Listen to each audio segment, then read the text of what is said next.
cell production, employing several thousands of people. We've made it now compulsory for all stations in Nigeria to only broadcast productions made in Nigeria for products which are produced in Nigeria. How to make a perfect bowl of love? A perfect blend of taste that brings every ingredient to life. The fusion of different spices. The unique aroma that rejuvenates your senses. The heartwarming deliciousness. And the satisfaction that comes from every bite, which makes you say, I love my Indomie.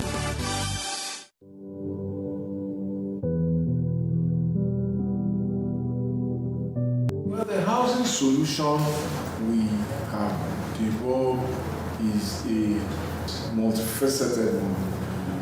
First, we have tried to lead a program to build what we think will be an acceptable and hopefully affordable housing type based on surveys we did in 2015-2016 and construction that started in 2017. And that's going on in 24 states as the National Housing Program. This message is from the Federal Ministry of Information and Culture. Everybody knows the secret to good cooking is that special ingredient. The mothers know it, but does this new generation know it? Let's find out. Mothers, daughters, are you ready? Yes! Let the cooking begin. Erisco tomato paste. Now we get home, now we get love, now we get children. We despise the world with a meal so great and so healthy. You know we've got your back. Oh, with Erisco, Rigico, Nagico. Ladies and gentlemen, food is ready. Food of love.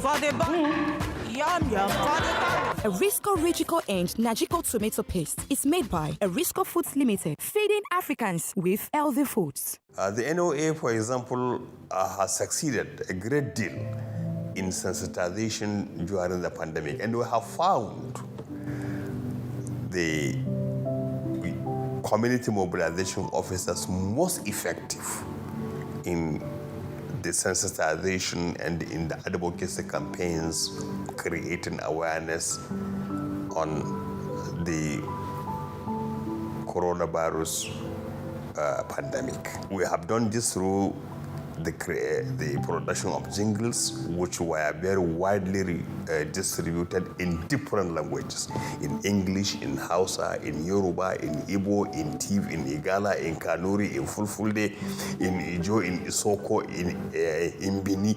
In talk of any other language you can think of, we had translated sensitization messages. This message is from the Federal Ministry of Information and Culture.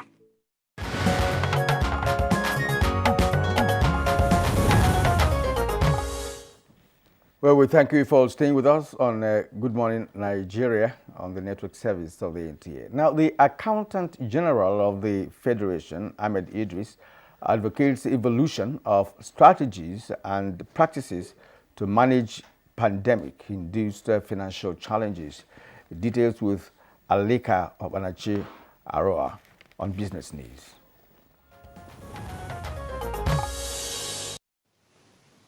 The Accountant General of the Federation, Ahmed Idris, has called on managers of the country's economy, economic experts, and critical stakeholders in the country's economy to come up with strategies and practices that could be deployed in the effective management of inevitable financial challenges such as that caused by COVID-19 pandemic. Idris made the call at a two-day National Treasury workshop in Uyo, Akwa Ibom State, with the theme COVID-19 and the global economy, implications on the Nigerian National Treasury. The workshop was meant to provide a forum for economic experts, officials of the federal and state government, the academia, and the private sector to brainstorm and come up with effective strategies for managing national economies in the face of pandemics and other global disasters. He also maintained that the reality of the pains inflicted on the Nigerian economy and the national treasury by the COVID-19 pandemic has made it imperative to fashion out ways to effectively manage the economy during pandemics and handle any pandemic-induced financial challenges. And to the details of Wednesday trading on the floor of the exchange.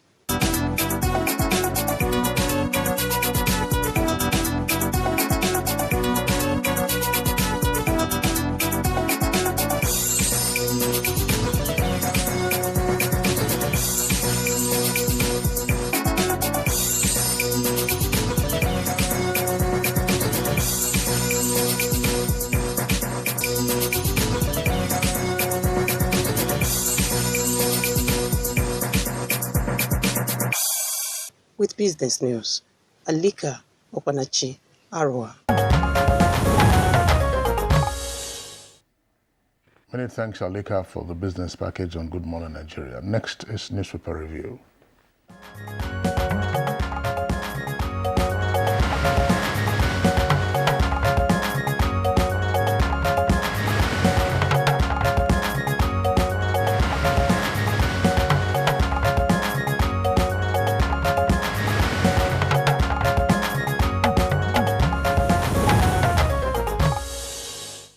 And here we have a newspaper reviewer, Bayo Atoyebi, with us. Bayo, it's always good to see you. Thank you, Kirian. Good morning. Good morning, Kinsley. Good morning, Nigeria. Good to see you too. Yeah. Okay, Kirian? Yeah. Let's begin with the Nation newspaper. The Nation newspaper, above the nameplate. Exam fees, NECO withholds candidates' results in debtor states. On page 6. Why Kano, Lagos need 1% extra allocation in proposed revenue formula. The story is also on page 6. JAMB uncovers 706,189 illegal admissions. It's on page 28. NCC extends deadline for submission of bids for 5G. That's captured fully on page 7 of the Nation newspaper. Now, below the name flag, Nigeria Air to provide 70,000 jobs after takeoff next April, says Serica. Investors to control 95% stake in national carrier. That story is also captured fully on page 28. Now, Zamfara filling station bakery shot for aiding bandits. All right, and then the photo story there on the Nation, of course, is of the Langtang or Tarok women of Langtang North Council area demonstrating for the closure of the council's secretariat. All right, Labour rejects a proposed petrol hike by government. That's the lead story on the Nation. Labour rejects proposed petrol hike, price hike by government. There are 4 or 3 riders to that headline. Source of 5,000 naira transport grant to 40 million Nigerians not yet determined, says Minister. Senate, no provision for palliative in next year's budget. NLC, no agreement with government. All that on page 28. Now, at the bottom of the Nation, fire raises 40 shops in Kano Market. Borno IDPs vacate camps. The 2 stories are on page 27 of the Nation newspaper. Kinsley. Thank you, Kirian. Let's take a look at the Punch. Now, the Punch from top to bottom, 5G, that's the kicker for that. Nigerians should expect smart cities and self-driving car facilities, says NCC. Nigerians should expect smart cities and self-driving car facilities, says NCC. With 49% foreign ownership, Nigeria Air starts operations April 2022. Senate alleges secret recruitment into federal civil service. Vandalism. Oil sector GDP contribution drops by 270 billion naira in 9 months. Reps other probe of federal government's abandoned 97 billion naira cancer center. Unijos OOU IMSU named among varsities with 707,189 illegal admissions. Unijos OOU IMSU named among varsities with over 700,000 illegal admissions. Subsidy. Nigerians to spend 6.7 trillion naira on fuel in 2022. NLC and Senate fought 5,000 naira palliative. Nigerians to pay additional 3.4 trillion naira annually on petroleum consumption. The cost of doing business will increase and fuel-induced inflation inevitable. That's according to the Manufacturers Association of Nigeria. Now, below the photographs you have there, those photographs are from the heads of parliaments from member countries at the Commonwealth Speakers and Presiding Officers Conference in Kigali. Defense Ministry, cooperatives, ex-president, and others charged with 810.7 million naira scam. Northeast Commission demands 5% of VAT and special funds. 3 factions dangerous to PDP's chances in Kaduna. That's Sambo's aid. Poor sanitation cost Kebbi, Sokoto, and Zamfara worst cholera cases. That's according to UNICEF. 58 drug addicts and hoodlums arrested during Kano Islamic gathering. Stop Obiano from leaving Nigeria after tenure. EFCC tells immigration. Thank you, Kingsley. Let's start with the good news about Nigeria National Airline, Air Nigeria, that is to take off by April of next year and is likely to turn in employment opportunities for about 70,000 Nigerians. The Minister of Aviation, Senator Hadi Sirika, who disclosed this after the Federal Executive Council meeting yesterday, indicated that the national carrier will be run by a company. The Nigerian government will hold 5% stake. Nigerian entrepreneur will hold 46%, while 49% of equity will be going to partners, including foreign investors. They outline a business case of 51% majority Nigerian share and 49% by strategic equity partner was approved by the Federal Executive Council yesterday. The next phase is to source an equity partner or partners through procurement. The name Air Nigeria was the outcome of a national debate involving over 400,000 persons. Once upon a time, we had a Nigerian Airways Limited. The airline was established 23rd of August 1958. It was founded after the dissolution of the West African Airways Corporation, WAAC Nigeria, under which name it ran until 1971 when it became Nigerian Airways. At its peak, it had as many as 26 aircrafts in its stable. By the time it was to wind up in 2003, it had hardly 2 aircrafts functioning.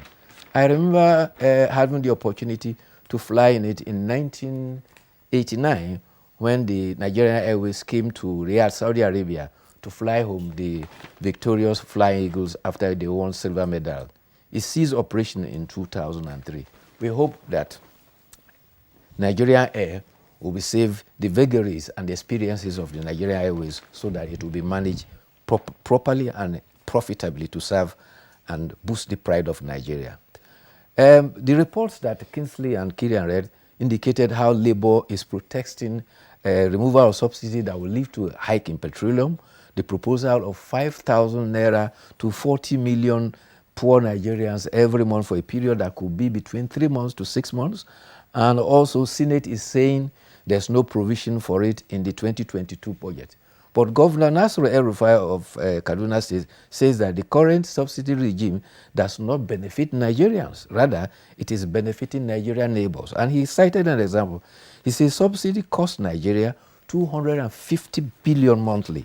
He was speaking at a World Bank Nigeria Development Update, and the Kaduna State Governor says that Nigeria's neighbor Cameroon shut down its refinery because of cheap fuel they are getting from Nigeria. Research indicates that there is a Sonara refinery, the only one in Cameroon, and it was founded in 1973. It produces butane, gasoline, jet fuel, kerosene fuel, and distillate. Here the governor, Governor Nasir El-Rufai says, the fuel that matter to Nigeria most is kerosene, and it has been deregulated. The world did not collapse. Fuel that matter importantly to industry and transporter is diesel. It has been deregulated and nothing has happened. So what is the hullabaloo about petrol is that we must have a conversation and agree it has to end.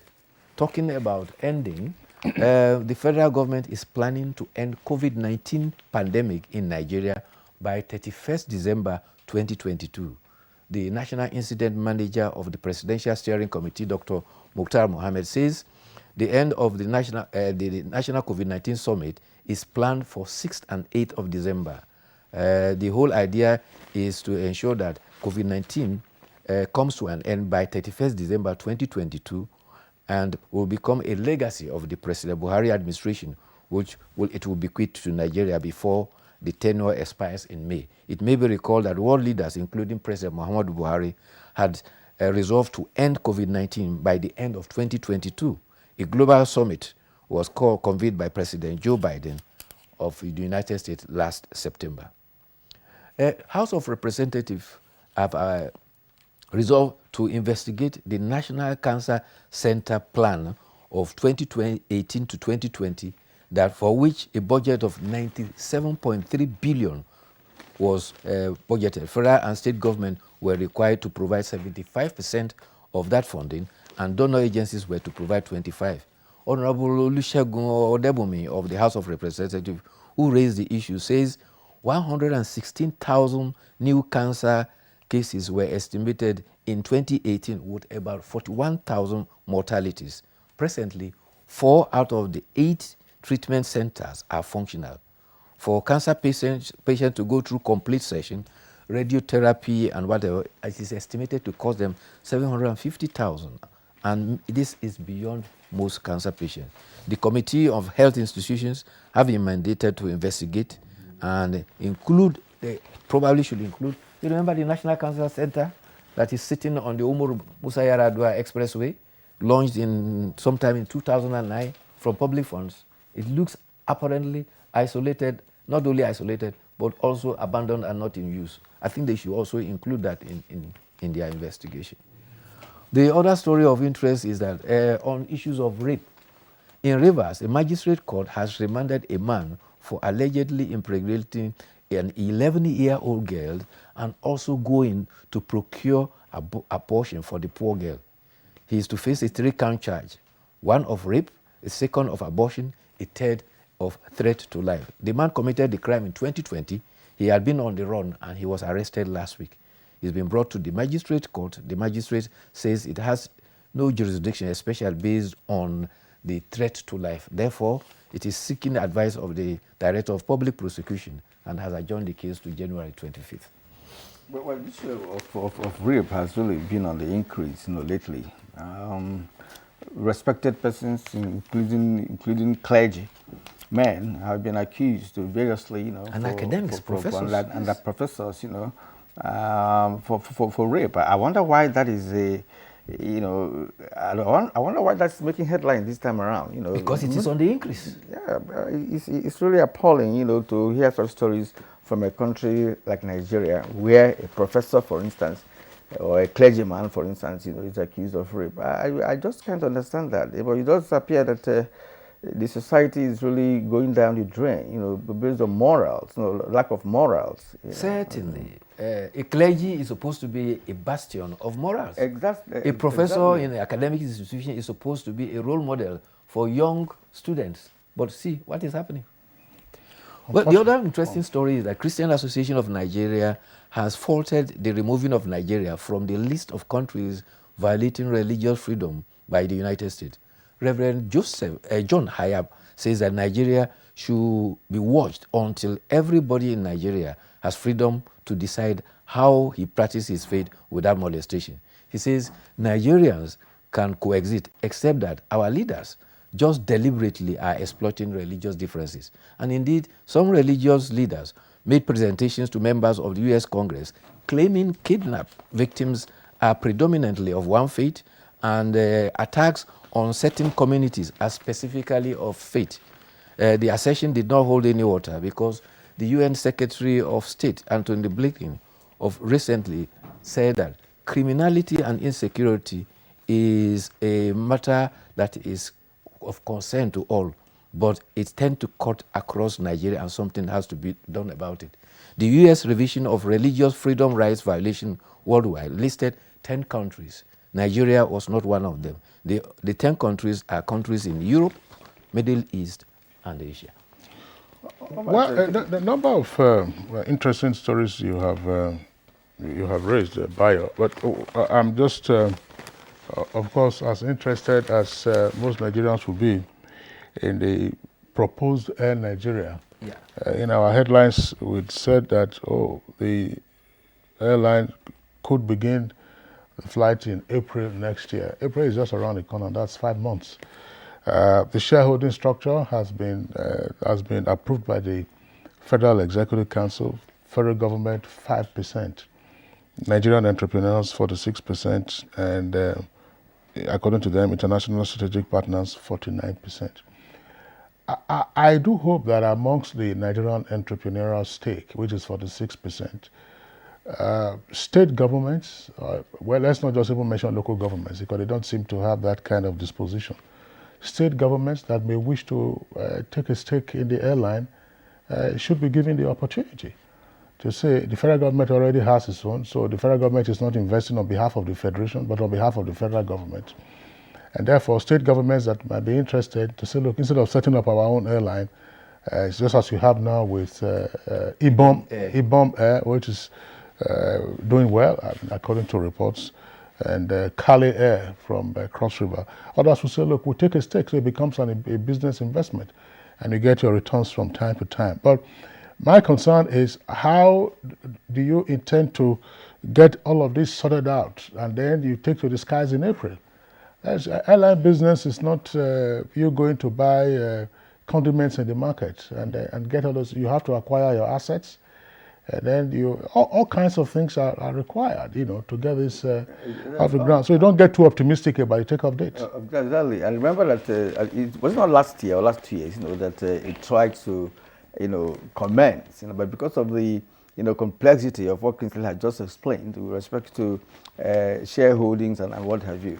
My only concern is the management, because what killed the Nigeria Airways, is part of management. I cannot recall vividly exactly how that was, the ownership or sharing structure was made at that time. But this time around, perhaps I believe that government has taken precautionary measures, to ensure that the mistakes of the past will not be repeated this time around. But from what Kinsley has said, it does appear that it may not really be easy as it's been proposed now. Well, from what the minister said, the minister says that between now and April, they are expecting to get the foreign partners that will come in with about 49%. That is going to go through procurement procedure and whatever you have. And if you are going to establish an airline of repute, I don't think you will be going to source for second-hand aircrafts. You should be making placement and booking for first-class grade aircrafts that should be manufactured. Between now and April, I don't think it is likely to achieve all those. What is worth doing at all? Off the shelf thing, yes. You have to book. Yes, what is worth doing at all is worth doing well. We should learn from the previous mistakes of the Nigerian Airways. Gentlemen, you've raised another interesting perspective. That's to say how you get your aircraft and so on and so forth. In those days, at some point before Nigeria Airways was wound up, they were talking about wet lease and dry lease. That's to say you hire an aircraft and then you are utilizing it, often very costly. So when we say we are getting international strategic partners, well, it should be taken for granted that we're not going to be looking for small players in the aviation industry. And for the big players to come in, you must meet their conditions. Because part of what we can see here is, if you like, an imitation of the LNG project. That is to say, you have stakeholding structure, the foreign partners are the managers, and LLNG is a profitable entity for Nigeria, both for the operators and then for Nigeria itself as an investor.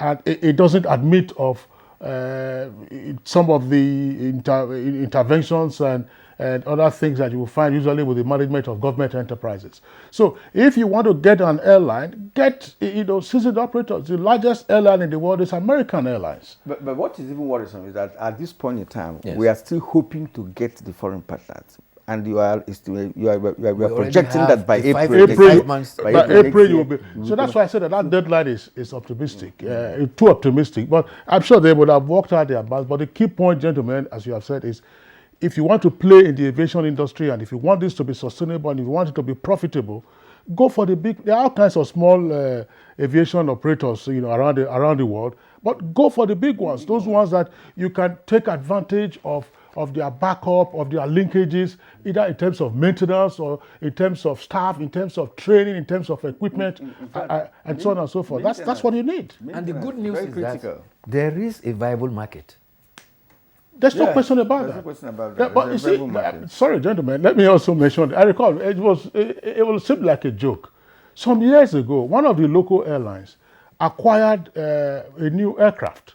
It wasn't the Boeing series. I think it was a CRJ 900 series.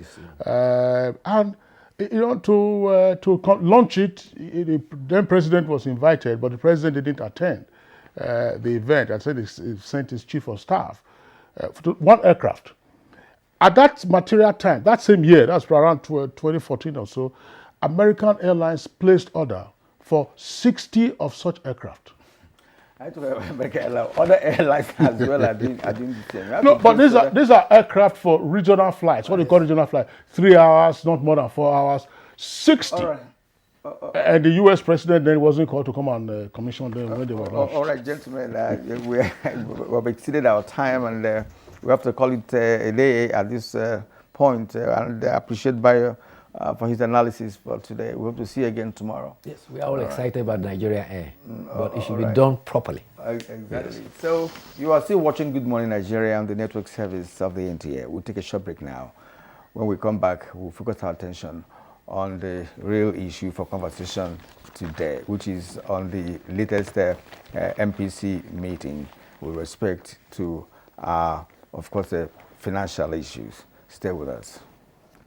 Ministry of Works and Housing has the responsibility to help improve the quality and the quantity of the road infrastructure assets, which are the roads and the bridges and the highways.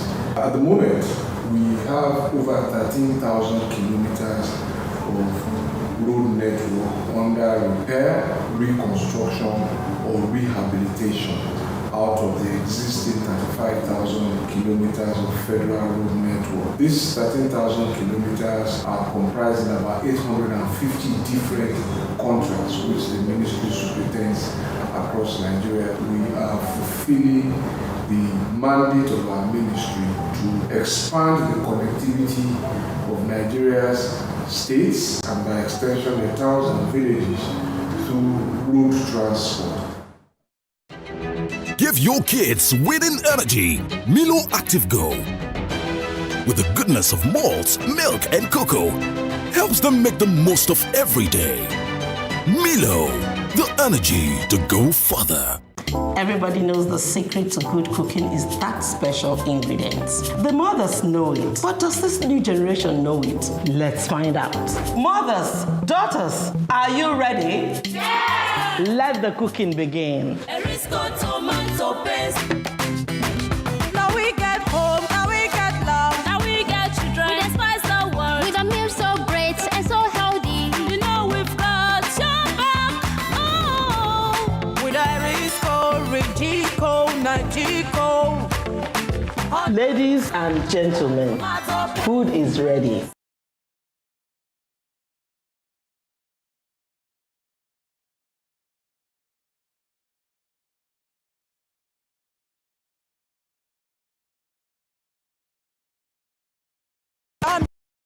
We started with a very aggressive response from the very beginning. If you remember the very first case in Nigeria, very well contained, very few infections arose from that. We started airport screenings and temperature checks way before anyone really understood what was going on. On the front lines of the response, the team here at the Nigeria Center for Disease Control, supported all the 36 states. At some point, we had teams in 32 of our 36 states concurrently, leading the response in the emergency operations centers, making sure we're getting the surveillance data, building up our information resources on our website. Our website became one of the most visited websites on the continent, as many other African countries were looking to the leadership Nigerians provided. At our Incident Coordination Center, people were working literally 14, 15 hours every single day. This message is from the Federal Ministry of Information and Culture.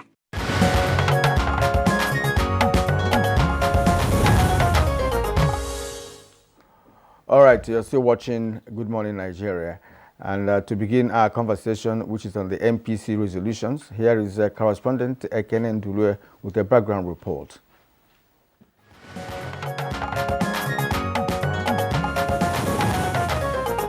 In the light of continued recovery of the global economy and improving output growth in the domestic economy, experts have continued to predict favorable outlook for the year and into 2022. On the last Monetary Policy Committee meeting for the year, members say continued support by the monetary and fiscal authorities is sustaining the growth recovery, notwithstanding the persistence of security challenges and legacy infrastructural constraints. Appraising the outlook for the rest of the year and the first quarter of 2022, the governor of the Central Bank of Nigeria announced that the MPC was gratified that its policy actions in the past had started yielding positive results, given the remarkable improvement in GDP, which stood at 4.03% during third quarter of 2021.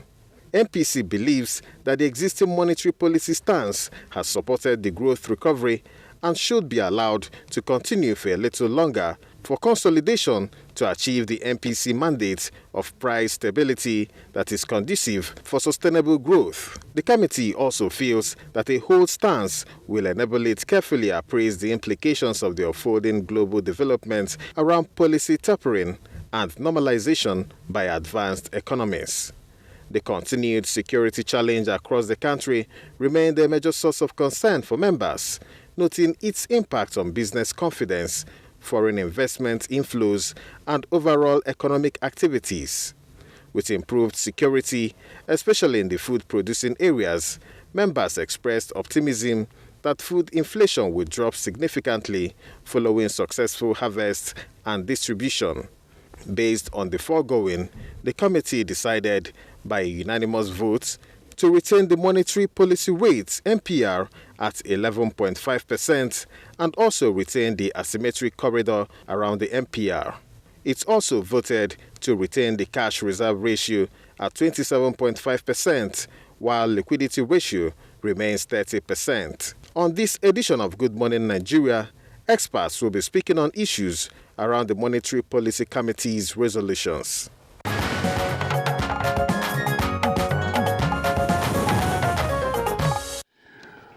Thank you very much, Ekene Ntalive, for that backgrounder. We have our regular guests to discuss matters arising from the outcome of the MPC meeting last for the year. Professor Uche Waleke is here with us in the studios, Professor of Capital Markets at Nasarawa State University. Prof, delighted to have you with us this morning. Thank you, Kinsley. Good morning, Nigerians. Okay. Economic analyst Yushua Aliu is also here with us in the studios. Yushua. Thank you very much. Welcome. Thank you. All right, and joining us from Benin is Professor Michael Baden, Professor of Economics, University of Benin, and member CBN Monetary Policy Committee. It's good to have you join us this morning, Prof. Thank you very much, Kirian. It's my very great pleasure to be with you. Good morning, Nigeria. All right, gentlemen, pleasure to have you join us. Of course, there are a number of resolutions at the meeting of the MPC. But there are, if you will, 3 or 4 areas of interest that I would like us to probably focus on. Let's leave the issue of the rates.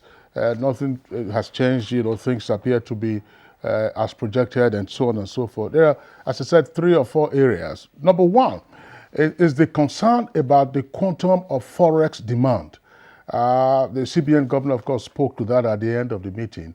How do we, Kieran, if you recall, say, look, how do we manage, if you say manage, whether to reduce or otherwise, the quantum of Forex demand that, of course, places a lot of pressure on our foreign reserves. Now, there is also the outlook for 2022. Rate is being projected, growth rate being projected for about 3.1%. Now, how does that square with our own, the federal government's own budgetary projections and all other things that we'll be expecting? Plus, also, the takeoff of Infraco, that is the infrastructure company that is supposed to be aiding the financing of infrastructural projects throughout the country. So, gentlemen, these are the issues. Of course, there are other significant ones, but the question of Forex demand, it's been one that has been ongoing. If we keep having this Forex demand, Forex, and yet, we continue to also be a net importer of finished goods, how do you reconcile this? Let's begin with Professor Mike Obada, himself a member of the Monetary Policy Committee. Prof. Thank you very much, Kingsley. The issue of foreign exchange demand is a very challenging one, which has subsisted for quite a while, especially in the context of the 2 recessions that the country, has witnessed in the past 5 years. The foreign exchange demand must be related to the availability of foreign exchange. That is to say, the supply of foreign exchange. You see, because of the exogenous shocks which have buffeted the country in the past 5 years, which led to recessions, the ability of the country to earn foreign exchange, had reduced drastically. More especially as the country depends heavily on crude oil exports, for foreign exchange earnings.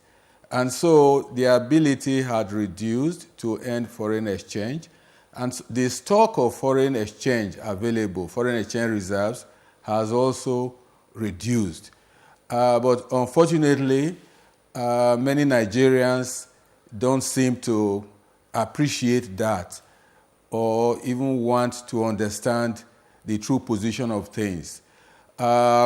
People, organizations, companies want to import as much as possible, irrespective of the fact that the quantum of foreign exchange required to meet that demand is just not there.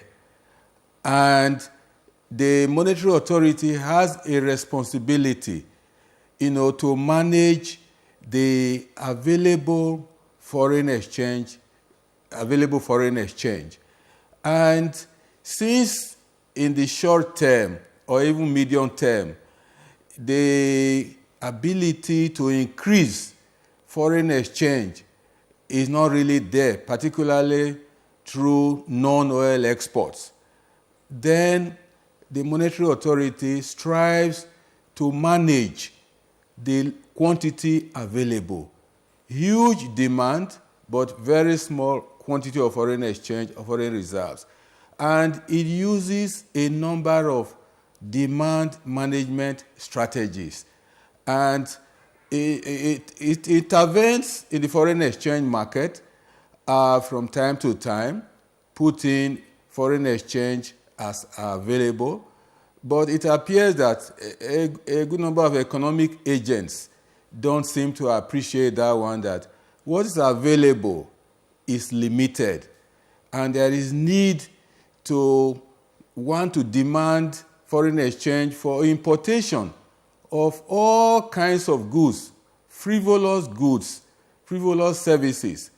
The bank cannot meet that one. And so, the central bank has a responsibility. You cannot say, whoever comes has the power. Maybe you want to demand foreign exchange even for illicit financial flows or money laundering. The bank just gives it out. So the bank strives to manage whatever is available.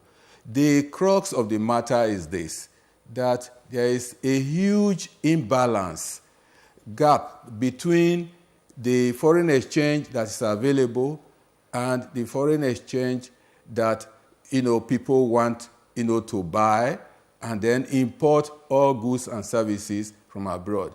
So the penchant, the marginal propensity to import goods and services is so high in relation to the foreign exchange available.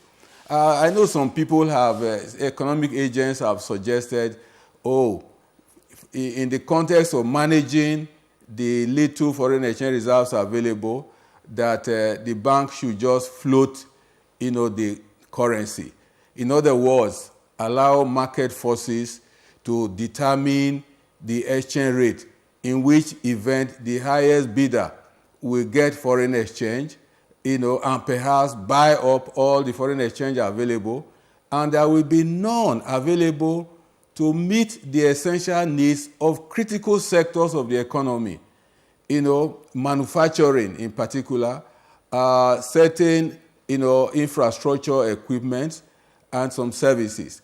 So that one cannot be allowed, that because there are economic agents that will want to buy foreign exchange at any price and then take the foreign exchange out of the country without necessarily bringing in the required goods and services that will promote growth and development of the economy. And so, Kingsley and Kieran, that is the crux of the matter relating to excessive demand for imports of goods and services, all manners of imports, on the assumption that, central bank can print dollars and start selling to people. That one cannot happen. It doesn't happen like that. Unless the country exports goods, exports services, and earn foreign exchange, then definitely we cannot have enough, foreign exchange that will meet everybody's needs. All right, Prof. Thank you for that opening remark. In fact, I've touched very critical issues with respect to the topic for today's conversation, quantum of Forex demand. Prof. Waleke, we've also on this program talked about the issue of lack of the ability of Nigeria to engage in export of goods and services. Well, of course it is because we are not yet a huge manufacturing nation. So now, would you now blame the business community who are seeking for foreign exchange to be able to, of course, fuel their businesses? So where are we going with this? Because for all the projections of the MPC, fine and good, they sound so good. Yet, when you go to the crux of the matter, from what Prof has raised, you discover that, look, there are underlying issues that have to be taken care of before we can strike a balance, Absolutely. Yeah. Absolutely, Kieran. I think you hit the nail on the head. There are underlying issues that must be taken care of before we can even talk about even floating the naira. These conditionalities are not yet there. One of the underlying issue, that must be taken care of is the issue of fuel imports. Because to get an idea of what is driving this quantum of Forex demand, you need to disaggregate that demand, to see the one that constitutes the bulk. We have been told that fuel imports alone constitute up to 40%, between 30 to 40% of the Forex demand. So what that means is that if we're able to fix fuel importation, you reduce to a considerable extent the demand for Forex, and that will impact, the exchange rate. Now, the other issue too, one would tend to ask, why is it that this forex pressure comes almost usually after every FAC? Okay, every FAC meeting, once the allocations are done to all the tiers of government, then you see pressure on the forex market. So that tells you too that our governments, whether federal or state or local governments, okay, depend so much on also foreign imports. And that's why usually after every FAC, you see pressure. There's also the issue of even speculative demand, or what I would call the fact that people, demand dollars, as store value. Okay, you are not demanding dollars because you want to use it for even imports. You find people demanding dollars, especially as we move into the electionary year, as we move into next year, you find a lot of demand for dollars. And that's why the risk to the exchange rate, going further up is higher as we move into 2022. So speculative demand is another thing to bother about. And the idea too of dollarization of the economy is also not helping matters. Kieran, I was in Ghana sometime last month, and I stayed in a hotel, one hotel that very close to the airport. And when I tried to check in, I wanted to pay with dollars because I wasn't having cedi. But they insisted. They said no, they were not accepting dollars in the hotel, that I should go and bring cedi. So I had to go and change to pay cedi. So, but you find a situation in which in many, especially private establishments, even here and Lagos, dollar is promoted, is elevated, above the naira. So you want to pay fees, they tell you to pay your fees in dollar. Meanwhile, we are in Nigeria. So we should try as much as possible to discourage the dollarization of the Nigerian economy, because as you do that, you are promoting the demand for dollars. How can that be taking on this issue of dollarization? I'm interested in that because even in Nigeria, government officials spend dollars instead of naira. Currently, yes, as we speak. The structure that collapsed on Gerard Road in Ikoyi, the flats there were priced in US dollars. So some were saying $565,000 US. Yeah. So when you have an economy like that, in which you have, you enthrone another currency, over and above your own currency, you're bound to have such distortion. So I think the monetary authority, Apex Monetary Authority, can also do something about that. This much the same way they have said, even though we are yet to see the level of implementation, for example, that you are not allowed to spray naira notes, as a way to keep the naira clean. So the central bank can also bring up a campaign that promotes accepting naira, within Nigeria. Okay, yes. Professor Waleke, thank you very much. Very useful points that you have also raised along with Professor Mike Obada. Now, Yushua Aliyu, let's have your take on this.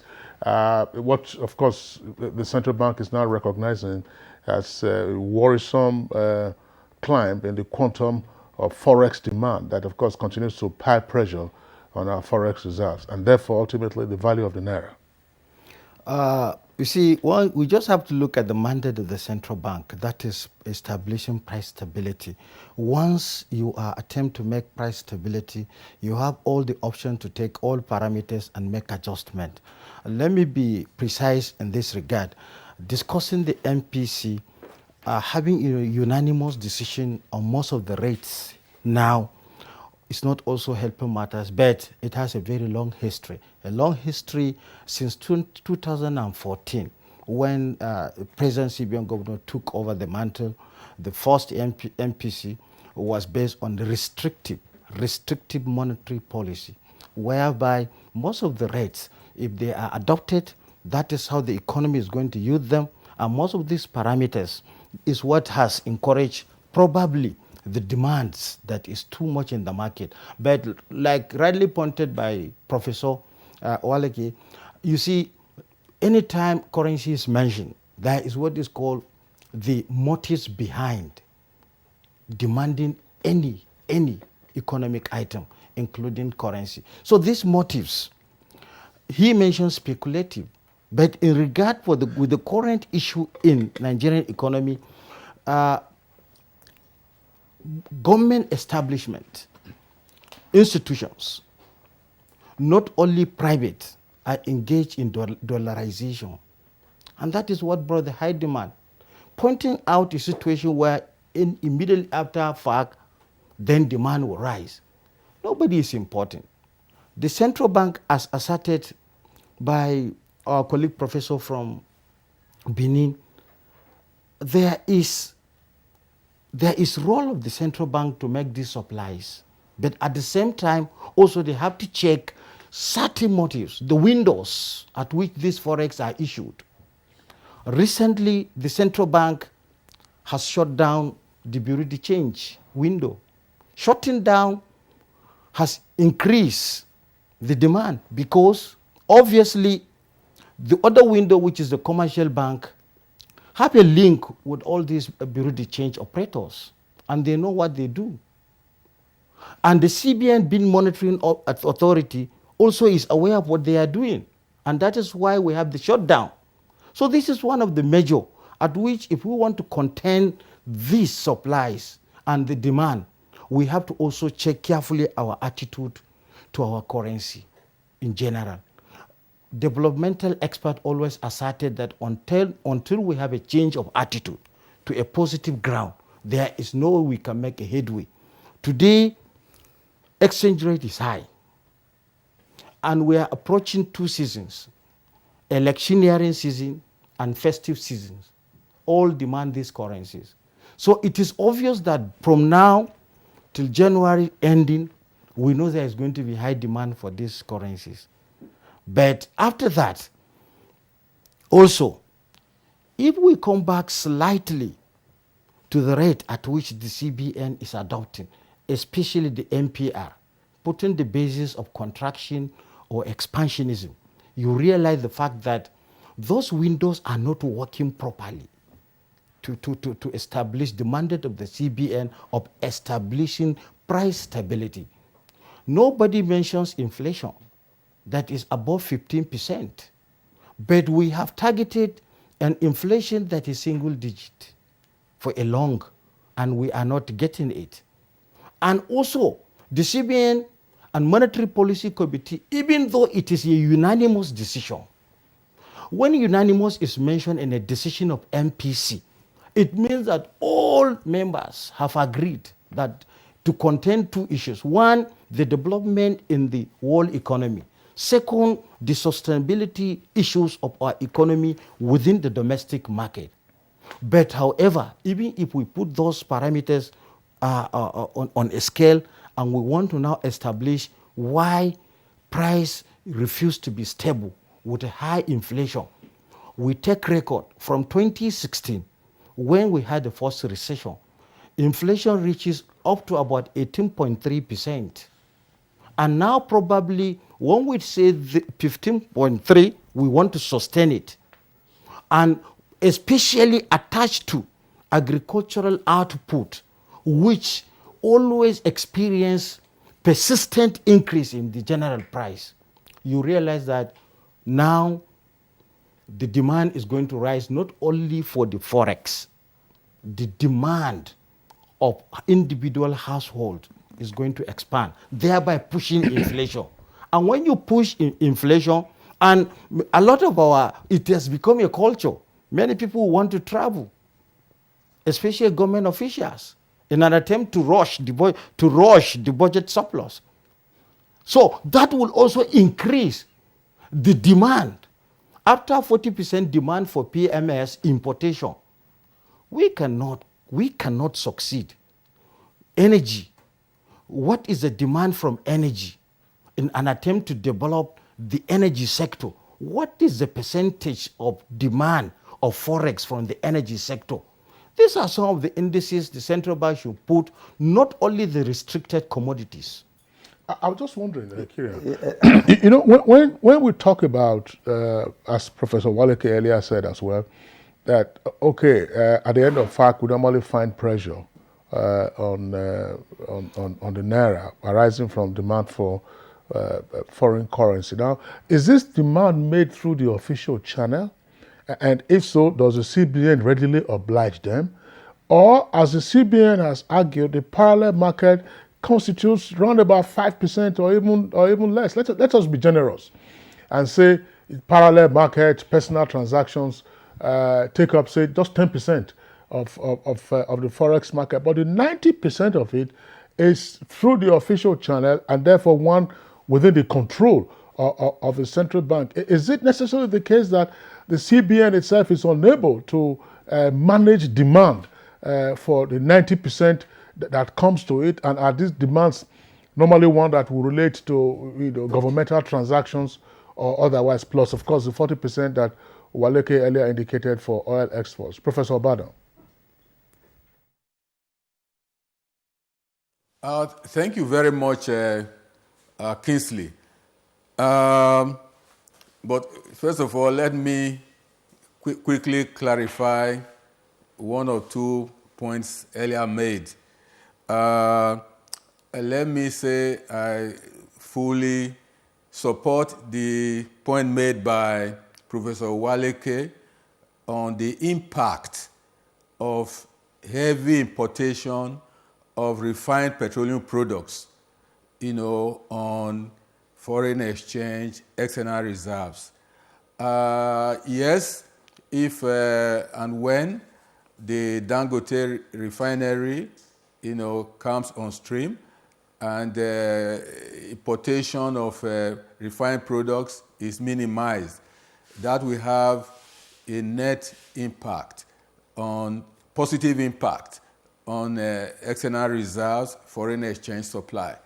What has happened so far is that because of the heavy importation, even though crude oil prices are rising in the world market, the impact of such rising prices is not much felt, on the stock of foreign reserves.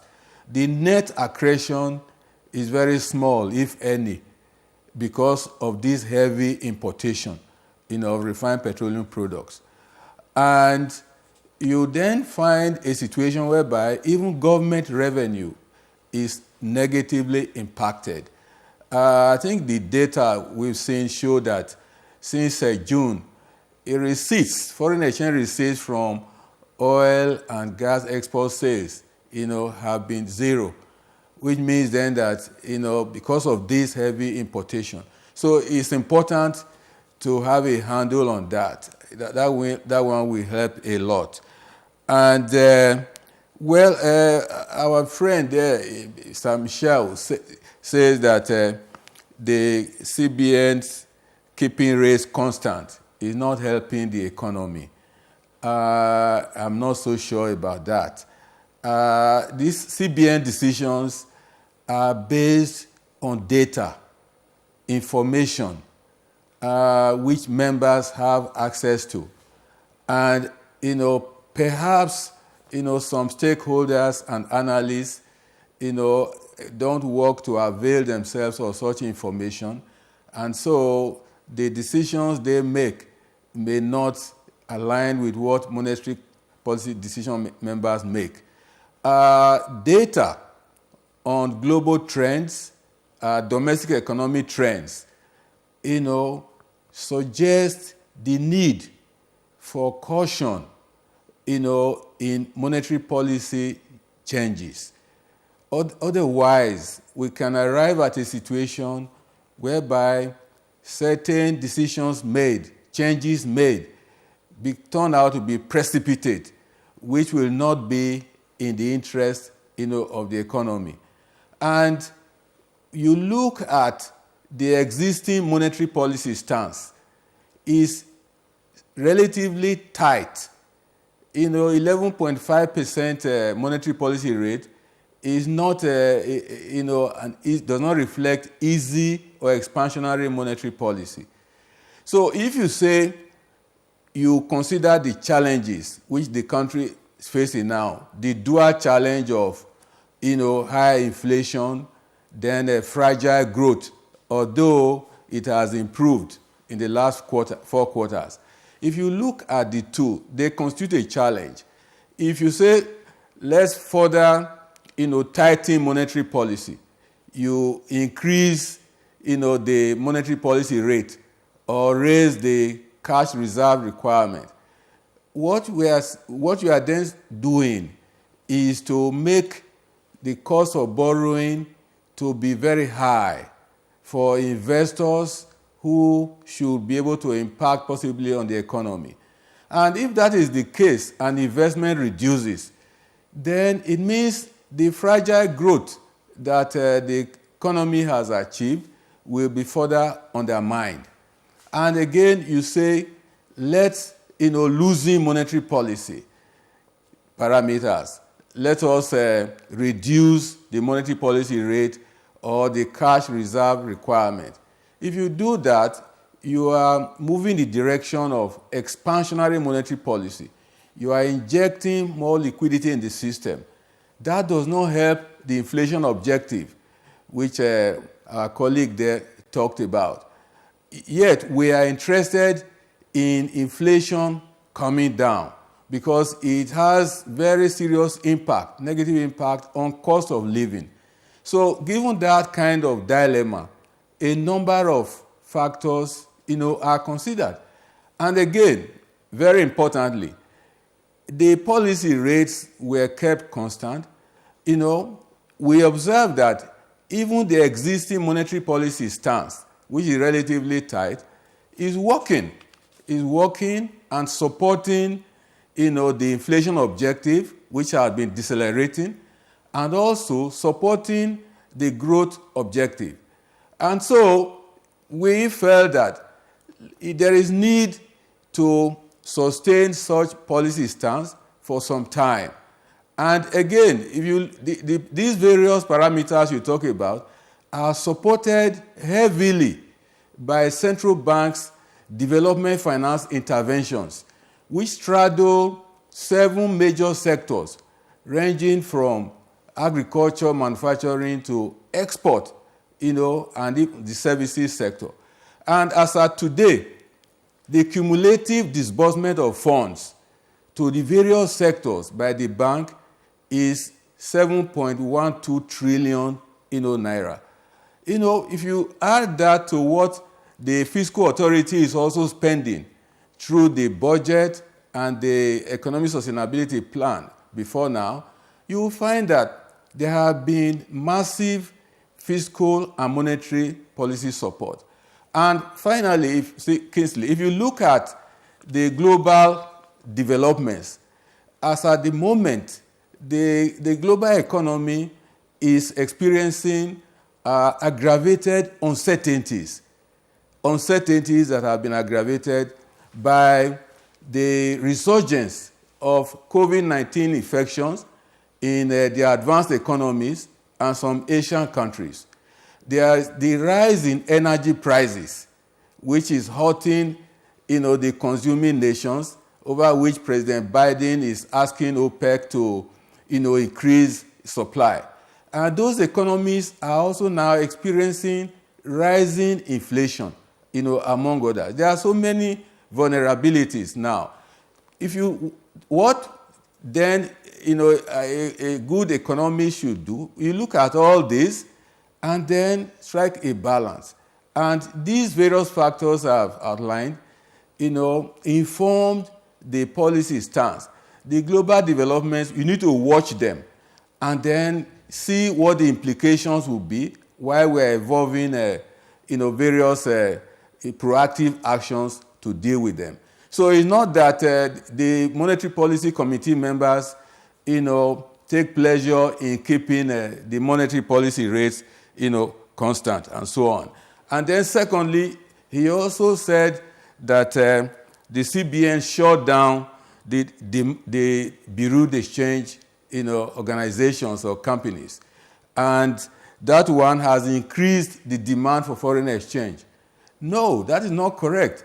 because what had been done is that the foreign exchange previously allocated or sold to Bureau de Change is now sold to the deposit money banks, in addition to what they normally get from the central bank for sale to the general public, businesses and all that. So there is no reason why the shutting down of Bureau de Change should lead to excess or excessive demand for foreign exchange. Stakeholders, economic agents can easily go to the deposit money banks and get foreign exchange for various activities which they were going to Bureau de Change to buy. So I thought Sidney Kisler should clarify those points. And but in relation to the question that you asked, please just remind me a little. Okay, I know where, Prof. Yes, I think the proximate rule is applying. I understand. It seems so distant from where you take up. But I'll just restate it so that maybe others can take it. But you have your question. I was saying that the demand for Forex from the parallel market is we understand that Forex parallel market takes about 5%. Let's be generous. Let's say it takes 10%. And then the official Forex market controlled by the central bank is 90%. How then do we explain that at the end of, say, a FAC meeting, there is pressure for Forex? In other words, what is it that the states or whoever is looking for Forex, what are they demanding for? And why is the central bank apparently unable to manage this demand as part of what we are saying? That was my question, Kirian. Yes. Yeah. Thank you very much. I think you are very, very right there. First, you are right about the size of the parallel market. For me, it's less than 5%. It's a microscopic segment of the totality of foreign exchange market. Now, the linkage of FAC allocations with demand for foreign exchange is a bit difficult to comprehend, excepting perhaps that the state governments have legitimate, imports which they want to buy, imported goods and services they want to buy. And such, demands for foreign exchange by state governments, are considered along with the demand of other economic agents, within the framework of the totality of available supply. But I want to say that the monetary authority, gives priority to foreign exchange allocation for importation to critical sectors. And so if what the state governors want to use FAC allocations to import, is considered as priority critical sector, then definitely, foreign exchange is allocated to them. Except where, foreign exchange is required for something that is frivolous or not critical in relation to the demands by the critical sectors, then definitely the demand may not be met. So invariably, the bank, within the framework of its current strategies of managing the limited foreign exchange demand, tries as much as possible to satisfy different stakeholder groups, different economic agents. And, it cannot say because it's a state governor or a state government that wants foreign exchange for something that is not crucial to the economy, that will not help growth or investment in the economy, that foreign exchange is given to it at the expense of manufacturing or agriculture and so on. So the efforts are made to manage whatever is available, and satisfy different economic agents or stakeholder groups. All right, Prof. Prof, you have really done some good explanations with respect to the questions put to you. But I want to believe, quite frankly, that the members of the MPC, as you rightly said, have their own data upon which they take decisions. But there are also other Nigerians who are experts in this, who may have different perspectives to whatever decision that the MPC is taking. Because invariably, some of the decisions are not impacting positively on Nigerians, on the Nigerians on the streets. That is the main crux of the matter. Because by the time any economic policy or monetary policy is put in place, there is expectation that these policies will trickle down to the ordinary Nigerian who should feel the impact of it. We're not putting you on spot anyway, but perhaps because you're a member of MPC, that was why Kingsley was asking you all those very critical questions. But let's return to the studio and talk to Professor Waleke, whom I'd like to really speak to the issues raised by Professor or Baden. Thank you, Kieran.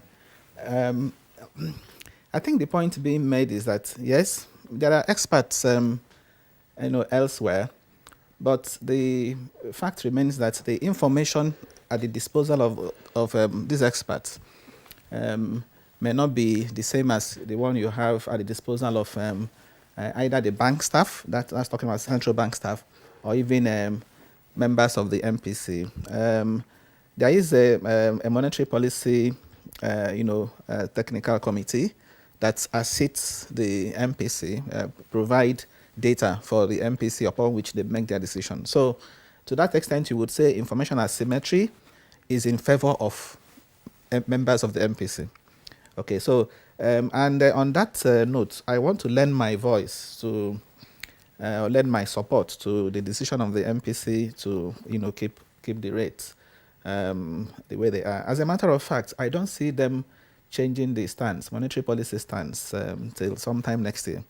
The MPC next scheduled meeting is also in January, and in January I want to predict here that the rates will also be held. They are not going to change the rates until sometime next year, when the MPC may be reacting, maybe proactively to some of the risks we're expecting next year.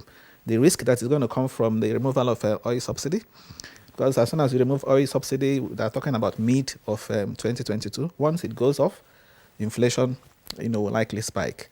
So I expect the MPC to take a position to change their monetary policy stance, maybe by March or May, before that time. There is also, of course, penultimate election years are also associated with increased spending and higher inflation rate. So, and as I mentioned earlier, the pressure on the exchange rate will also be there. So the MPC is most likely to change their policy stance, sometime next year. Of course, just as been rightly mentioned, I don't think the MPC could have afforded to increase or tighten monetary policy at this time. Okay, and that's because if you increase the MPR now, for example, because you want to aggressively tackle inflation, what will happen? Cost of capital will go up, and especially now that the bank is already saying our banking system is resilient, the prudential ratios are looking good. Okay, the capital adequacy ratio is higher than the threshold, 15%. The liquidity ratio is higher than the threshold of 30, around 42%. The non-performing loans in the banking industry, have come down to 5.2%. So if you increase the monetary policy rate, for example, you end up reversing these gains. So that's why that didn't happen. Again, what might appear persuasive would be to reduce the rates, to spur economic recovery. But there is this pressure on the exchange rate. There is also the issue of inflation that is still high at 15.99%, which is well above the central bank's limit of 9%. So the best thing that needed to be done is exactly what they did. And that brings me to this issue of, FAC, pressure on the exchange rate, and even on inflation, usually after FAC. What happens is, when these monies are shared, okay, you find state governments or subnationals, including the federal government, now releasing funds to contractors and all the people, even political appointees and so on. So what do they do with the money? These contractors, of course, they are the ones that come to the Forex market to demand Forex, especially if the projects they're doing, have dollar, denominated dollar components. So if you have a contractor in a state, for example, who is waiting for money, as soon as he gets the money, of course he goes to demand for Forex. That's why usually after fact you see that pressure, on the Forex. And for appointees, political appointees, especially when there are many, they get funds. What do? You see a rise in the demand for invisibles. Okay, demand for maybe money to travel abroad for health or for education, things like that. Okay, so these things usually happen whenever there is money, liquidity, in the system, including even the pressure in the parallel market, because part of the money also, when they can't get it from the official sources easily, they go to the parallel market, to look for the dollars. All right, Prof, thank you. At this point, gentlemen, let's take a short break. When we come back, the conversation will continue. Stay with us. COVID-19, that is the black swan of the century, has actually hit the whole world very hard, even the strongest of economies, and Nigeria was not spared.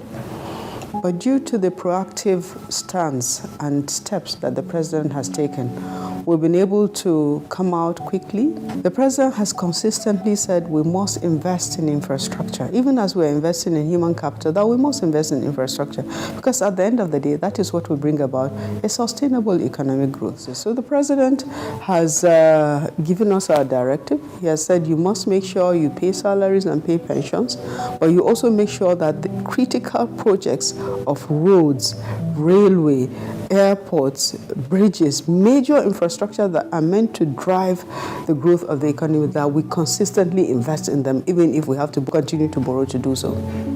This message is from the Federal Ministry of Information and Culture.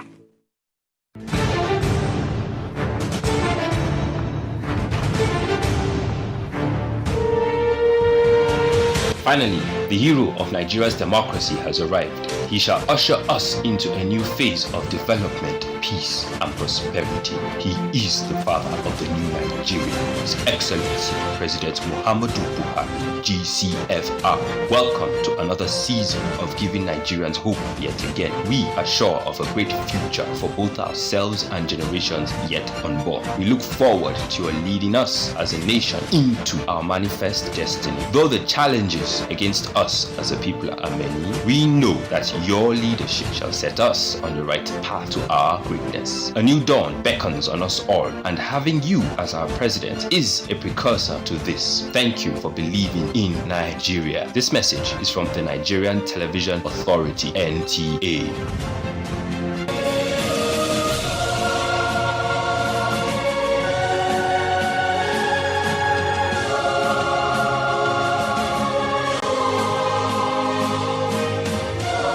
We are all Nigerians. Against all odds, we shall and must remain united. We may have our challenges, our problems, and setbacks. However, together we shall overcome them all. What doesn't break us shall make us stronger. This is the mindset that shall bring peace, progress, and prosperity to our beloved country. Do not let tribal and religious sentiments govern how you think, act, or feel. Don't be influenced by those who want to destroy our precious national unity. Everybody who is a Nigerian is your brother and your sister. This is the mindset of the new Nigeria. It is also the mindset that we must all adopt. Let us support each other in creating the Nigeria of our dreams. This message is from the Nigerian Television Authority, NTA.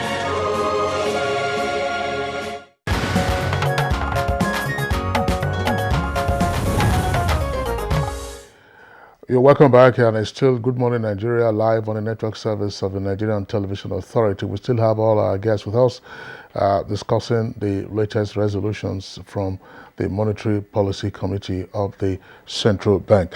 Gentlemen, my question will go to Yusha Waliu. I know that Professor Uche Waleke, being of course his area, probably will also have something to say about this.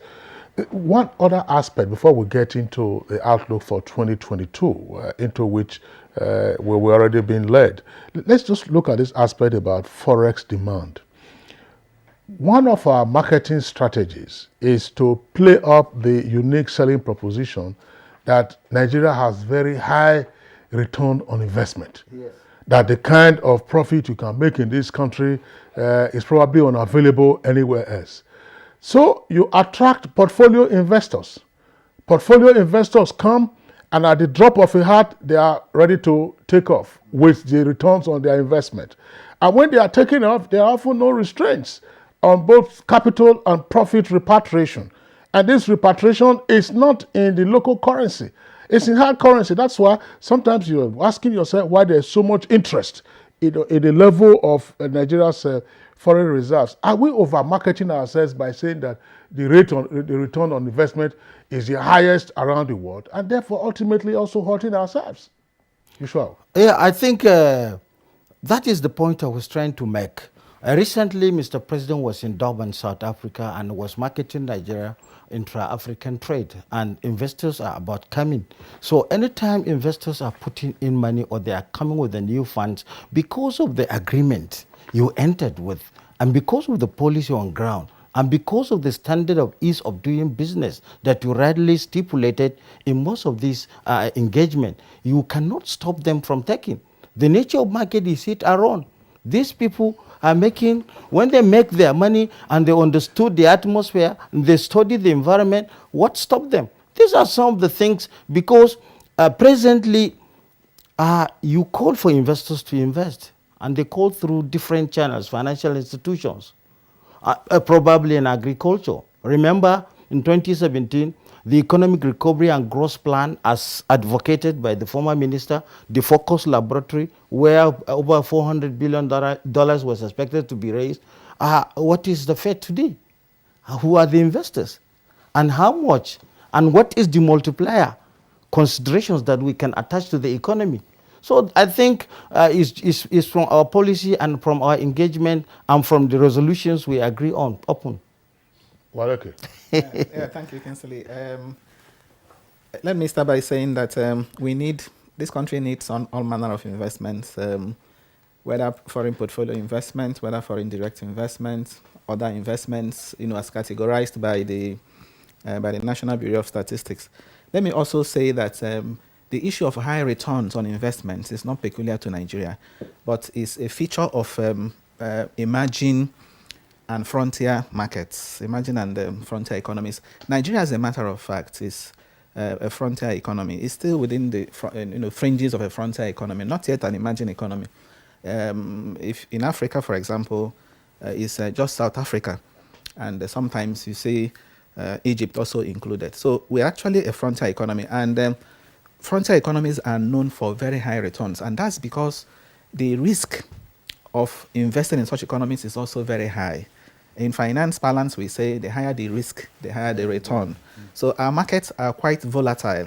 You remember that last year, 2020, in spite of the COVID, when other economies were in the negative territory, other markets, our stock market here, was emerged the best in the world. The return over 50%. Okay, so that's the nature, very volatile. But that's not to say that we should not encourage even portfolio investments. Because one thing portfolio investments will do for you as a country is that it will, even temporarily, really, provide some soothing balm on your exchange rate via your external reserves. When portfolio investments come, your external reserves, are affected positively. And the central bank is in a stronger position to intervene in the market. So portfolio investors are welcome, even though they are fair weather friends, as you rightly mentioned. At the slightest shock, they leave, but they're still welcome. But what we need more in Nigeria is, of course, the foreign direct investment, the ones that come and stay. That's the one we need. If you look at capital importation reports by the MBS over the years, it's always been portfolio investments, as number one. Foreign direct investment is actually very, very, small, and that is what we should be, promoting, as opposed to foreign portfolio investments, because again of the kind of distortion, the exit of foreign investors, sudden exit of foreign investors can have, on an economy. But what is more important is the one that will even create jobs for us is foreign direct investment, and that has to do with, of course, a whole lot of factors, your infrastructure, state of infrastructure, insecurity, for example, and generally your ease of doing business. Okay, so the further we go up in the ranking, ease of the business ranking, okay, of course investors are watching. That tends to attract them if we do well with respect to ease of doing business. So overall, Kinsley, I would say yes, we have high returns, but that's also because there is also high risk. Yes. High return and high risk. In Yes. fact, I like what you said earlier. There is hit and run investors. These are the portfolio investments. Well, as Professor Waleka said, that both are good, but it's better to have foreign direct investments, those who are going to come and stay, develop infrastructure, do business, and what have you. Let's return to Professor Barton once more. This time around, let's look at let's be futuristic now. The projections of 2022, we said 30.1% growth is estimated, and the NPR retained at 11.5%. MPC also voted to retain cash reserve ratio at 25%, while liquidity ratio remains at 30%. Now, we just had early this week, that by the first quarter of next year, that there's going to be removal of oil subsidy. And there are issues. Second quarter, yes, end of second quarter, there will be removal of oil subsidy in this country. Did the MPC take a cognizance of that, before arriving at the projections it has for 2022? Well, thank you very much, Kirian. First of all, let me allay your concerns concerning the impact of MPC decisions on ordinary Nigerians. Yes, if you change the monetary policy rate or the cash reserve requirement, which are the major parameters, you may not feel the impact directly. The impact will be felt through the activities of other economic agents, particularly the banks, the deposit money banks. But let me say that the development finance interventions are impacting ordinary people very strongly in a number of areas. As I had mentioned before, as at today, the bank intervenes in about 7 broad sectors, and the interventions are up to 35, and there is a new 100 for 100 policy targeted at import substitution and growth. Well, let me say, out of the 35, let me just give 3 examples. The Anchor Borrowers Program, the expenditure there, disbursement there, is nearly 1 trillion naira. And the number of beneficiaries is 4.2 or thereabout million farmers. 4.2 million farmers in different parts of the country. And they are producing goods which are being monitored, food, crops, cash crops, which are being processed, and they're employing people. Poverty is also being reduced.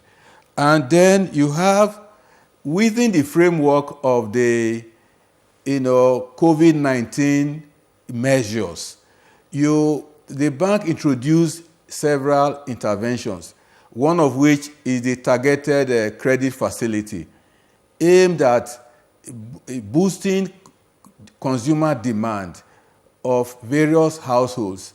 But the information available to the bank now is that the beneficiaries of that intervention don't just use the money to buy goods and services for consumption. Rather, they are using the money to create micro and small businesses where they employ 2 people, 5 people, and so on. So that is tremendous impact. And then the health, sector intervention fund, which was also introduced. Initially, about 100 billion naira was targeted there. I think as at date, about 108 billion naira had been spent. Now, in that area, the intervention has financed 2 cancer centers or equipment, then about 50 what they call MRI equipment and all that. So these are facilities that help ordinary people. And the targeted credit facility that I mentioned, initially it was 50 billion naira. As at date, it's over 340 billion naira that is being spent. So you find that when you take a look at the various interventions, they impact economic agents, consumers, households in various ways. That's an area where the banks' policies are directly impacting ordinary Nigerians. Now, the outlook for next year that you talk about, I think for now, the outlook is upbeat. It's expected that, by the end of, 2021, for example, the average growth rate, will exceed 3%. That will be very good news compared to the fact that in 2020, the average growth rate of that year was negative at about 1.92%. And the optimism derives from the fact that there will continue to be good, sizable monetary policy support to various sectors, and also, good fiscal policy support. I think the information I read last week or the other week was that as at September or so, the federal government has spent about 1.7 trillion naira on capital projects. So those are all directed at revamping, the economy. Now, we also expect that crude oil prices that are rising, are likely to be sustained. Maybe not at the level of the 80s, perhaps, in the $70 range and so on. But the major challenge that Nigeria has there is the inability to take advantage of the high oil prices because, of the low production. At the moment, I think the country produces about 1.5 million barrels per day. About 2-3 months ago, it fell to maybe about 1.2-1.3 million barrels per day.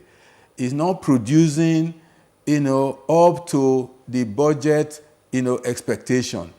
And if oil production continues to be low, it means then that, the impact of high oil prices will be relatively minimal.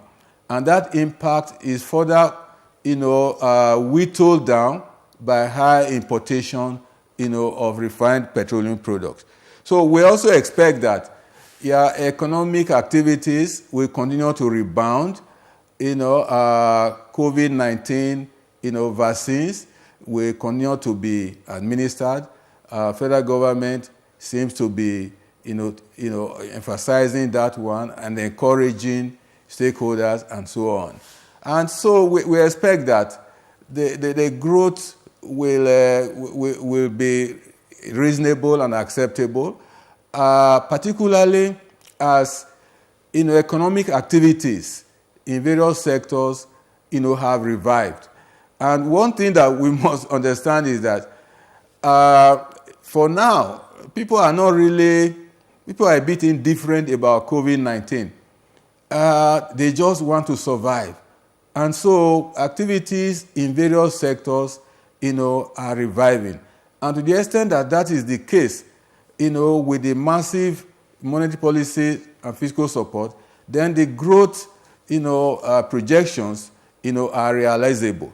And in the area of inflation, we don't expect inflation to remain at 15.99%. It's good news to us that for 7 consecutive months, the inflation rate has, decelerated, declined. All right, Professor Michael Badon, thank you very much. We're pressed for time, and we still want to just get the views of the other 2 guests here with us in the studios with regard to the outlook. Already you were talking about what the outlook will be for next year. We're wondering, there is a critical political economic decision that the government says it would make mid next year, which is the removal of petroleum subsidy. You're already hearing the reactions to all of that. And then the government says it's going to mitigate the consequences by shocking it with 5,000 naira monthly disbursement to some 40 million Nigerians, who are deemed to be poor. But we do know the knock-on effect on the increase in petroleum prices. That is to say, look, headline inflation goes up, food inflation goes up. CBN is projecting that, food prices are likely to be more salutary next year. Up to what point? Before you have the removal of fuel subsidy or what? I'm wondering, Yushua, what kind of handshake would you like to see between the monetary authorities and the fiscal authorities, or if you like, the political economic managers in this regard, so that the kind of sweet scenario that is being painted by the CBN MPC doesn't turn into a nightmare from the middle of next year? You see, of course, whatever predictions we are making, I still hold my view since 2014, restrictive. Once a monetary policy committee adopted a restrictive monetary policy committee, definitely there is going to be the same scenario. The same scenario where if the rates remain constant, it is expected that inflation, the behavior of inflation may likely change based on the supplies of whatever in the market. Because the Forex issue that is distorting most of the price stability in the economy, if it is not attended, then definitely it will have multiplier effect. As rightly pointed out, PMS remain a determinant as far as price stability or instability is concerned. Change in price will have to relate to any type of product. Agri product, for instance, we are going to see changes in the supply because the attitude of the market is not friendly at all to the price stability. Once there is production in the farm, some people in between the chain are taking it away and they are storing it. So the central bank to continue to project based on normal, based on assumption that if A remain constant, definitely the behavior of this will also remain at this particular issue. So now there is not going to be instability in prices of food items from the supply factor because the chain, the distribution chain, a lot of malpractices is going on. I have seen many in different parts of Nigeria. Like, let me give you a good example. In a rice producing community, I have witnessed how people are buying the produced rice and keeping it in anticipation of a change in price. And they are waiting not only for the supply of rice, the transportation, which fuel, PMS, premium motor spirit, is going to change. Now, the attitude of Nigerians themselves are happy. If you check around, there is no normal distribution of PMS, even though the prices is not adjusted. But the product is available. So these are some of the things that is the central bank must take keen interest to understand our behavior, the behavior of the market, and at the same time, whatever model they are taking to change the scenario or to establish price stability has to be more friendly to the last consumer in the economy. This large consumer is affected by two things. One is income. Nobody is talking about the income. We talk of changing prices. Once those who are on fixed income are already suffering the pains of 15.9% inflation because their income has not changed. It is only few that are on flexible income can adjust. And even if they are adjusting, they are not adjusting their consumption. And once you are talking of manufacturing and what manufacturing can do to GDP, it has to do with consumption. And when you are speaking with consumption, it has to do with income. Well, really, we're running out of time at this point. In fact, Kingsley, we may have another opportunity of delving into the issues concerning this monetary policy and what have you. Particularly the outlook for next year. Exactly, which of course Professor Baden didn't have enough time to attend to. We are going to do that all over again because the critical issues are coming out. By the time we get to the second quarter of next year, by the time we have a removal of oil subsidy, the whole scenario definitely is going to change. That is a natural phenomenon. Thank you, gentlemen, for being here this morning to discuss this very important issue. Professor Uche Waleke, Chairman, Chartered Institute of Bankers of Nigeria, Abuja branch, thank you for sharing your thoughts with us. Ishao Aliyu, economist and economic analyst, you are also welcome once again. Thank you very much. Thank you very much. We thank you indeed for your submissions. And of course, Professor Mike Obadan, Professor of Economics, University of Benin, and member CBN Monetary Policy Committee. We are going to have you again on this platform, perhaps to discuss this issue with respect to projections. Thank you indeed for coming today. All right, let's take some foreign tidbits before we round off this edition. Ethiopia's Prime Minister Abiy Ahmed has gone to the front lines to lead his troops in the battle against forces from the northern Tigray region. Deputy Prime Minister Demeke Hassan will take charge of routine government business in Abiy's absence.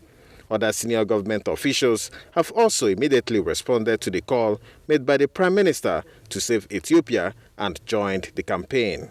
State media has shown no images of Abiy, a 45-year-old former soldier and winner of the 2019 Nobel Peace Prize, at the battlefront. The government has not disclosed his location, but a spokesman said he had arrived at the front on Tuesday and was joined by other government officials who heeded the call to save Ethiopia. Meanwhile, 3 German political parties have sealed a deal for a new government with left-leaning Olaf Scholz, the proposed next chancellor, following lengthy coalition negotiations and a historic election that sees Angela Merkel stepping down after 16 years at the helm. The incoming government's vision for Germany includes plans to legalize cannabis. It also aims to phase out coal by 2030 and have at least 15 million electric cars on the road by the same year. Mandatory COVID-19 vaccines would also be considered amid soaring cases in the country. Under the agreement announced in Berlin on Wednesday, Scholz of the center-left Social Democratic Party, SPD, will head a 3-party coalition with partners, the Greens and pro-business Free Democrats. It follows a close September election and 2 months of negotiations to form a new government. The deal, which sets out the government's vision for its 4-year term, will now go to the wider party members for consideration. Barring any last-minute upsets, Scholz will be sworn in as Chancellor early next month. So that's it for us on Good Morning Nigeria. We thank you for tuning in. Join us again tomorrow same time, 7 o'clock in the morning. Until then, look after yourselves. I'm Kingsley Osadolo. I am Kirian. Have a wonderful day.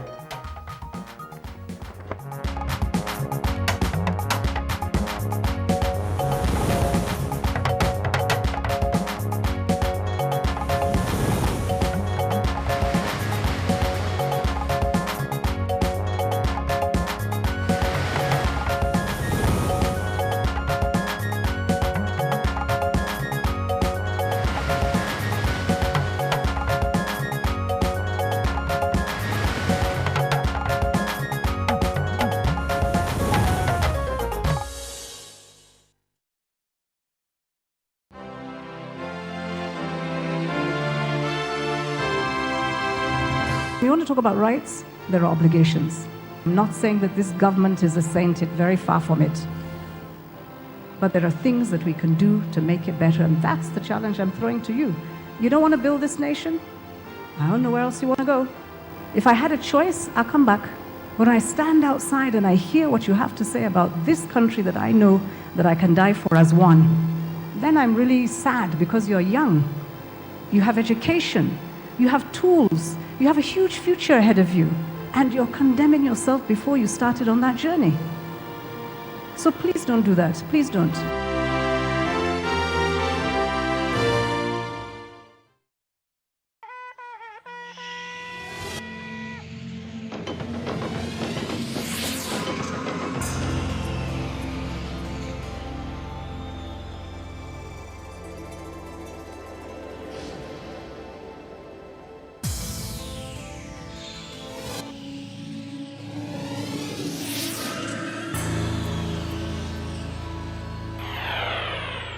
NTA, you can't beat the rich.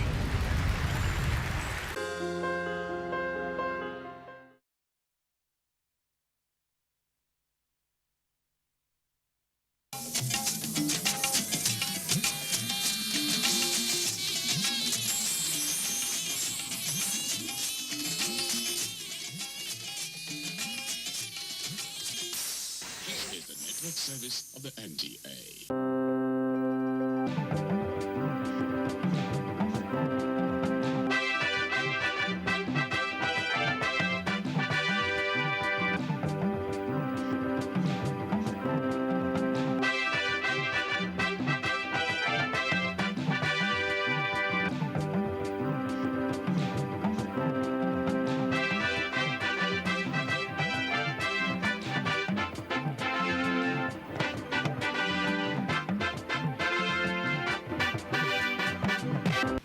American football gets a boost with the secondary school qualifiers starting in Lagos.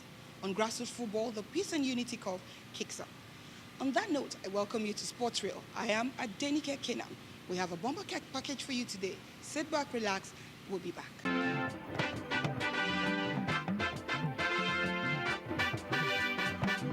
Welcome back to Sports Reel, with the qualifiers of the secondary schools participating in the American football, organized by the Nigerian American Football Association.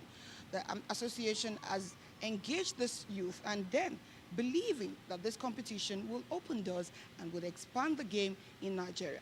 Give George was at the media round. The Nigerian American Football Association has kicked off secondary school qualifiers in various centers across Lagos State. The competition, organizers say, will feature 40 schools, which will produce 2 teams that will get promoted to play in the league. It is an organized league we are planning, and it's an organized league we are going out with.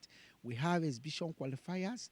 We have also trained both the players, trained the officials. We have truly researched about this football, this sports.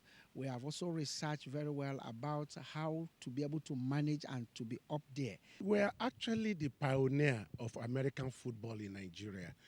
American football was introduced into this country to New Hall International School in 2019, and this happened on this very sport facilities.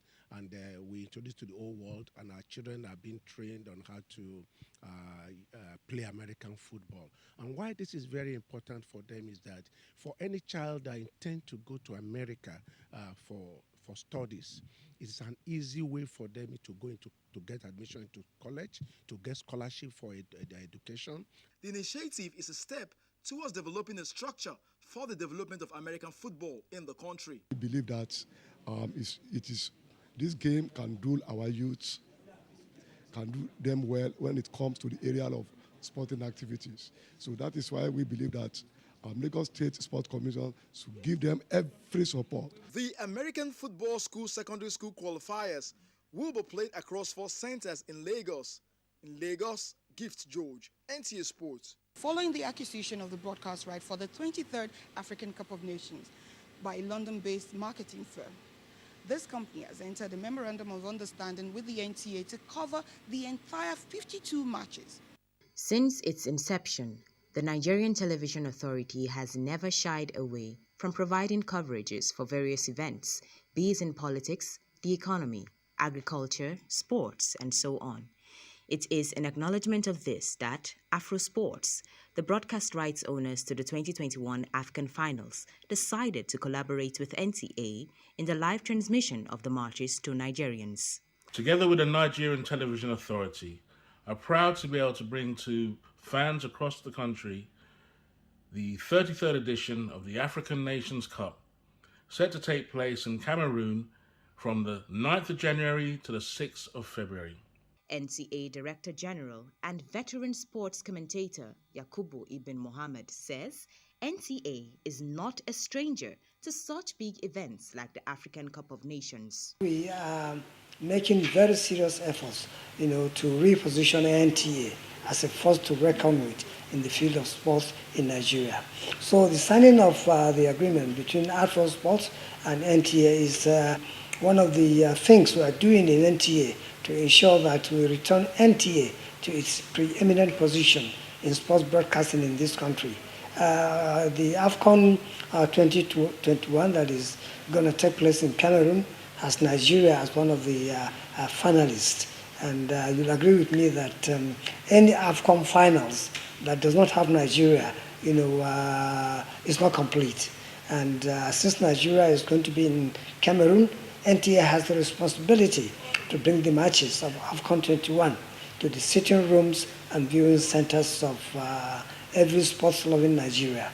So 1980 AFCON winner and Speaker of the Sports Parliament, Segun Odegbami, this is a welcome development. NTA, the reliable sports broadcasting organization, is here to revive the tradition of sportscasting, particularly of football in the country. The 23rd edition of the African most prestigious football tournament will kickstart from the 9th of January to the 6th of February 2022 in Cameroon, with 24 African teams participating.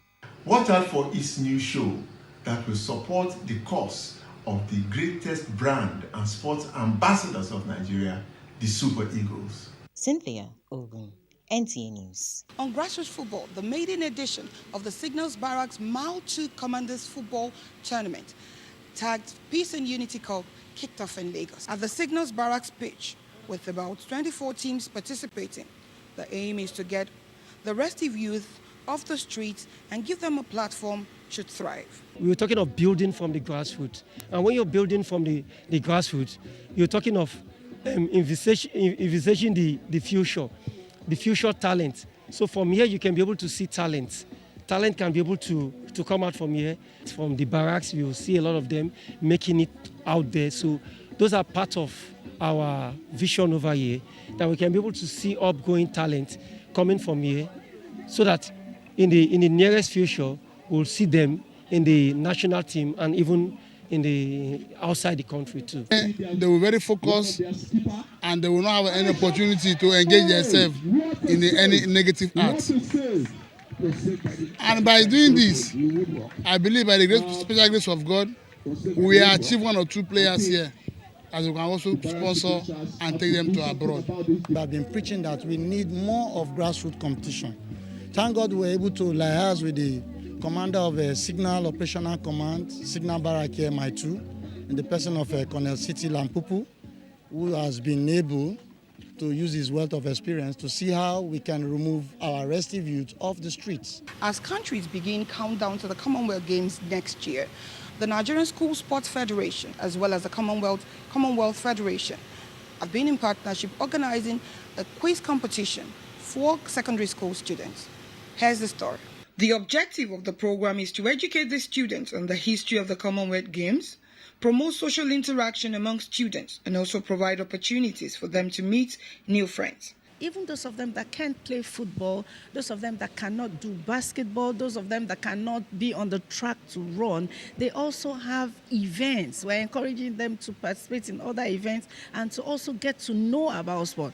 For instance, this morning, those of them that are here must have studied very well about sports, before they can now come for the sport quiz. So it simply means that for them to prepare for quiz, they have prepare their mind to know about sport. And that is the aim. Beyond knowing about sport, encouraging mass participation in sport, it also serves as an opportunity for social interaction. And then the students that are participating in this event right now are also being educated on the history of Commonwealth and the Commonwealth Games. Cumulatively, they are learning about sports. So it's about mass participation in sports and also making them to be better individuals, letting them know the benefits of participating in sport. In whatever capacity they are when they're older and when in the future they can help to support the sports and they have an idea of what's going back.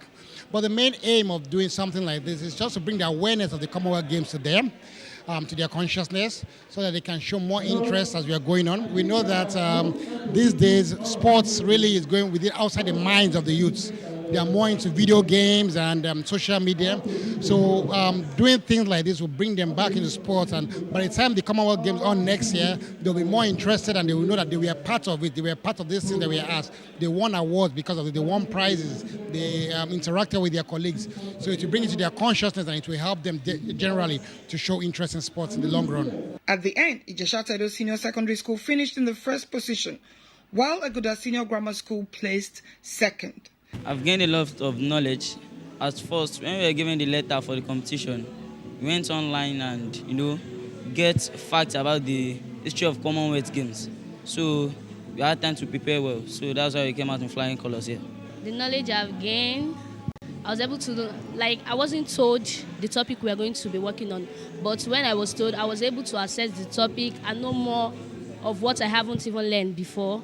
The event was put together by the Commonwealth Sports Foundation and Nigeria School Sports Federation. Still Sports Reel. We'll go on a break and we'll be right back.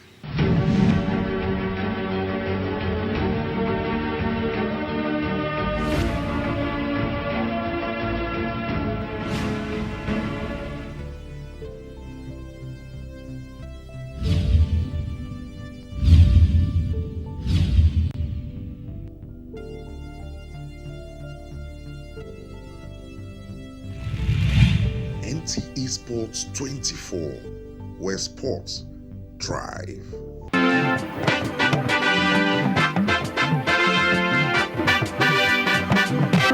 The Nigerian Professional Wrestling Federation has organized its 40th anniversary National Wrestling Championship at the Teslim Balogun Stadium, Lagos. The event, which was focused on celebrating the history of professional wrestling in Nigeria, saw USA Bing of Congo Democratic Republic beating Nigeria's Major Ariba in one of the new titles launched at the event. Major Ariba trying to take control of this one. Goes to the rope, goes down, flying slam. Got a 2 count. And the man from Congo still staying in the match.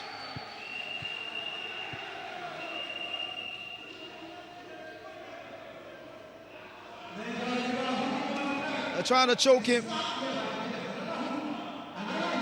Chip shot to the chest, sends him to the rope. Oh, it's going for a submission move.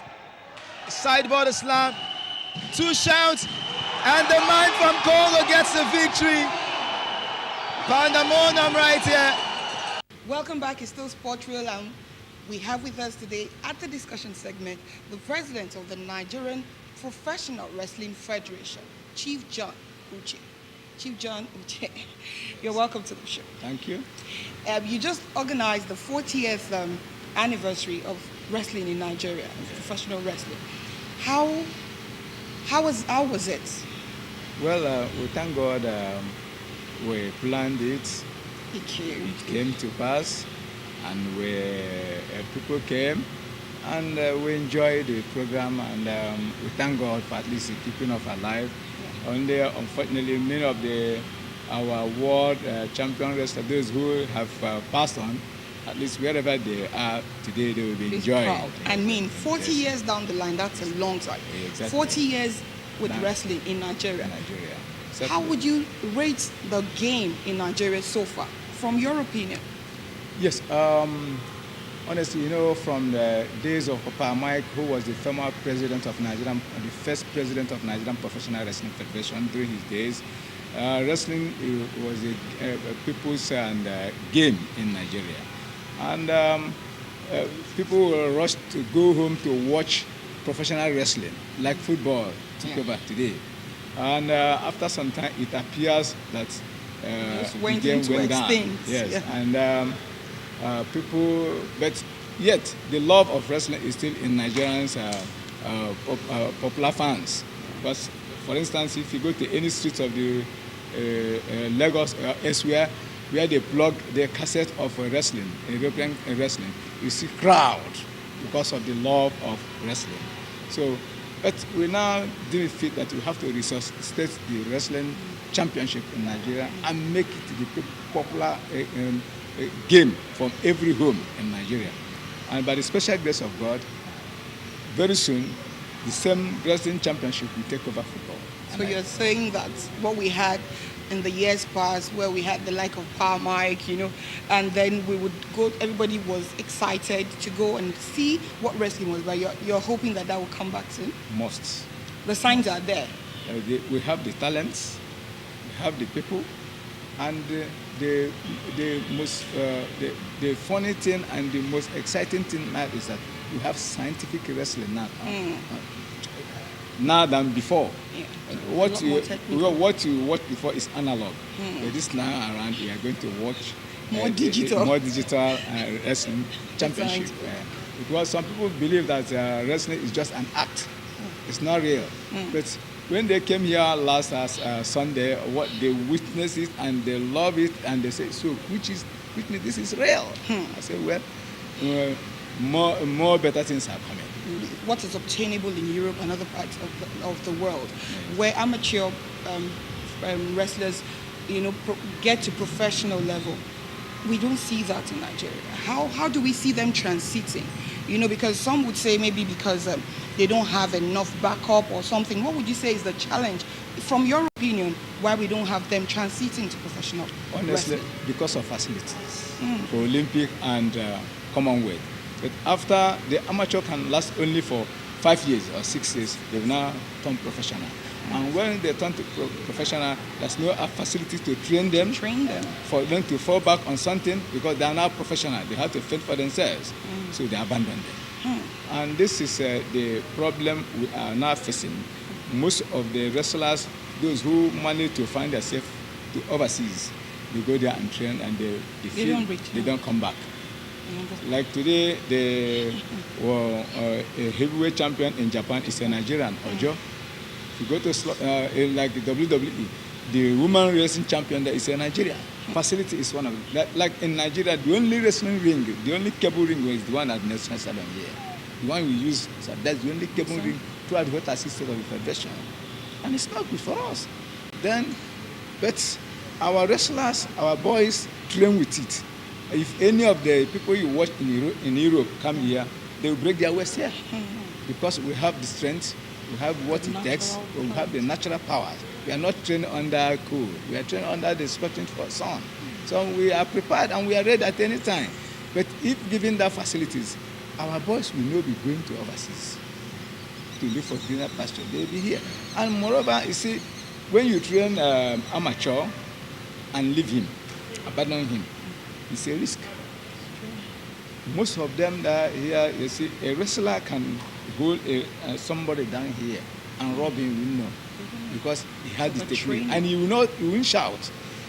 People will be passing, we know what is going on. What do you think is the next step to make things work or to bring about the much needed renaissance for the game of wrestling in Nigeria? Well, we are trying our best. We have gone to National Assembly. We agree to the House Committee on Sports to at least help to talk to Central Bank, even if since we cannot be given, we are not part of the Ministry of Sports for the budget, they then give us a grant. If they can give a grant to agricultural farmers to farm, this is part of farm. With all these talents that scattered all over the streets of Nigeria, we bring them together for them to be useful to themselves to the country and to the society. And then we will also, all these racing youths across the country, get them off the streets. Yeah, get them off the streets. So, and train them for them to be useful, not to go and cause problems and become violence to the country. Thank you very much, Chief John Uche. It's been a pleasure having you on Sports Reel. That was Chief John Uche, the president of the Nigerian Professional Wrestling Federation, talking to us about after the 40th anniversary of wrestling in Nigeria and the way forward. We'll be back.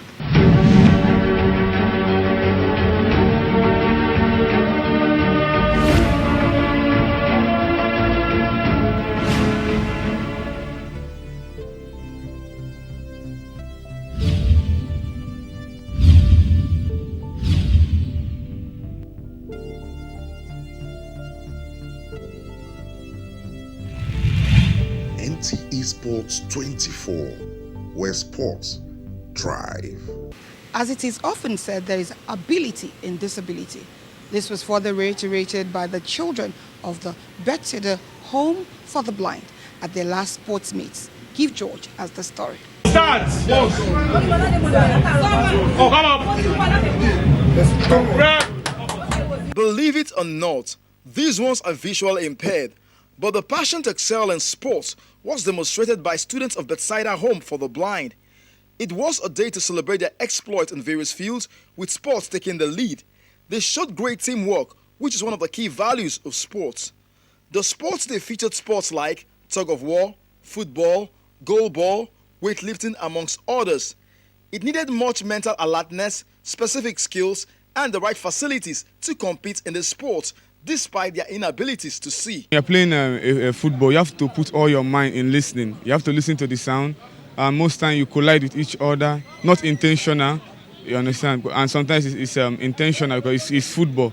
And seeing all those things, and you know, like if you go to a Western world, in foreign countries, all these, the posts we are using here, they are not advanced. Ordinarily, you ought to be given a sound that this is the goalpost so that you know where to play your ball to. So everything has to do with your sense of hearing. The easiest way you can capture something by hearing. So the easier you hear something, you'll be able to capture it. And again, with some other activity like the one we just came out from now, the javelin throw, it's all about still listening to instruction and following it. We can produce also the next Ronaldos and the next Messis and the next Serena Williams and Roger Federer of this world, even in our own Paralympics style. You know, if you check the Paralympians that went for Olympics this year. Founder of the school, Choma Ohakwe, says the students can excel in sports if given the right support. We now look around to put a sports that we feed them that they can be able to do. Let the government know that there's ability in disability, that here a blind person can do whatever they think that they cannot be able to achieve. So they should not be expecting that every blind person must be in the street begging. The sports day was part of activities to mark the Visually Impaired Week. In Lagos, Gift George, NTA Sports. For more stories in Sports Reel, here is our correspondent.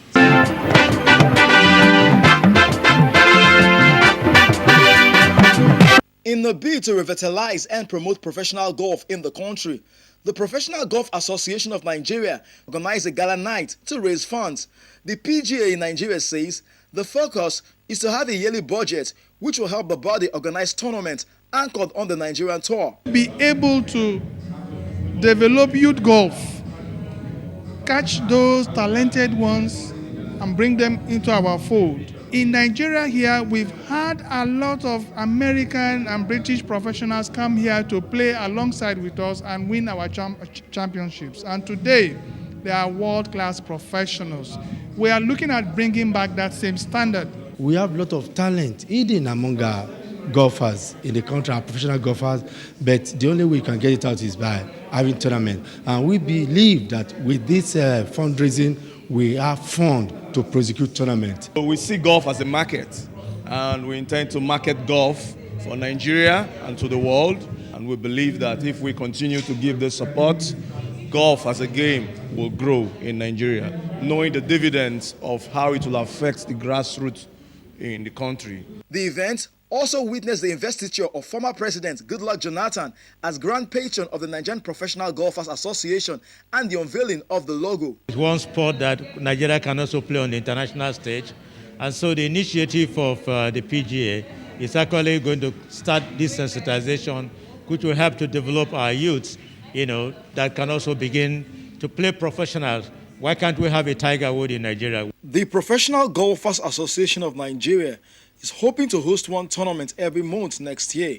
In Lagos, Gift George, NTA Sports. On to tennis now. The 7th edition of the Obailegushi Tennis Tournament, which held in Lagos. This is to promote well-being and wellness in individuals and to encourage everyone to exercise and engage themselves in one form of sporting activity or the other. You have to be fit, and to me as a person, sport brings peace, it brings love, and it brings everything around us. We had a plan this year, but it was because of the short time and everything.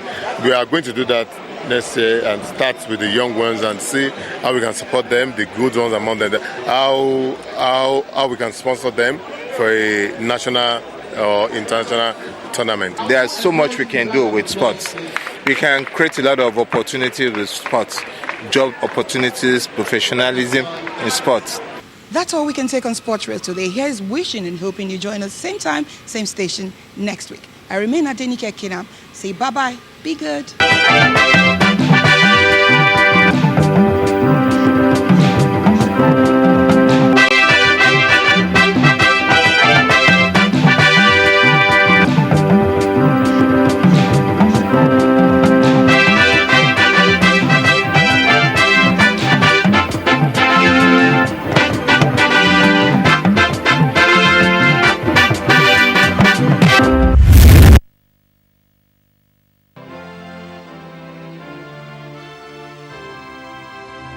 We want to talk about rights, there are obligations. I'm not saying that this government is a saint, it's very far from it. But there are things that we can do to make it better, and that's the challenge I'm throwing to you. You don't want to build this nation? I don't know where else you want to go. If I had a choice, I'll come back. When I stand outside and I hear what you have to say about this country that I know that I can die for as one, then I'm really sad because you're young. You have education, you have tools, you have a huge future ahead of you, and you're condemning yourself before you started on that journey. So please don't do that. Please don't.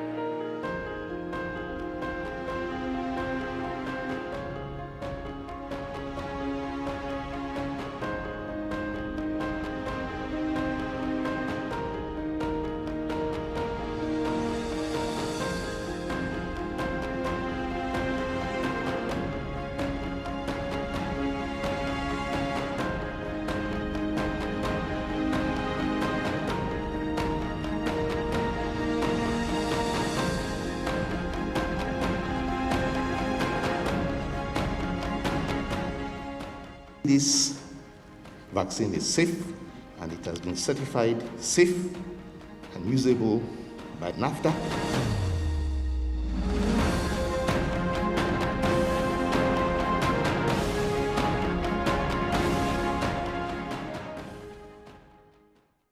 Hello and welcome. It's time for another interesting package of Everything Music. Angelina, you dey cool in my temperature. If you call, I go come deliver. This is Talking Movies. In times of old, the world was full of wonder.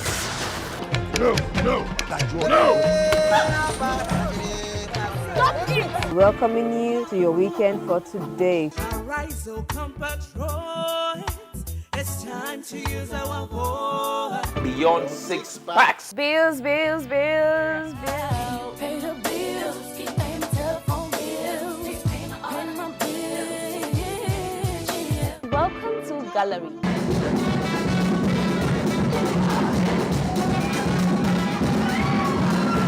Me Me and my paddies. London for what? London for medicine. Medicine for what? Medicine for coffee. Are you sickness? To our illness. Welcome to Gist Zone. All right, my name is the Eselusien Wego One. Ona nyokoko nyonyo.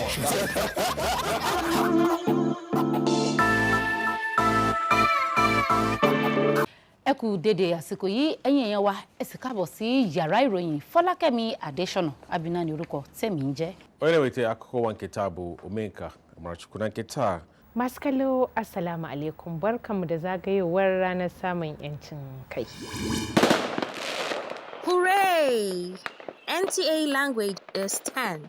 10 years of qualitative broadcast in our local languages, popularizing our language, promoting our indigenous culture, food, costume, art, monuments of our core moral and ethic values. Come, celebrate with us and help propel our indigenous language to greater heights. A win for the elevation of our local languages is a win for us all.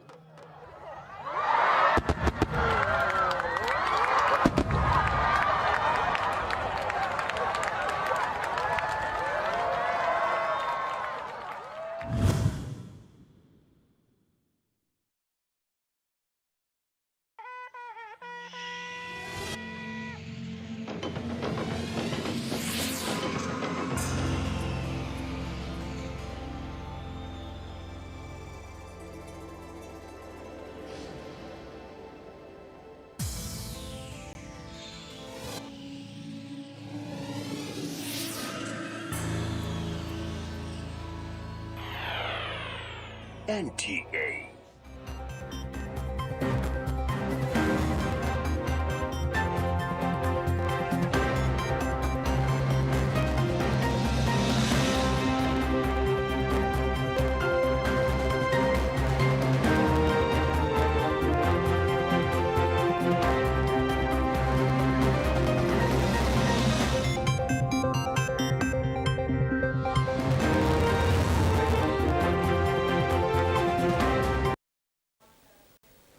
Nigeria Air to launch operations from April 2022, says the Federal Executive Council. Reports predict all export and household spending to drive Nigerian economic growth in 2022. All eyes are now on OPEC and allies as oil prices slip. And U.S. inflation jumps and stock markets show worried sentiments. And of course, this is Business Express, and we're reaching you from Abuja, Nigeria's capital. I am Leah Katung. Bye-bye today.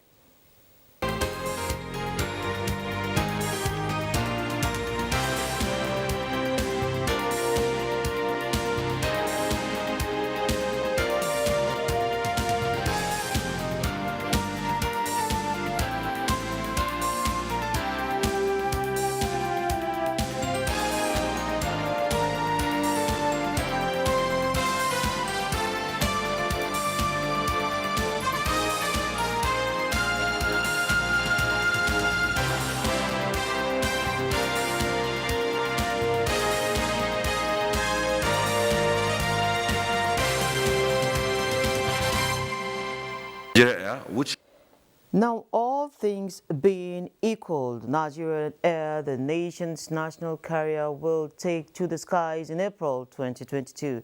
These followed the approval of the outlined business case for the project by the Federal Executive Council.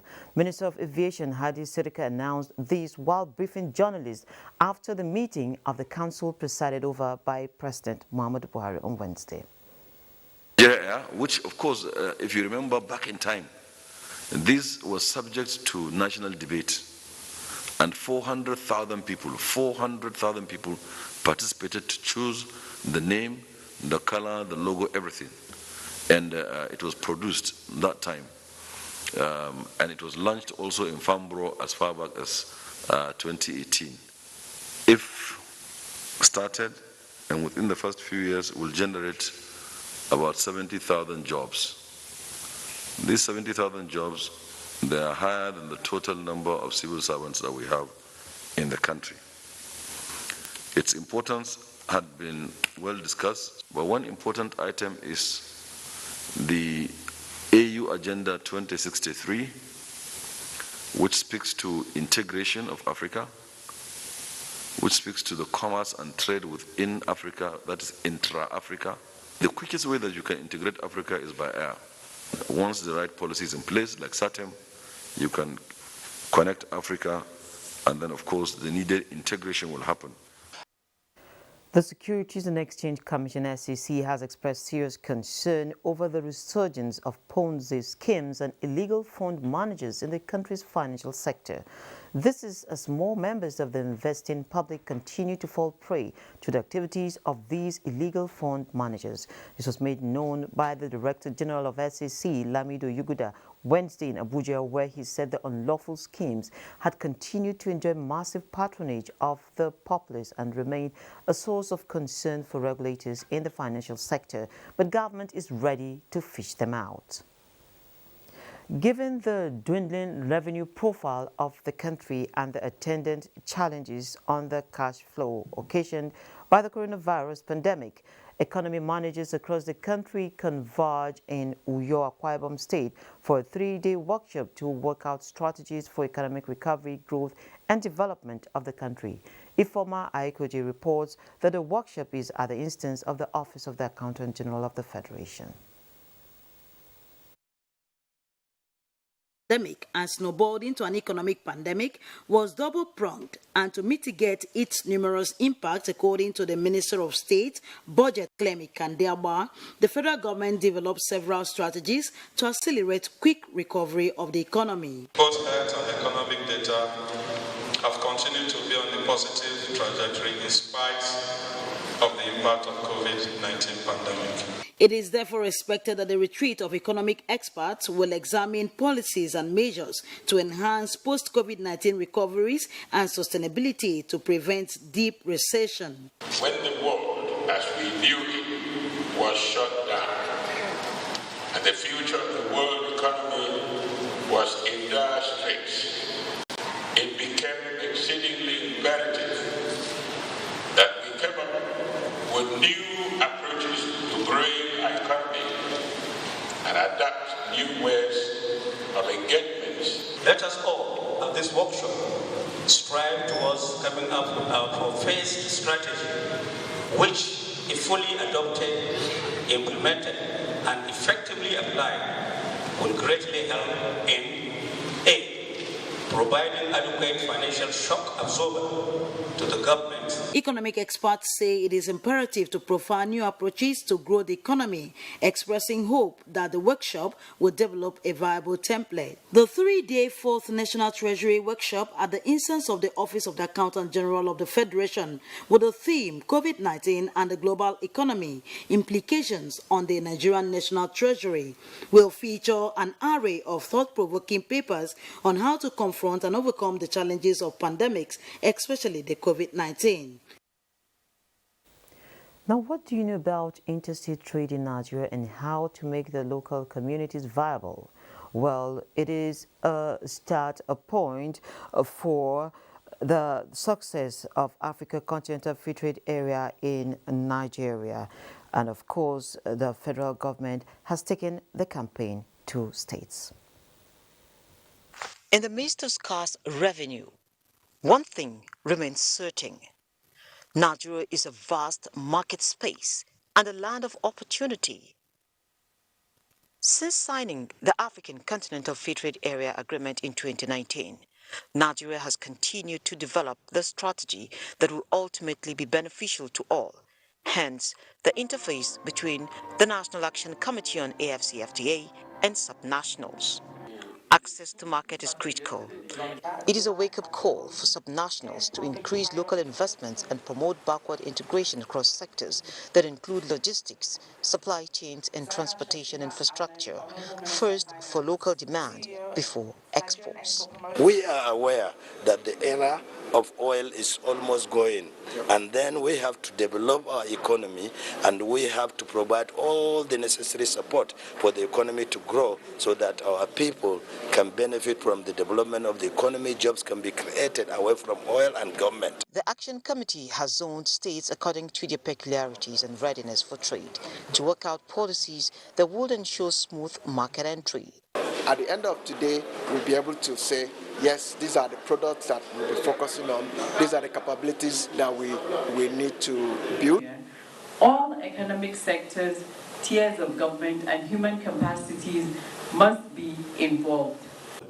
After the strategy workshop, outcomes will be communicated to governors and included in the national strategy on AFCFTA. Access to clean, modern energy services is an enormous challenge facing the African continent because energy is fundamental for socio-economic development and poverty eradication. Today, a large proportion of the Nigerian population actually do not have access to electricity. As global attention turns to alternative sources of clean and renewable energy, we will turn our attention, of course, to that sector, and that includes energy efficiency. Our guest is Monica Madukwe, an energy specialist who is the founder of Put-Through Technologies Limited. You're welcome to Business Express. Thank you very much for having me. Yes, so great. I want to say, firstly, congratulations on your outing at COP26. And let's start by you telling us the relationship really between energy and the development of any given society like Nigeria. Well, energy is fundamental. For example, if you look at the household or industries or even transportation, it all runs using energy. Our light bulbs, our electricity needed to power machines, or transport, for logistics, movement of goods, you need fuel. In industries, you need to burn energy in order to create work. So energy is fundamental. And you see, when you talk to those in the manufacturing sector, they tell you some of the biggest challenges they have is a high cost of electricity because it trickles down into the final cost of what they produce. And in Africa, generally, experts, McKinsey says that we pay about 3 to 6 times more than the global average for electricity. This therefore means our industries are less competitive globally. So if you cannot compete globally, then of course your industries remain smaller, they are shrinked, and we continue to rely very much on goods from outside the continent. And moving forward, we have to address this issue. Okay, now for most people, they will say, I would ask the question most Nigerians will want to ask: how affordable are renewables when we lay them side by side with the other sources that we use, particularly in Nigeria?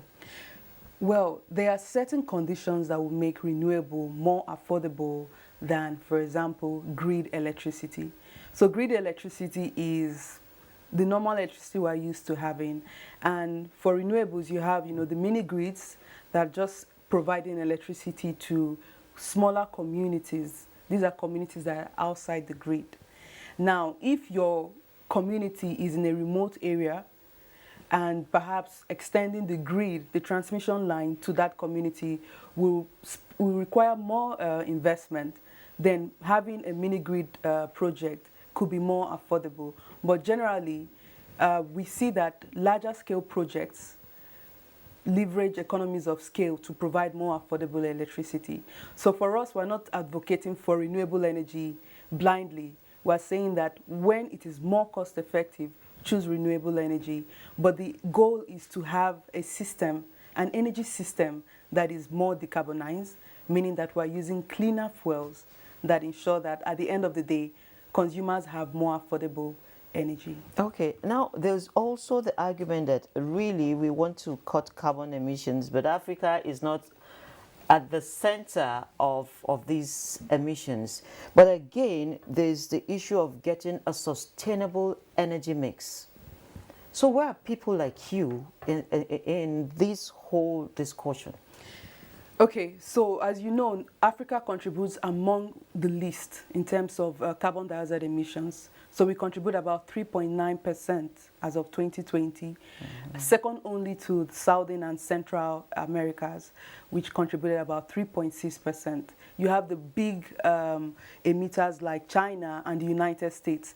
However, at the COP26 and generally, people are pushing now that everybody has to be on a path of a declining carbon dioxide emission. Because if you look at advanced economies like the United States or Europe, over a certain 10-year period, the carbon dioxide emission has been declining. However, in Africa, it is positive, although very small, it's still positive. So a lot of these advocates are saying that the world needs to be on a declining pathway in order for us to be at a net zero emissions by 2050. Some people say that Africa also contributes to the emissions, and then we also take our own part before cutting. But that aside, then, renewables in Nigeria, how has it been? Well, the renewable energy sector in Nigeria is growing. I would say that in terms of the policies, you know, the action plans, Nigeria is there. And, you know, we have a good contribution of hydroelectricity in our electricity mix. However, there is limitations to increasing more renewables.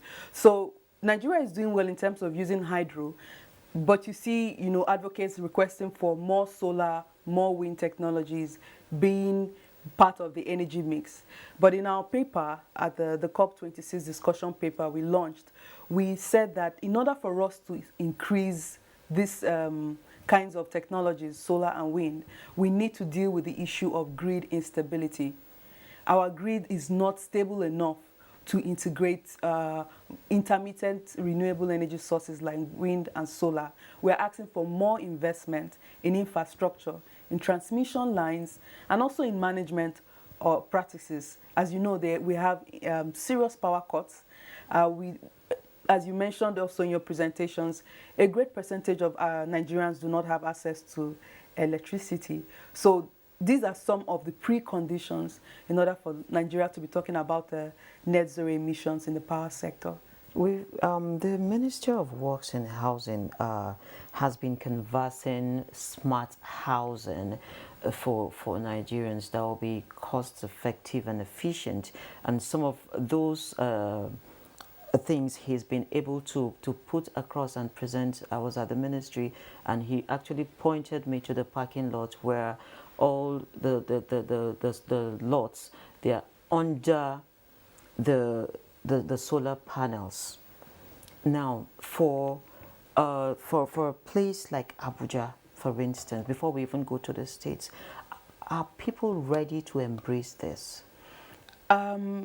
People are interested in cost, the cost implication of this.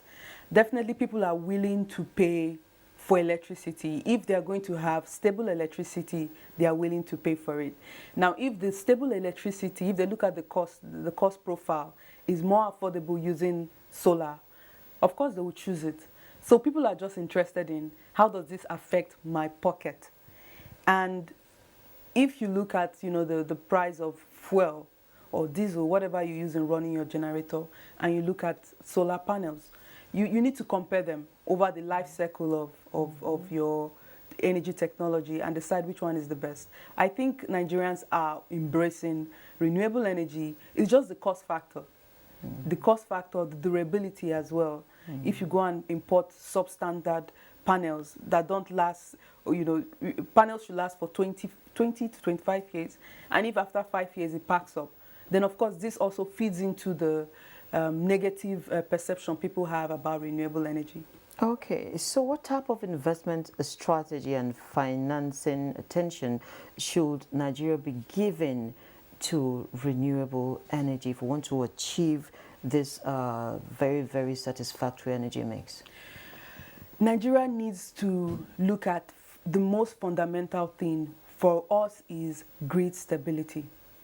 We need to have a grid that works, meaning that instead of having, you know, power outages because there are some issues with electrical equipment, we need to look at how can we address it. That is for me the most fundamental thing, because once you can address, you have a stable grid, then you can integrate more solar and wind. There's been a lot of discussions, and I know TCN in 2018 announced that they had achieved very stable grid frequency of about 50.4 something hence. So, and it mentioned that this was the best in West Africa. So I know TCN is working to ensure that there's stable grid in the country, but we do still see some challenges. Infrastructure investment is very important, and we also support the use of Nigeria's natural gas. Nigeria needs to use is non-renewable and renewable energy resources. The mix needs to be it needs to be a pragmatic mix that allows the country to pursue energy access goals using least cost options. Okay, I must sincerely thank you, Monica, for making time to come and share your experience with us. Thank you very much for having me. Great. And so we're moving now to surviving COVID-19. Salihu Zairu is a point-of-sale operator who had some really downsides during the pandemic-induced lockdown. He told Stephen Aditutu he was aware of the CBN intervention, but does not know how to go about benefiting.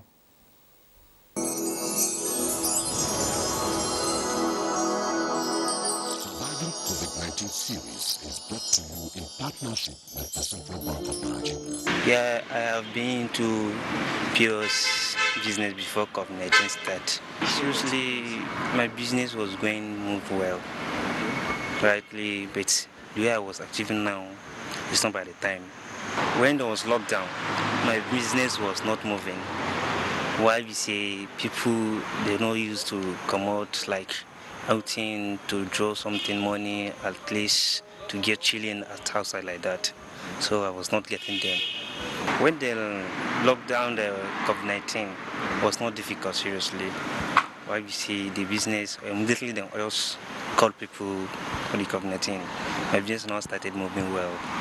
Why we see people are coming in, withdraw, going out to eat and do everything. I prefer business after COVID-19. Why? Why we say people are going out. Wherever the COVID-19 is releasing, people are going out everywhere they like to go. That's now I'm enjoying my business. Yeah, you know, be moving normally. Yeah, I have heard of the Central Bank of 19 money that going to give people like that. So seriously, I just had it, but I didn't have achievement of it. I didn't get it. I don't know person that have collected the money. I just hear by the like story like that. Like seriously, if that federal government money, if I get it, seriously, this my business POS, which will be open. I'm very acknowledgement of it, because we say the cash that I've been having down, it will more increase, but whereby my business will be open to get much of enough things that I have.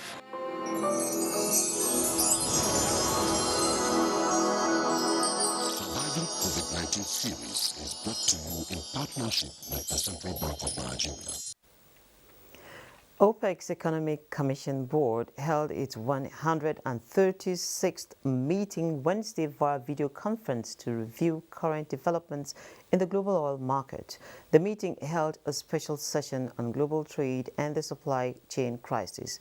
OPEC Secretary General Mohammed Sanusi Barikindo emphasized that global leaders must address disruptions in global trade and supply chains to optimize trade flows around the world and support a more holistic economic recovery from the COVID-19 pandemic. In 2022, world oil demand is anticipated to increase by 4.2 MBD year-on-year, revised higher by around 0.9 MBD compared with the initial forecast published in July 2020. It is noteworthy that our latest projections indicate that there is a possibility that a global supply surplus could materialize sooner than anticipated in the first and second quarters of 2022. Moreover, we are keeping our eyes on the developments related to the release of from strategic petroleum reserves in the U.S. up to 50 million barrels, and potentially other consuming countries such as China, India, Japan, South Korea, and the UK. Oil prices fell on Thursday, with investors waiting to see how major producers respond to the emergency crude release by major consuming countries designed to cool the market. However, data pointed to healthy U.S. fuel demand. U.S. West Texas Intermediate crude futures fell 0.1% to $78.3 a barrel this morning, while Brent crude futures slipped 5 cents to $82.2 a barrel. Analysts said U.S. Energy Information Administration data showed gasoline and distillate stockpiles fell more than expected, even as crude stocks rose, suggesting the market needed more crude. Nigerian equities market closed Wednesday trade on a flat note amid sell-off in buy interest as the benchmark all-share index depreciated by 2 basis points. The NGX all-share index closed at 43,245.02 points to reflect a decline of 0.02 from the previous session. Meanwhile, the market capitalization increased by 11.36 billion naira.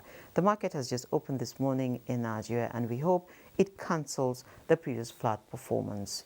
Well, let's see how stock markets are performing across the globe this Thursday. European stocks are expected to open higher on Thursday as investors continue to monitor the COVID crisis in the region and political developments in Germany. The UK FTSE index is seen opening 18 points higher at 7,303. Germany's DAX 59 points higher at 15,955. And France's CAC 40 up 30 points at 7,078. Shares in Asia Pacific were mixed in Thursday's trade as investors reacted to the Bank of Korea's rate decision.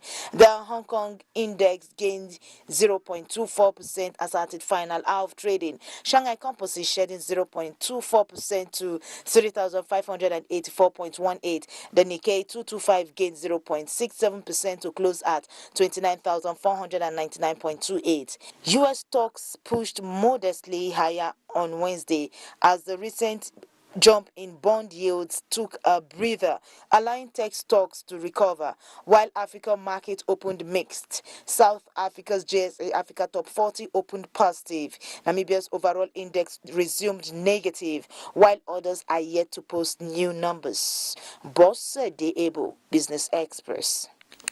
Thank you, boss. And that wraps this edition of Business Express. And it is, of course, the end of the show today. But we're going to return tomorrow at 3 p.m. Remember to keep in touch with us. So do send in your comments, observations, and suggestions. Also be informed that all previous episodes are available on YouTube on the NTA's channel. My name is Leah Katum Babatunde. Do have a wonderful day.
Welcome to Abuja, the place that unites Nigeria.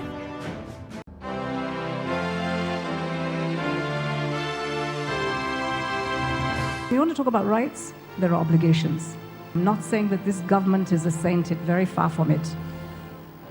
But there are things that we can do to make it better, and that's the challenge I'm throwing to you. You don't want to build this nation? I don't know where else you want to go. If I had a choice, I'll come back. When I stand outside and I hear what you have to say about this country that I know that I can die for as one, then I'm really sad because you're young. You have education.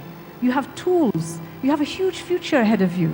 And you're condemning yourself before you started on that journey. So please don't do that. Please don't.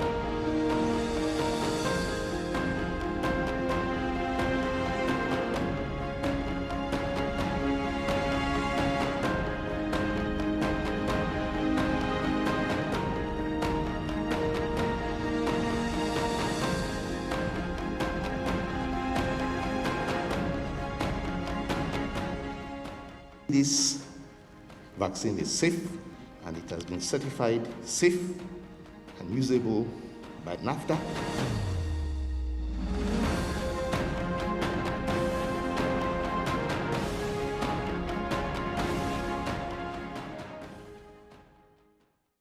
Hello and welcome. It's time for another interesting package of Everything Music. Angelina, you dey cool in my temperature. If you call, I go come deliver. This is Talking Movies. In times of old, the world was full of wonder.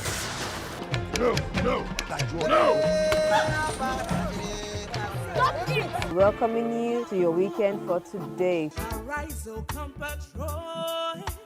It's time to use our voice. Beyond Six Packs. Bills, bills, bills, bills. Pay the bills. Keep paying my telephone bills. Pay my bills. Welcome to Gallery.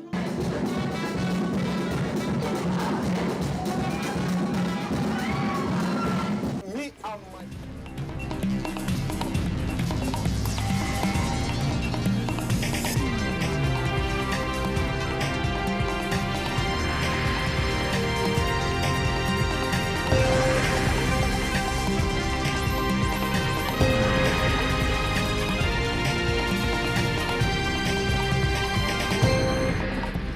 Hello, good morning. This is the news at 10, reaching you live from Abuja. I am Tessie Omeri. Let's begin with the headlines. Nigeria's national carrier to take flight in April 2022.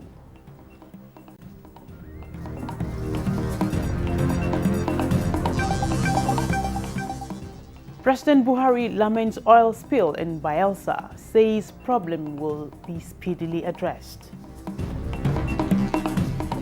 Bill prohibiting counterfeiting and protecting trademark owners in Nigeria passes second reading at Senate.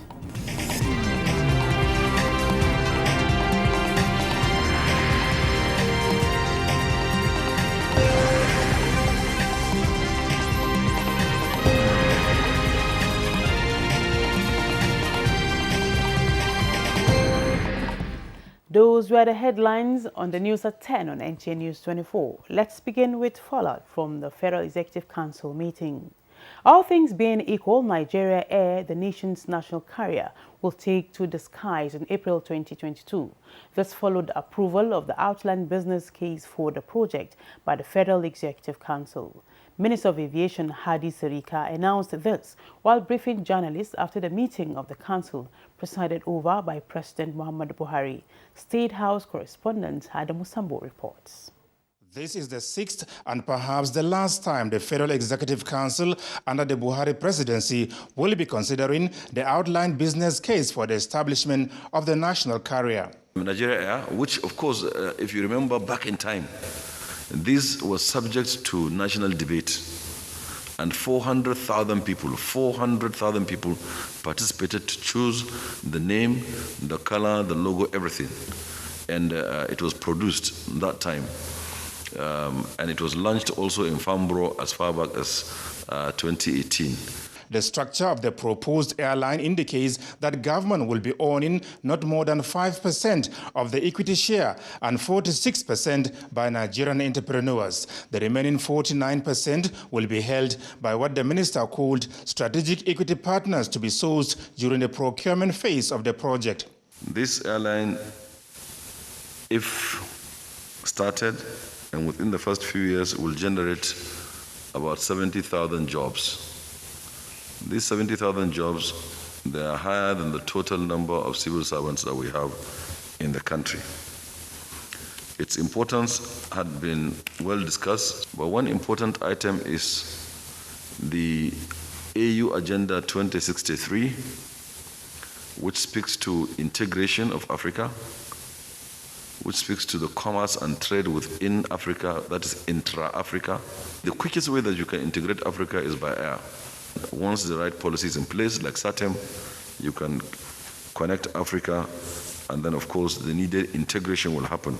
Hadi Sirika also secured the Council's approval of a 1.49 billion naira contract for the provision of automated civil aviation regulatory equipment called the Truth Machine for the Nnamdi Azikiwe International Airport, Abuja. This is a software that will allow all of the activity of civil aviation regulation to be done electronically on one platform, including payments, including follow-up on personnel licensing, the medicals, the economic regulation of airlines, safety regulation of airlines, and all other businesses within the envelope of civil aviation will be monitored by this single software. All of the truth of regulation of civil aviation will appear on this platform. It's an extremely important software that the world has now come to terms with. Also approved by the Council is the award of contract for the provision of training, logistics, operational equipment, and maintenance support under the Integrated National Surveillance and Waterways Protection Solution infrastructure in Nigeria. This is more like a recurrent expenditure for the Deep Blue project. If you stop purchase of petroleum, payment of allowances, and the size that you need to insert cameras and all that, then it won't function. So that's what this seeks to achieve. There's huge improvement in the security in our waterways now. And we hope that it will continue as we progress. Over 6.3 billion naira is to be expended on the project aimed at enhancing the safety and security in Nigeria's maritime domain, as well as the Gulf of Guinea, for economic development.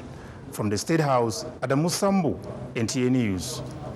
Many thanks, Adamu Sambo. Still on the outcome of the Federal Executive Council meeting, with the oil sector now contributing only 7.49% to the nation's GDP and 92% by the non-oil sector, the Buhari administration's economic diversification drive has been achieved.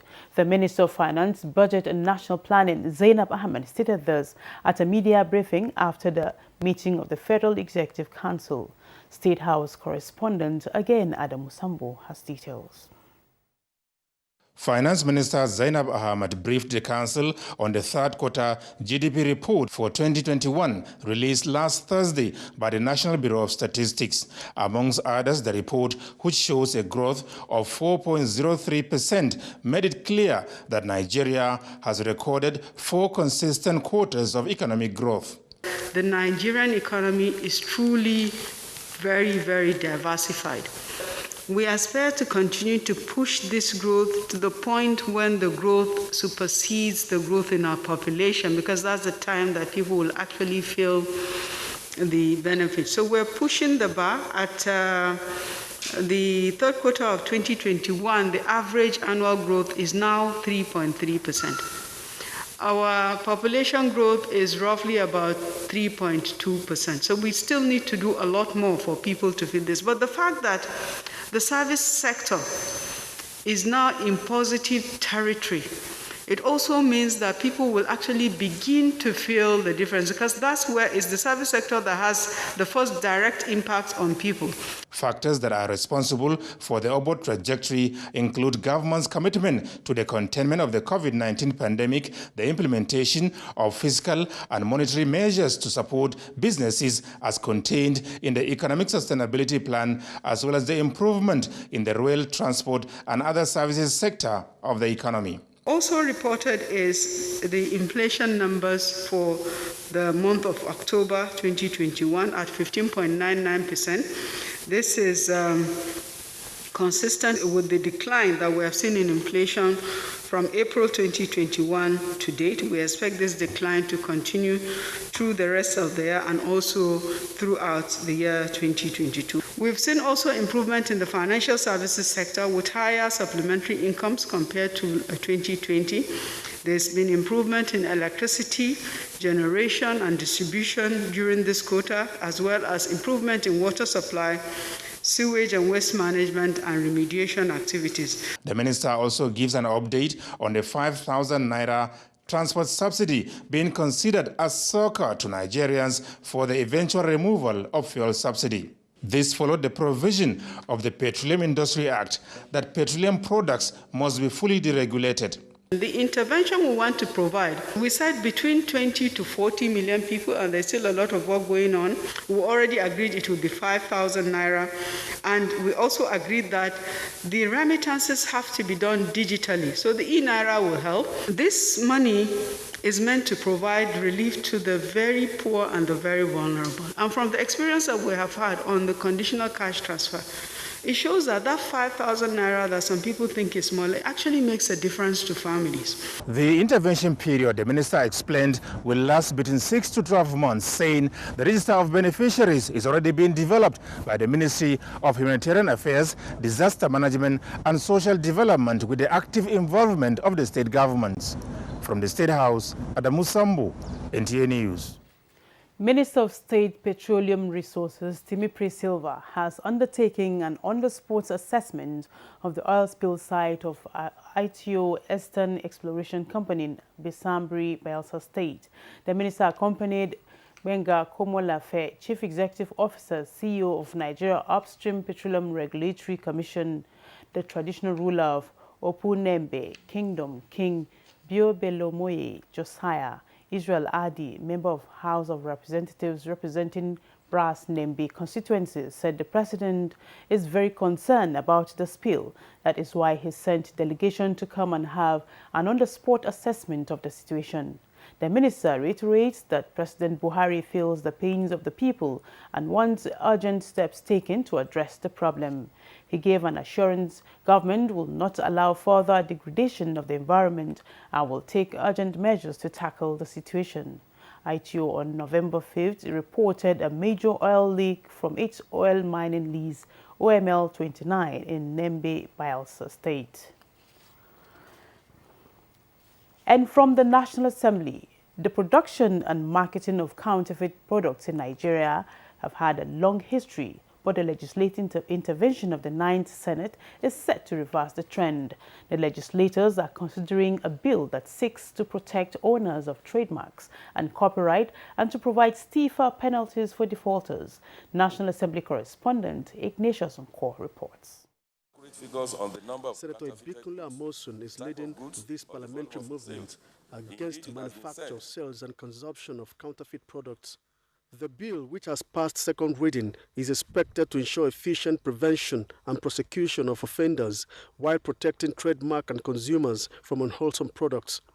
The Counterfeit Bill 2021 also seeks to introduce measures to further protect owners of trademark against counterfeit of their goods, protect consumers from dangerous counterfeit goods, and ensure that appropriate revenue accrues to government from trademark owners of goods. I think it can only increase internal production once we strengthen this bill, once we strengthen our laws and we've stopped or minimized the amount of counterfeit goods that come into the country. The bill that seeks to repeal the Infrastructure Concession Regulatory Commission Act 2005 and enact the Public-Private Partnership Regulatory Commission, sponsored by Senator Adamu Alero, and the Institute of Border Studies Kosubosu Barotin Kwara Establishment Bill, sponsored by Senator Sadiq Umar, also passed second reading. It will address the security problem of our border communities. It will help to strengthen the nation's already porous borders in line with global standards. Provide a revolving trust fund that shall enable project development funding, viability gap funding, and the creation of national PPP project libraries. If you go to China today, all the roads you see, no matter how short or long that road is, you will see a toll gate, and it's managed by an entity. We need to encourage the private sector to participate in the development of infrastructure in our country.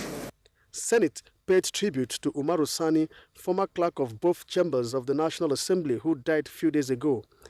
President of the Senate, Ahmad Lawan, granted audience to the Turkish ambassador to Nigeria, Hidayat Barakta, who sought for an improved relations among parliament of the two countries. The parliamentarian dimension of our relations is not too strong. I want to also take this opportunity to assure you that the parliament here in Nigeria, the National Assembly, particularly the Senate, will be glad to have a parliamentary relationship with the Turkish Grand Parliament.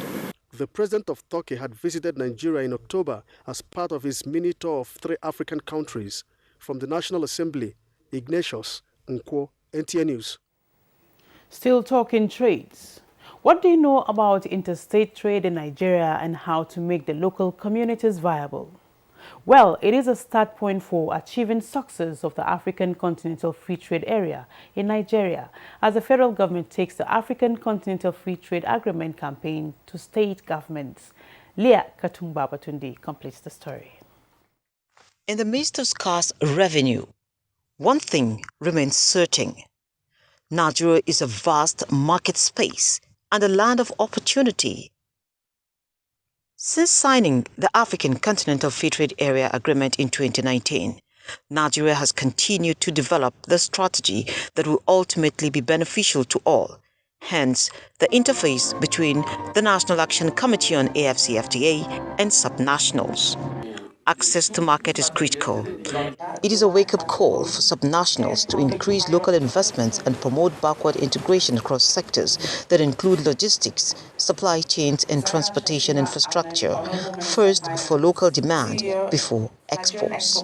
We are aware that the era of oil is almost going, and then we have to develop our economy, and we have to provide all the necessary support for the economy to grow so that our people can benefit from the development of the economy. Jobs can be created away from oil and government. The Action Committee has zoned states according to their peculiarities and readiness for trade to work out policies that would ensure smooth market entry. At the end of today, we'll be able to say, yes, these are the products that we'll be focusing on. These are the capabilities that we need to build. All economic sectors, tiers of government, and human capacities must be involved. After the strategy workshop, outcomes will be communicated to governors and included in the national strategy on AfCFTA. In Abuja, Leah Katumba-Batundi, NTA News. The Accountant General of the Federation, Ahmed Idris, advocates evolution of strategies and practices to manage pandemic-induced financial challenges. Details with Alika Okpanachi-Arua on Business News.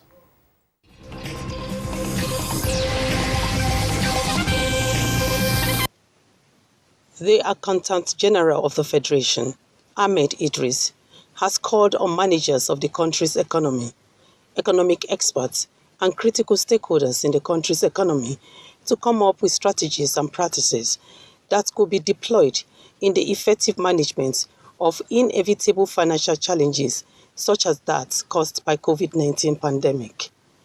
Idris made the call at a 2-day National Treasury workshop in Uyo, Akwa Ibom State, with the theme COVID-19 and the global economy, implications on the Nigerian National Treasury. The workshop was meant to provide a forum for economic experts, officials of the federal and state government, the academia, and the private sector to brainstorm and come up with effective strategies for managing national economies in the face of pandemics and other global disasters. He also maintained that the reality of the pains inflicted on the Nigerian economy and the national treasury by the COVID-19 pandemic has made it imperative to fashion out ways to effectively manage the economy during pandemics and handle any pandemic-induced financial challenges. And to the details of Wednesday trading on the floor of the exchange.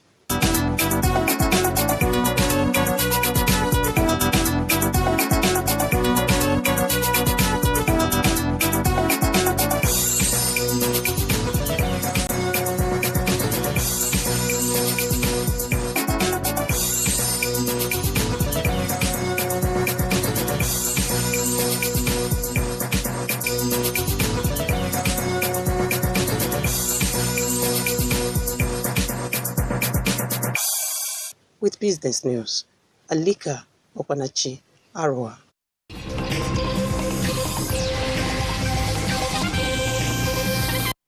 Many thanks, Alika. The news at 10 is reaching you live from Abuja. Let's break now. More reports when we return.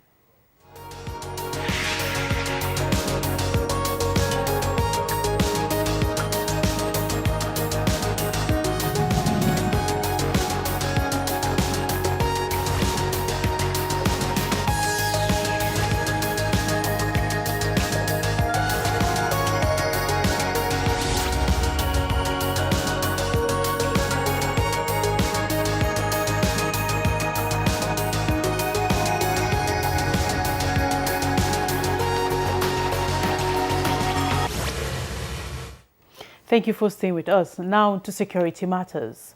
The recent disruption of movement of travelers on the Abuja-Kaduna highway due to banditry has caught the attention of the House of Representatives during plenary Wednesday.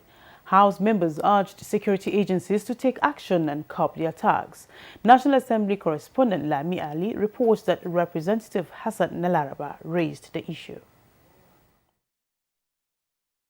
Deliberated as a matter of urgent public importance, resurgence of banditry along the Abuja-Kaduna road, the lawmakers said, should be decisively tackled.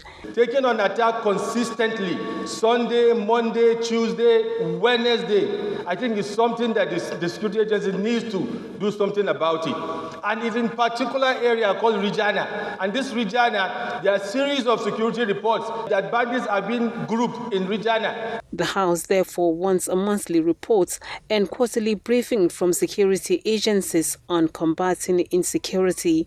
The House passed a resolution to investigate the non-implementation of the National Cancer Control Plan 2018 to 2022 launched by the federal government as moved by Representative Segun Odebumi. In 2018 alone, Nigeria recorded an estimated of 116,000 new cancer cases with 41,000 mortalities.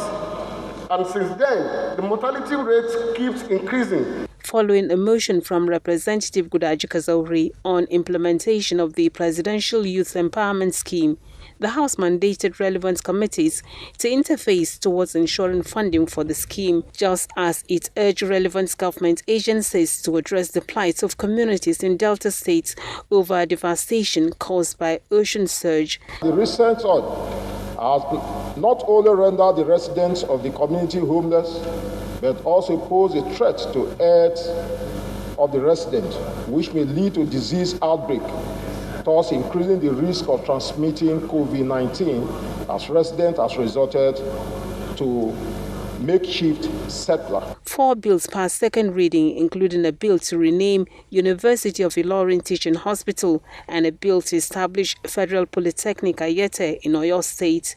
Due to state creation, the annex has now been situated in Kogi State, while the parent owner is situated in Kwara. And this disconnect has led to several problems, like lack of funds. The establishment of this Federal Polytechnic in Ayete will create job opportunities, not only for the indigenes of Ayete, but for all Nigerians. The bill amending Institute of Chartered Chemists of Nigeria Act was passed from the National Assembly. Lami Ali, NTA News. The leadership of the House of Representatives Committee on Defense, Army and Air Force have pledged to support initiatives that can reposition the Nigerian Armed Forces.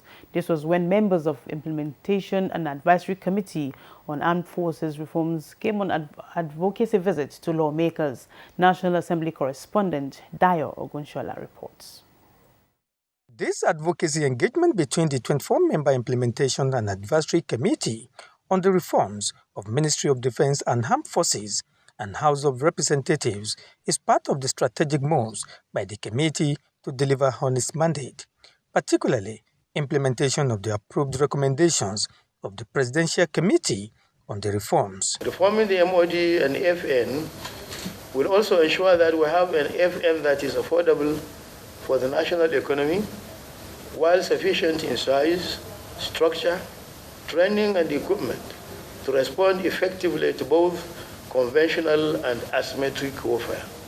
Leadership of the three House committees believe the engagement is timely. Let me mention here that the House of Representatives is willing to work with your committee to ensure the implementation of the approved recommendations of the Presidential Defense Reforms Committee to review Nigeria's defense architecture. By the reform generally, if they are meant to understand that respect for human rights, if you do not respect it internally, the global politics will force you to respect it. So your advice can be very, very important in this regard, and we thank you for approaching us. This will not end up. We will continue to interact and with the foreign chairman. If there are any information you can avail us, we can always continue to have. Participants expressed optimism that this type of high-level engagement will continue to give the needed impetus to the nation's armed forces. From the National Assembly, Dayo Ogunshola, NTA News. Meanwhile, Army War College Nigeria is strengthening relationship between the three services of the armed forces and other agencies to overcome national security challenges in the country and beyond. This formed part of the graduation lecture of Course 5 of 2021 participants of the college. Abubakar Usman Akwanga reports. Synergy amongst the three services of the Nigerian Armed Forces has been described as a sure way to clip in the wings of notorious syndicates terrorizing parts of the country.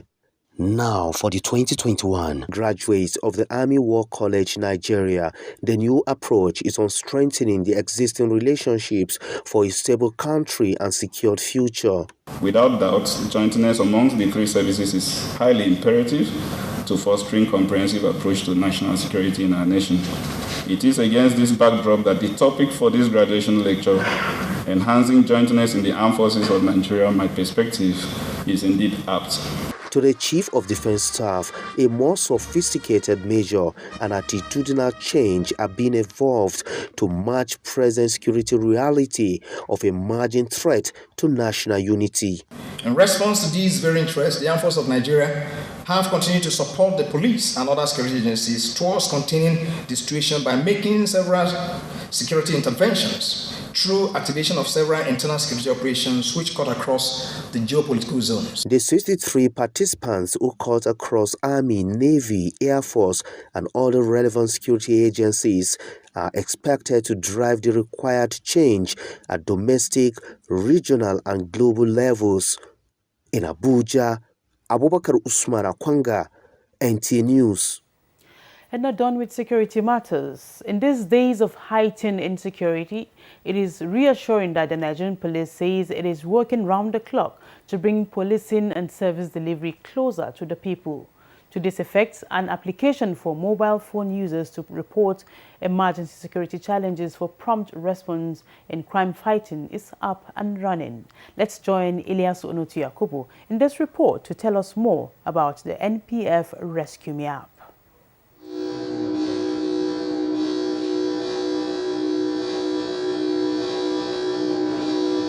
A smart technology that allows users to request for specific help on emergency, depending on the severity of the situation, such as rape, armed robbery, kidnapping, and domestic violence, among others.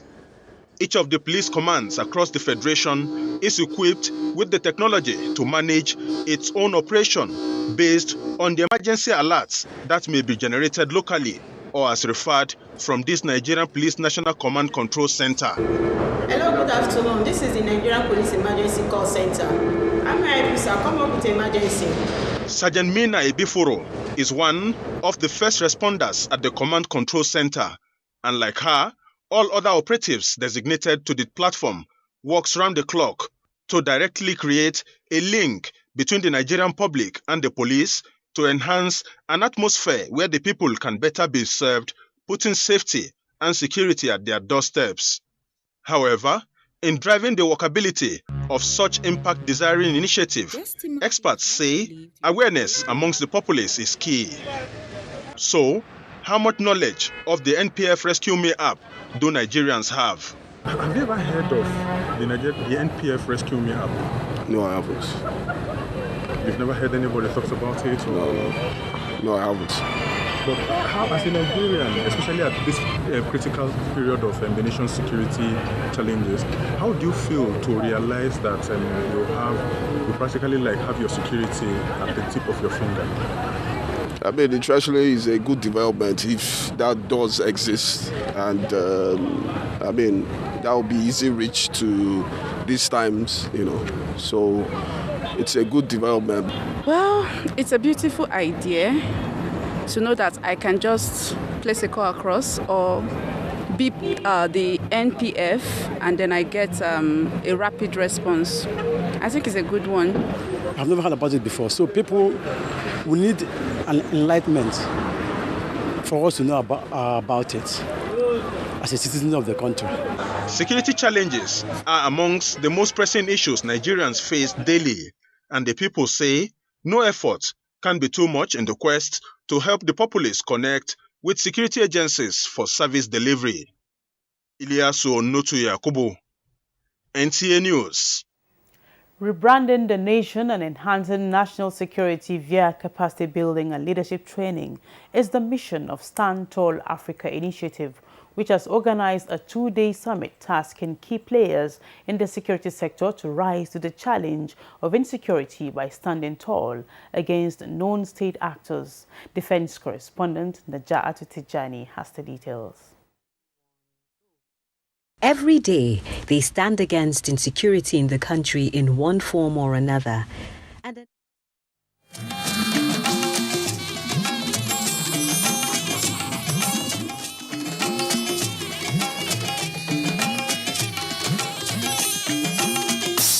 This is the network service of the NTA.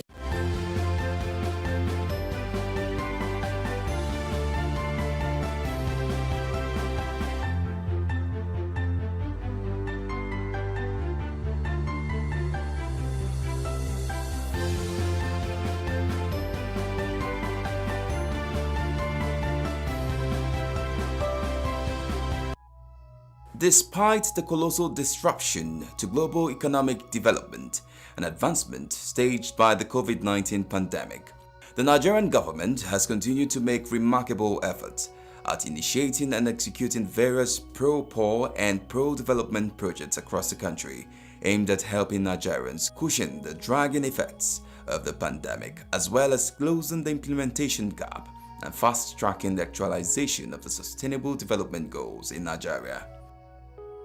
Championed by President Muhammadu Buhari, the government has, through the Office of the Senior Special Assistant to the President on Sustainable Development Goals, or SAP SDGs, been deliberately providing improved healthcare to all Nigerians with the delivery of healthcare interventions to states of the Federation.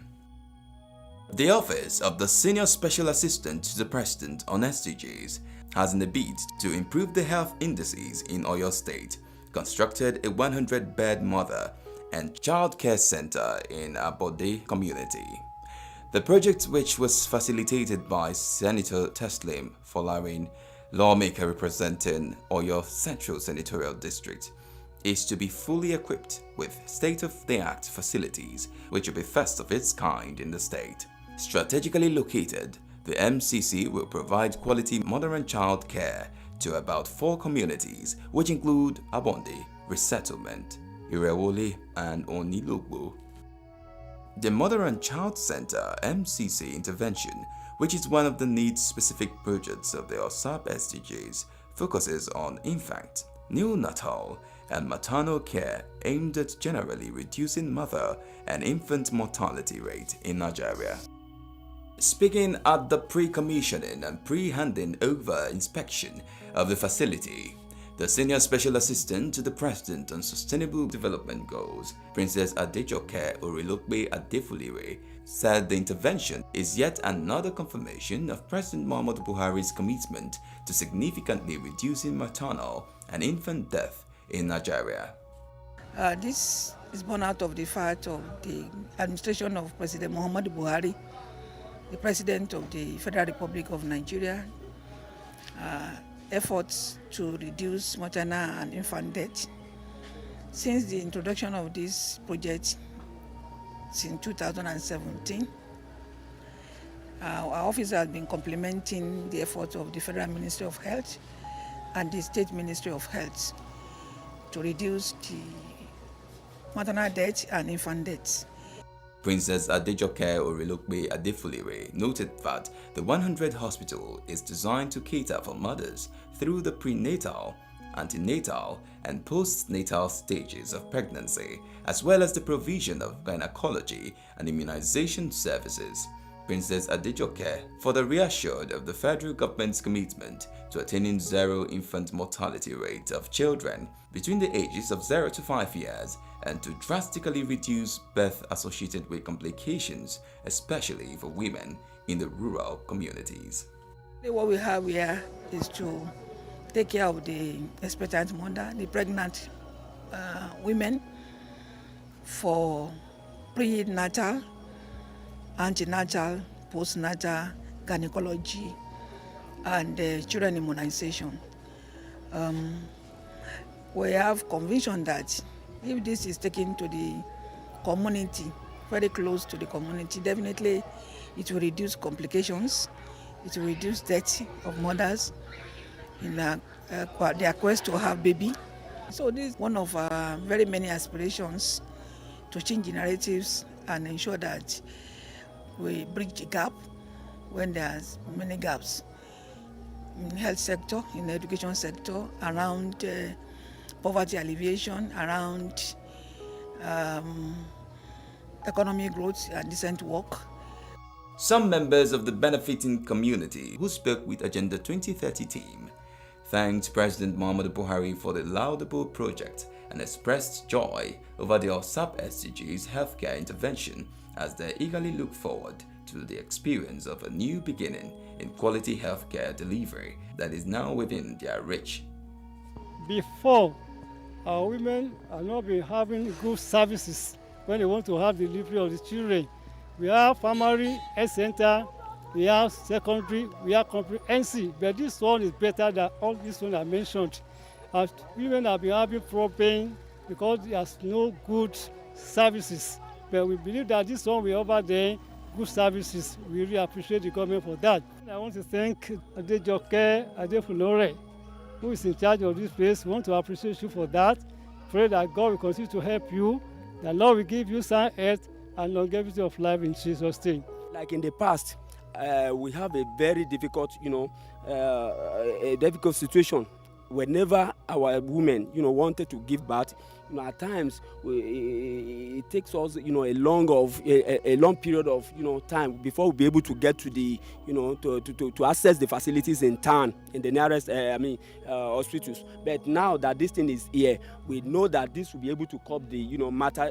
As we all know that there's an increase of high mortality, rate. I think with this edifice, that will be able to reduce it. We are very good. We must confess, we are very, very happy. We are highly, elated with this edifice, and we pray that the Lord God Almighty will continue to be with them. That Lord God Almighty will continue to be with the federal government. We pray, long live the federal government of Nigeria. Agenda 2030. As a successor framework for the Millennium Development Goals, the global community rolled out a bigger, deeper, and more encompassing framework called the Sustainable Development Goals, designed to transform our world, lift the poor out of poverty, as well as ensure inclusive and healthy society. On Agenda 2030, we take you on a media trip to the global destination of the future we want. With everyone on board, we focus on the people and their struggle, the civil society and their agitations, the government and her development effort, the global development agenda, its 17 goals and 169 targets. We bring you all the deliberations, insightful conversations, and high-level partnerships on the road to global destination. Agenda 2030, showing on this channel. Agenda 2030, leaving no one behind.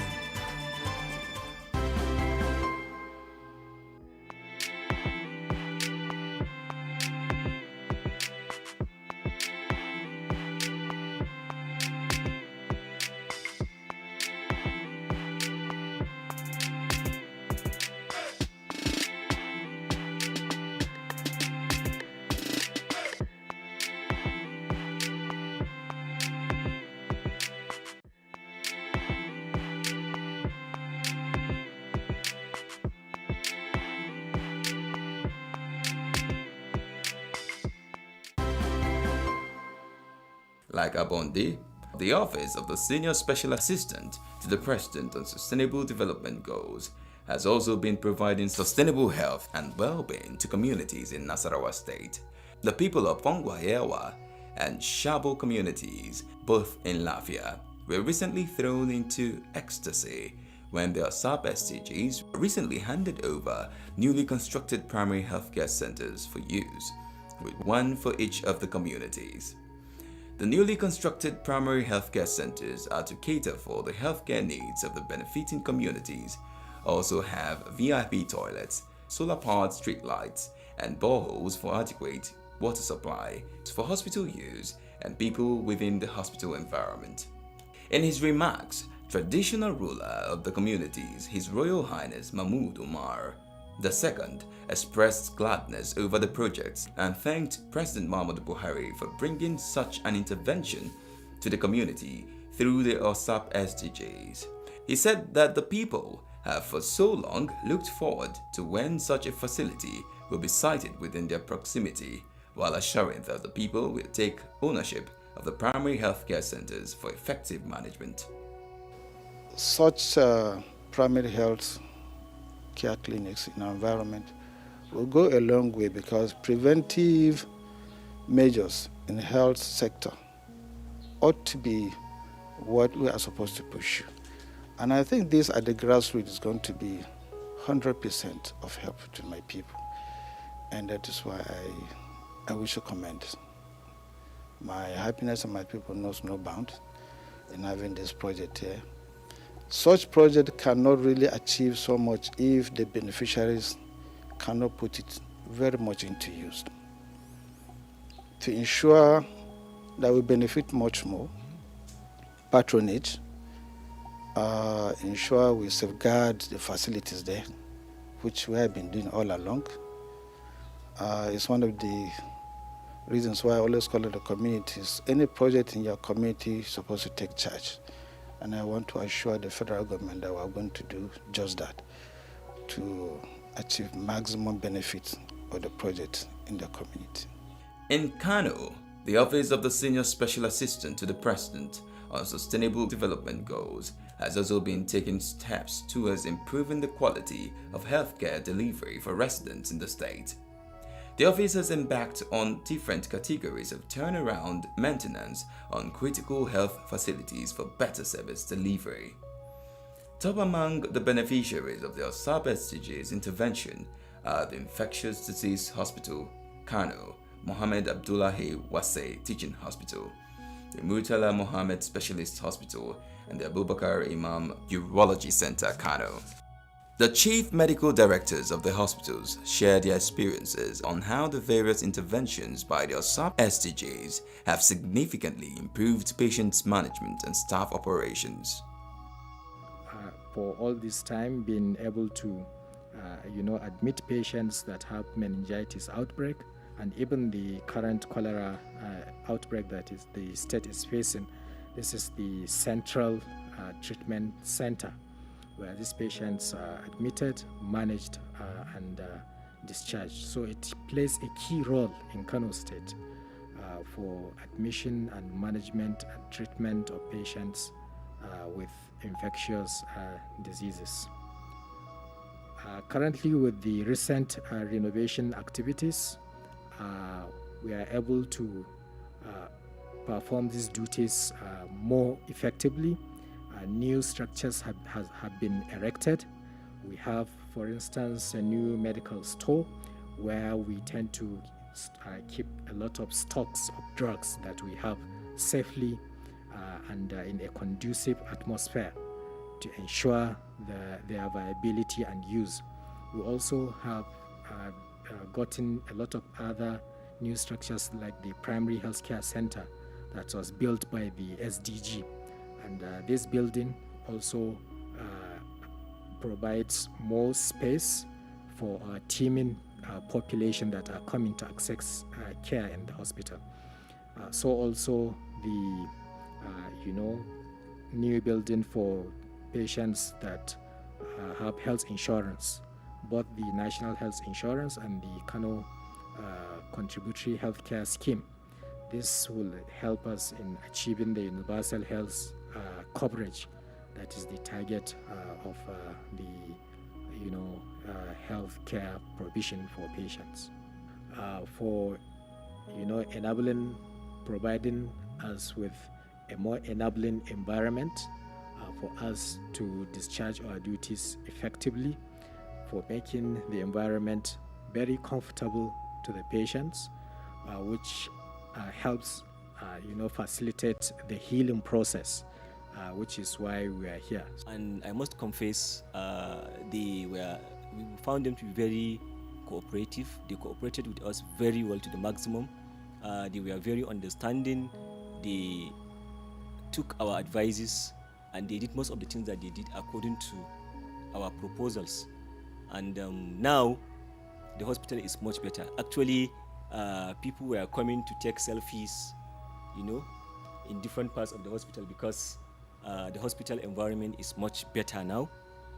Because apart from the new constructions, there were also landscaping work that have been done in the premises of the hospital, interlocking, and some other aspects of landscaping. So it was actually a very, very timely intervention. And because now we have more offices, we have more rooms to accommodate patients, with the launching of that project, now patients have moved into the building, and now we have a lot more space. Now we are about to convert some of our rooms to amenities, private rooms where patients can come. It's a single room with a single bed and all the necessary amenities that one requires to recuperate in the hospital. And that means more revenue to the hospital. And this is also some of the requirements by these colleges to give us the accreditation that will enable us to perform better. Because when you are accredited, what it means is that you have more manpower available to give expertise care to the patients. The SDG project really helped a lot in making life easy for us, the workers here, and also for patients. As you can see the testimony around, the hospital is now neat. Everything works perfectly okay, and even the patient are happy. And as you know, aesthetically, a hospital that is clean is more inviting and is more enticing to patient. And for a patient to have a clean hospital, they have the confidence that they are really going to be helped in that. The comment we are getting from the patient is quite encouraging. Even those that are coming from across the country, from Niger and other neighboring like Chad, they do come here, and our prices are really, really very, very cheap because we are consultants that are trained to cater for these urological cases, which if one has the need to go to a private hospital, the price is too high for most of the patients that we have. When you say urology, is a surgical field that deals with urinary problems. So we see patients that across all age groups. Some children are born with some urological disease like posterior urethral valve, a lot of them. But bulk of our patients are old men with prostate disease, e.g. benign prostatic hyperplasia, cancer of the prostate. And then the middle age, usually men, they will also present with urethral stricture and other causes of bladder outlet obstruction. And then thirdly, we have stone disease. A stone can be formed in the kidney, in the ureter, in the bladder, or even in the urethra. And if that happens, they do present as an emergency. So the scope of diseases we cover here are really, really, really high. And the only limitation is if we don't have the equipment or the necessary manpower. But I think we're really doing a lot in treating this patient with this category of diseases. This is just tip of the iceberg. Some do present with kidney cancer, that is renal cell carcinoma, or bladder cancer, mostly from riverine areas because of schistosomiasis. And some also can present with congenital anomalies like exposed bladder, posterior urethral valve, and even the stone disease in kids if they have some congenital anomalies that has to do with metabolism. So these are the scope of diseases we see here in this hospital. The Office of the Senior Special Assistant to the President on Sustainable Development Goals has renovated this facility. It started 2019. Up to date, it is ongoing. And with that, this facility has been improved drastically, both in terms of patient perspective, in terms of patients that are coming to this facility, and the way they appreciate the facility now.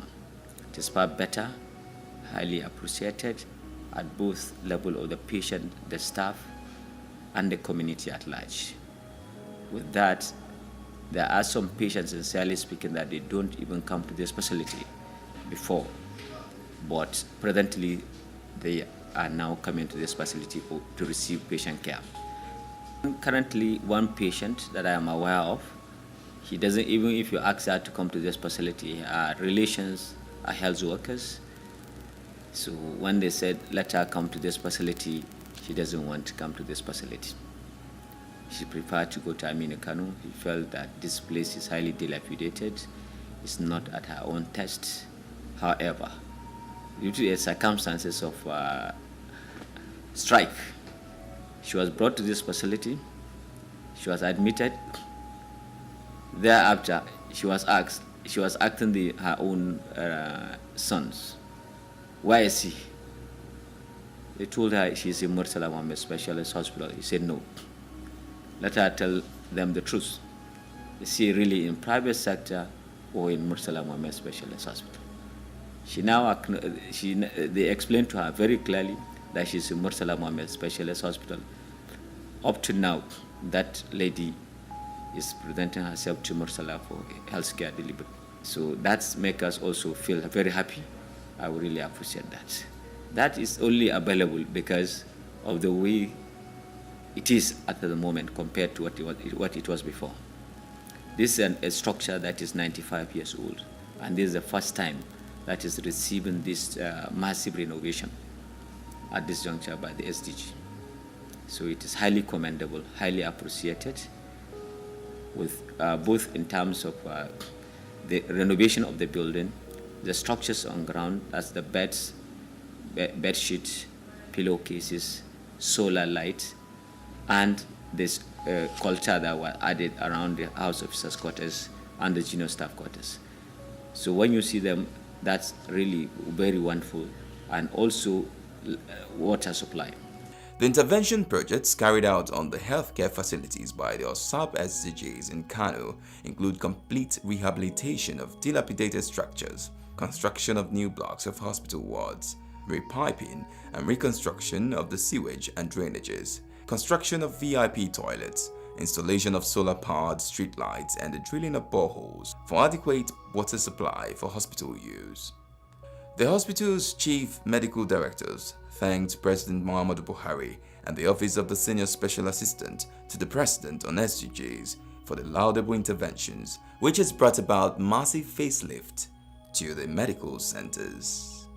I'm thanking SDG, Her Excellency, and also the President for this help. The special advisor to the President and the office and every staff that is involved in that office. We are very proud of them. We are very pleased with their interventions. We are very thankful with their cooperation, like I've said, with the contributions that they have given to this hospital. This hospital is now an entirely different place. We are very grateful to the Princess Adejoke as well as the President of the country for this intervention, making healthcare more achievable in our facility. We are able to discharge our duties more effectively. This assists in the healing process. Patients are more comfortable. We are very, very grateful to Princess Adejoke as well as the Mr. President. We are really grateful to the Office of the Senior Special Assistant to the President under the leadership of the Princess. And also we are grateful to the Excellency, the First Lady of Nigeria and the President of Nigeria. Thank you so much.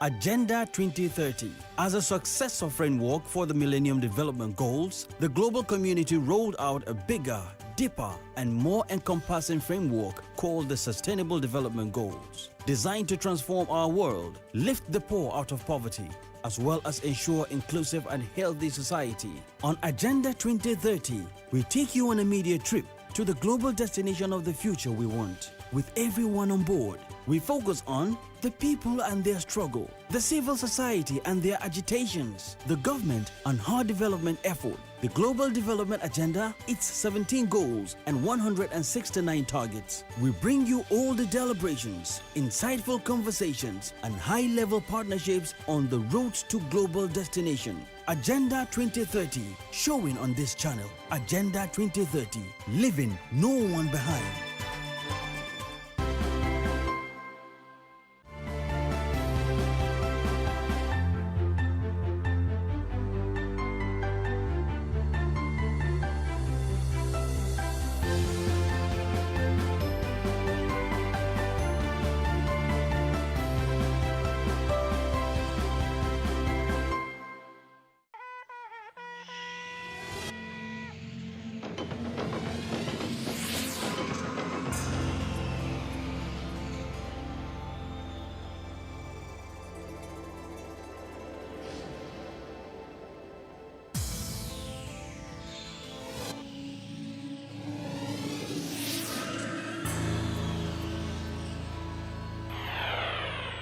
NTA, you can't beat the rich.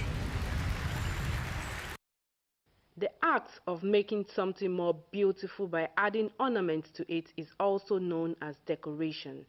Today, so many men and women hardly do without decorating their events. They choose the colors and the quality of materials befitting such an event. Invited guests and groups that grace the occasion normally come in their numbers with different attires conforming to the recommended colors. This practice is an indicator of cooperation and solidarity during ceremonies and festive periods. The purpose of wearing the dress can be to serve as self-identification with age mates, relations, or friends during social occasions such as weddings, funerals, or parties. The word Asho in Yoruba means cloth and Ebi denotes family. So, Ashobi can be described as a family cloth usually worn during parties or family ceremonies or occasions. However, others call it anko, and many adopt the white man model, which is uniform. When it first started, it was just the headgear. All the members wearing the same color. Gradually, today, they have moved down even to the dress and the handbag. Handbag to match, and even shoes. The question then is, how do we practice in our own locality in Benue State?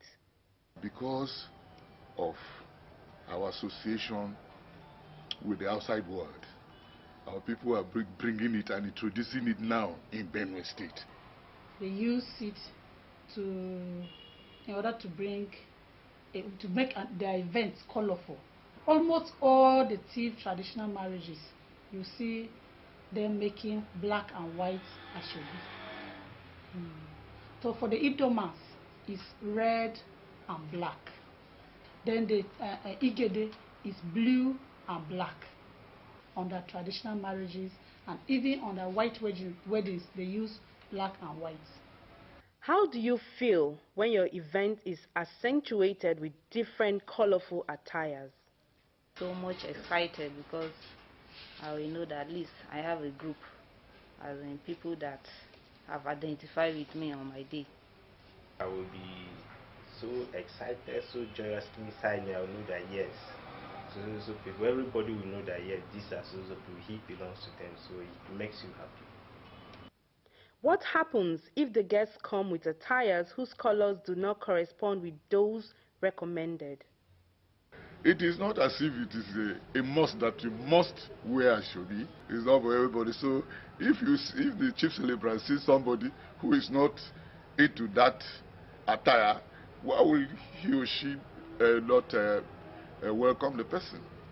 There are factors that could make people to disappoint you in that way. Some, it could be that they don't have the money to afford the material given. So it could be that they don't like wearing the same clothes with so many people.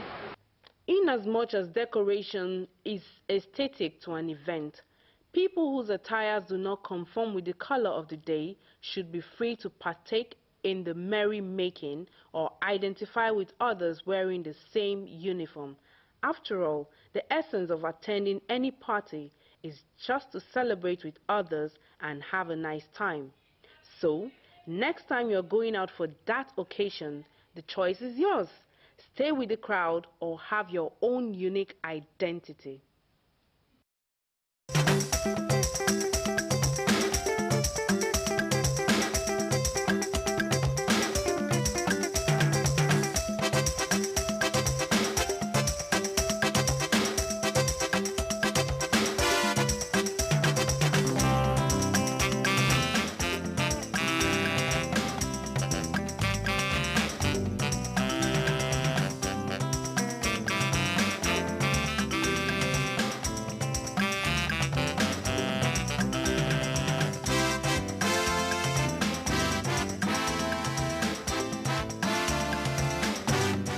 Update at 11. I am Tessie Omeri.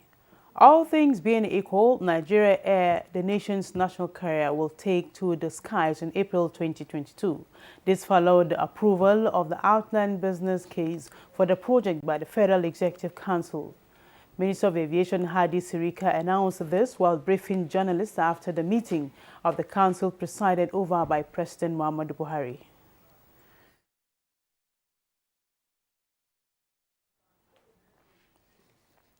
And President Muhammadu Buhari presides a National Security Council meeting. National Security Council discusses prevailing security situation to chart the way forward. President Buhari decorates his aide, the camp Colonel Yusuf Mukhtar Dodo, with his new rank. And from the National Assembly, the production and marketing of counterfeit products in Nigeria have had a long history, but the legislative intervention of the 9th Senate is set to reverse the trend. The legislators are considering a bill that seeks to protect owners of trademarks and copyright and to provide stiffer penalties for defaulters. Government from trademark owners of goods. I think it can only increase internal production once we strengthen once we strengthen our laws and we've stopped or minimized the amount of counterfeit goods that come into the country. The leadership of the House of Representatives Committee on Defense, Army and Air Force have pledged to support initiatives that can reposition the Nigerian Armed Forces. This was when members of the Implementation and Advisory Committee on Armed Forces Reforms came on an advocacy visit to the lawmakers.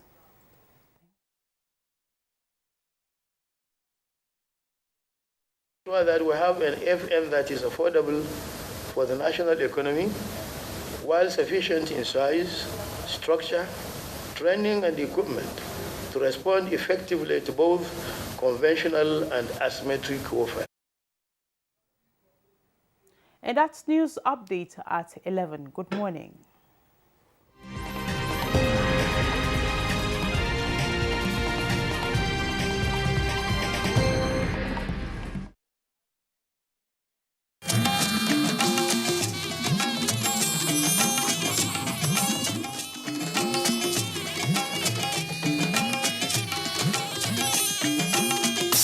This is the network service of the NTA.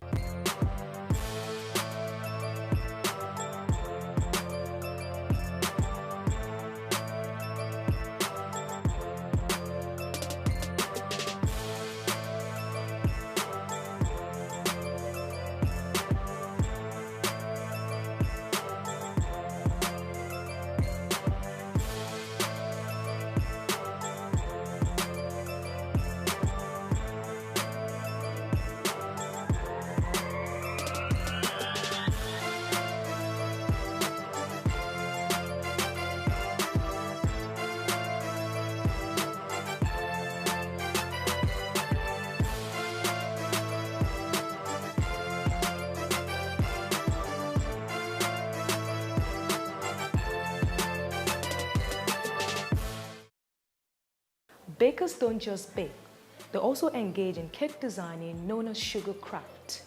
A creative baker is good at crafting an idea to life with sugar paste. Colorful fondant is used on cake as coverings or toppings to create beautiful and adorable flowers. It's Baker's World on NTA. My name is Funke Oyele. Thank you for joining me on the program.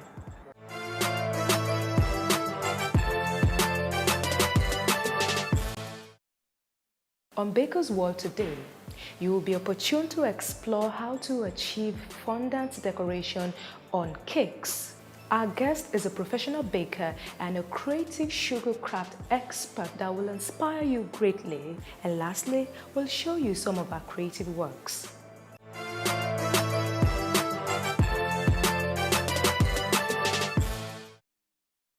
On this segment, our guest baker, Mrs. Modupiola Oluwumako, and our assistant, Loretta, will show us how to achieve a traditional marriage cake decoration with fondant icing. While it's going to be a delightful learning experience, just sit back, relax, and enjoy.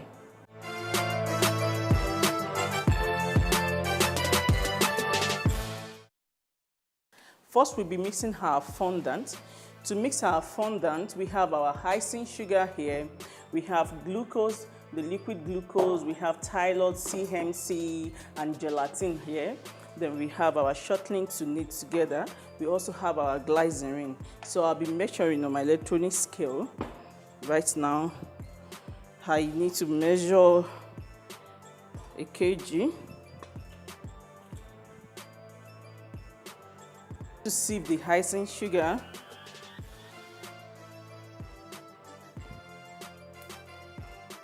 Just measure my Tylors and my CMC.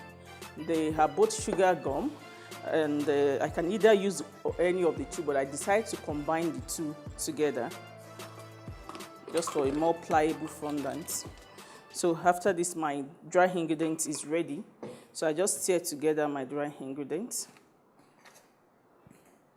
Then I set aside.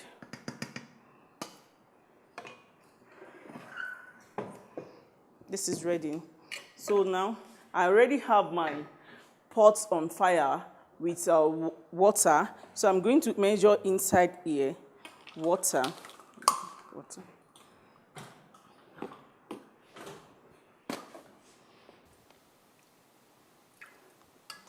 Then in my water, I'll be soaking the gelatin inside it. I just need to ensure the water touch everywhere so that the gelatin can be soaked. Then I'll take it to my fire to stir until it's completely melted. So after getting it to this stage, then I'm going to add my glucose to it. Half a cup of glucose.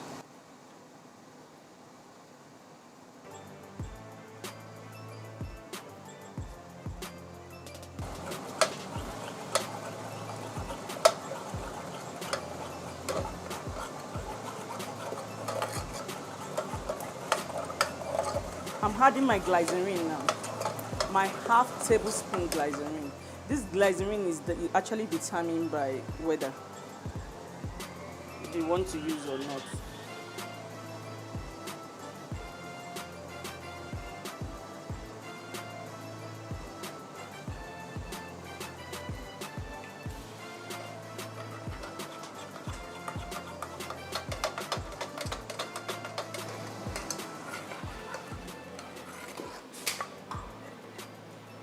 It's actually one of the most stressful part of the cake because as hot as it is, I have to find my hand inside to mix up. So I just get it covered gradually. Then I continue mixing. You need to be extremely careful because it's hot to be able to circulate the solution inside it.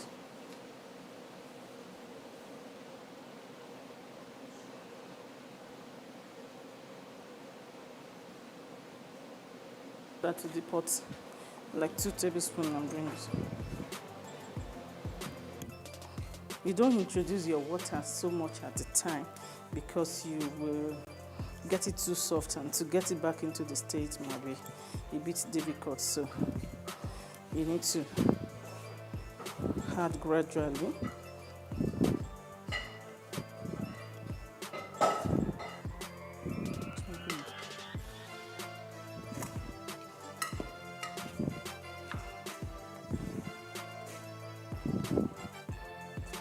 To get my fondant well neat, I need to apply my Crisco, my vegetable shortening, on my hand. Then I knead well. If you don't knead well, you won't have a smooth fondant. So if you have your table bean gummy, you can sprinkle small of your icing sugar on the floor. You need. If you don't have a smooth fondant from here, then there's no solution to it again. So you can see how pliable the fondant is. So to enjoy it, you need to keep it to rest for a while, at least like 30 minutes or more. So I'm going to keep this in my Ziploc. When you leave it open, it's going to be dry. So I put it in my Ziploc until we are ready to cover. That is all about fondant.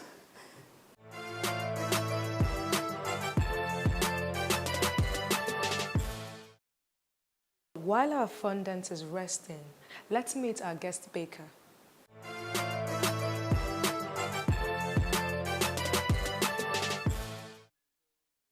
It takes you off your family, like you can be on one cake from morning till evening, and you need to finish it to be able to ensure that you make your customer happy, and at the end you still have your family the other end to satisfy.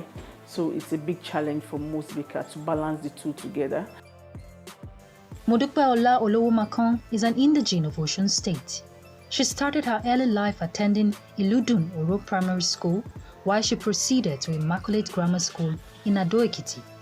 After obtaining her OND at Kwara State Polytechnic, she proceeded to achieve a higher national diploma in marketing at Lagos State Polytechnic. She decided that her educational qualifications were not enough to get to where she would like to be in life. Then she proceeded to perfect her baking skills by attending various baking and confectionery schools within and outside the country. Today, Modukpe Ola is a professional baker and a sugarcraft artist. She started her baking company from her kitchen space in Abuja with less than 10 customers. But over the years, with consistency and passion, the company has grown tremendously, with 2 branches in Abuja and over 500 customer base. Modukpe Ola Olowomakan is happily married to Bolaji Olowomakan and blessed with 3 lovely kids. She credits her success to the support of her family. Success isn't always greatness. It's about consistency. Consistent hard work leads to success. Greatness will always come. One woman who has been able to achieve success through consistency is Mrs. Modukpe Ola Olowomakan. It's good to have you on Baker's World. Thank you. Well, you studied marketing. How did you find yourself as a professional baker? I had to relocate from Lagos to Abuja after marriage. And coming into Abuja, I tried looking for a job and I saw that it was not forthcoming on time. So I decided to remember my baking time. I used to have a cousin back home that bakes and I used to help her. So I just thought of going back into baking. And when I started it, I saw that it's better in Abuja, it's more lucrative. And instead of me sitting at home, so I decided to go into the baking proper. Tell us, what does it really take to become successful in this business?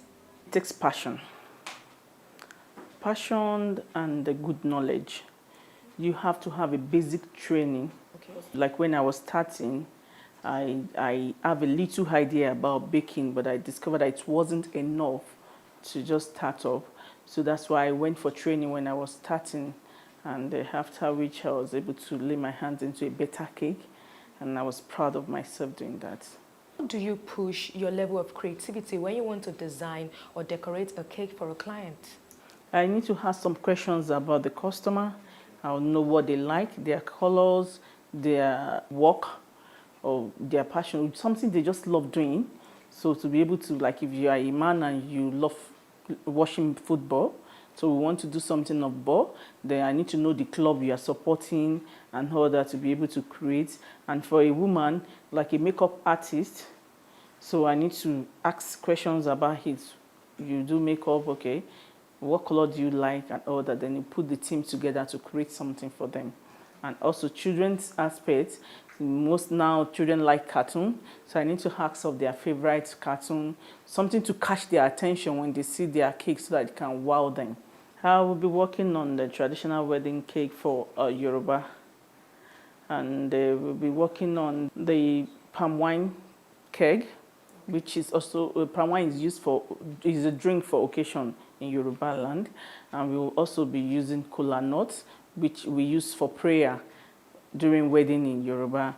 We are also going to put in oxtail, which is a symbol of royalty, and it's also used for dance in such an occasion. And on the cake, I'll also be having some little jewelry for the woman, like the bead and the hand chain. So on the cake, just to make it have a touch of the culture of Yoruba that I'll be talking about today.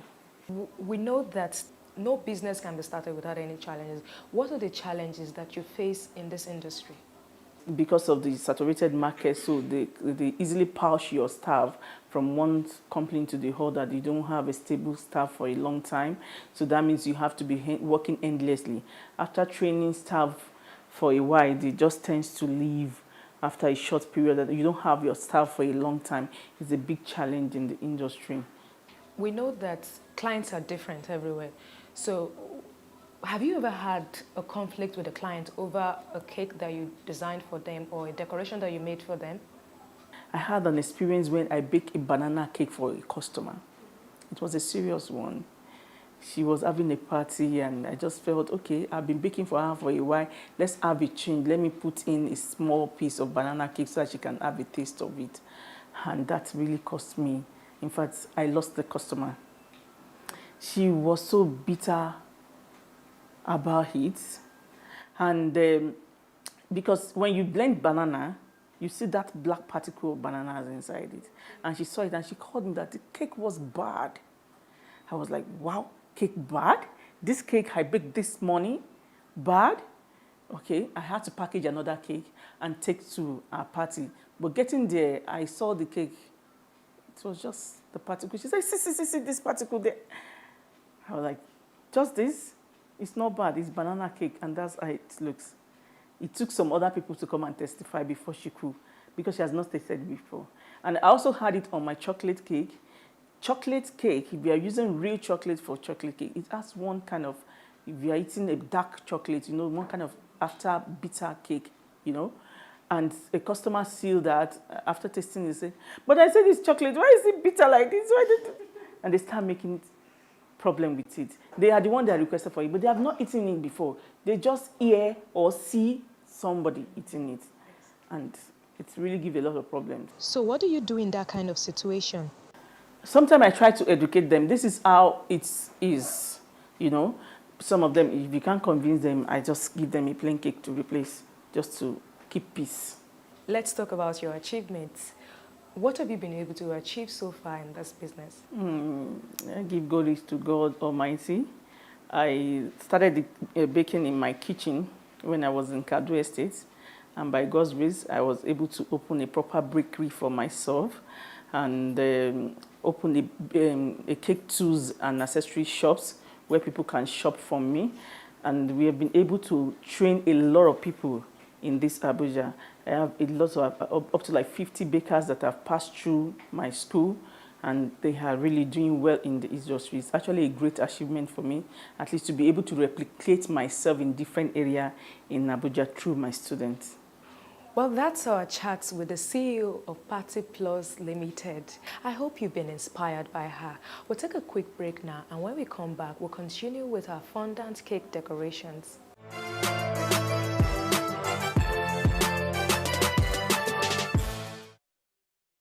Now we want to start decoration. We have our already baked fruit cake here. We need to wrap it so that to avoid it from being dry up. So I need to start leveling it.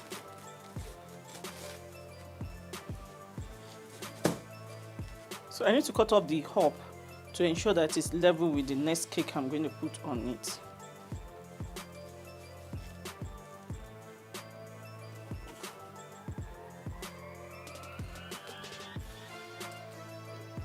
I want to spray my cake with the cake syrup just to ensure that it is very moist.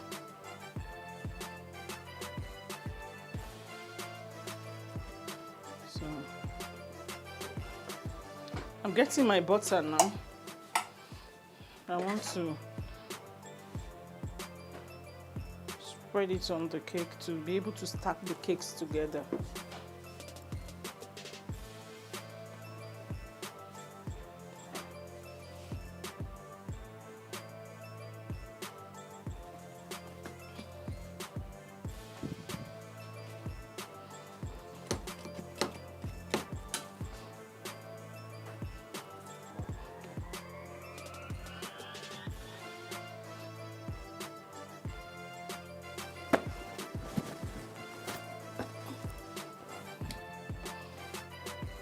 I need to plumb at this stage again to ensure my cake is well plumbed.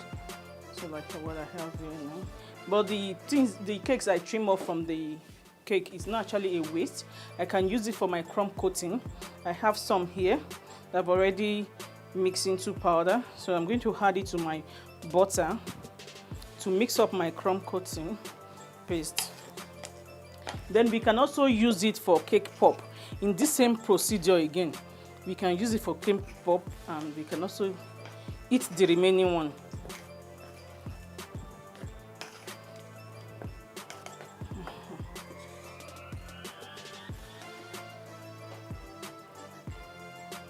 At this stage, I can correct any deep cutting or anything here to ensure my cake is balanced. I've finished coating now. So I want to go into the next stage. I'm going to coat again with my butter icing.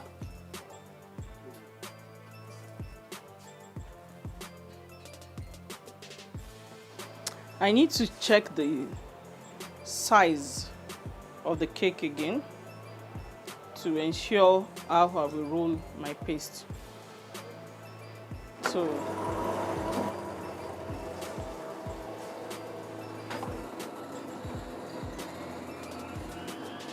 I'm going to trim my fondant into sizes according to what I've measured.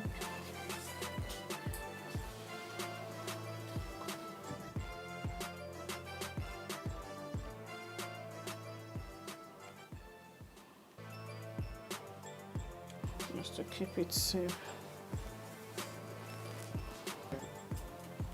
I'm going to wet the top to ensure my fondant is going to dry on instead.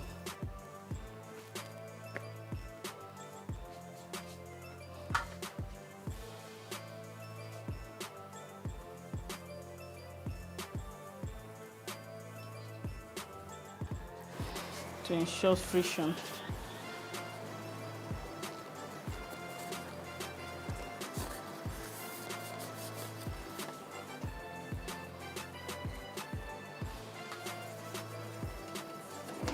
This is the final stage of the rolling, so I'm going to cover the last stage now. Is it down there?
To give it a glossy look.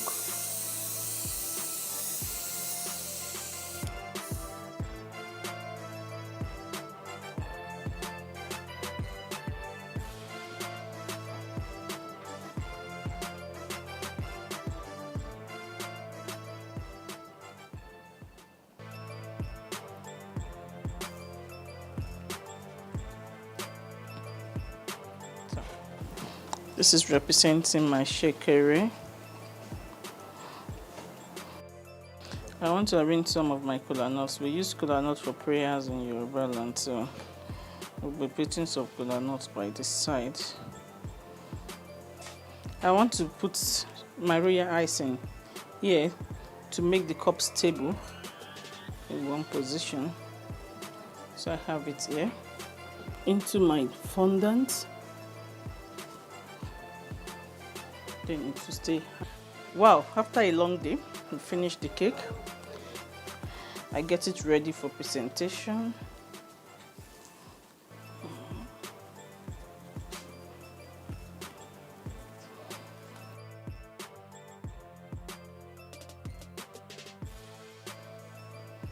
Can you see?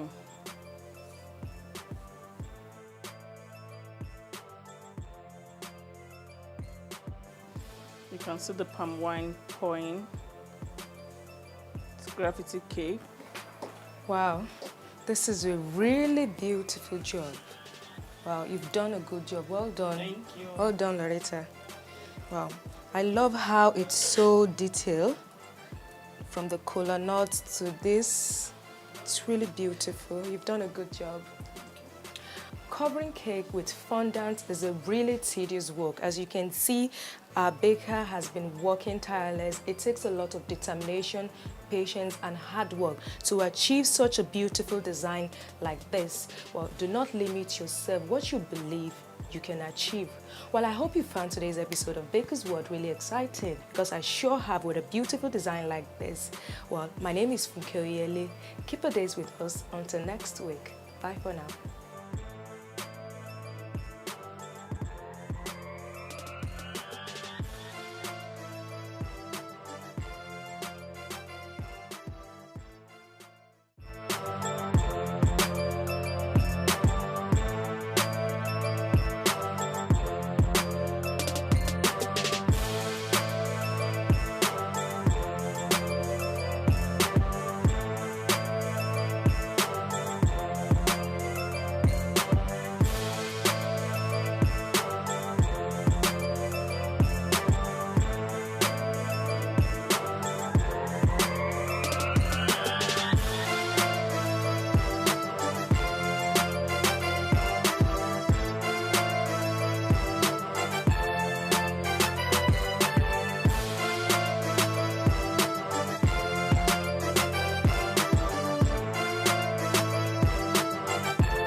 Nigeria, a nation of great people, different tribes and languages, yet we are united in our diversity.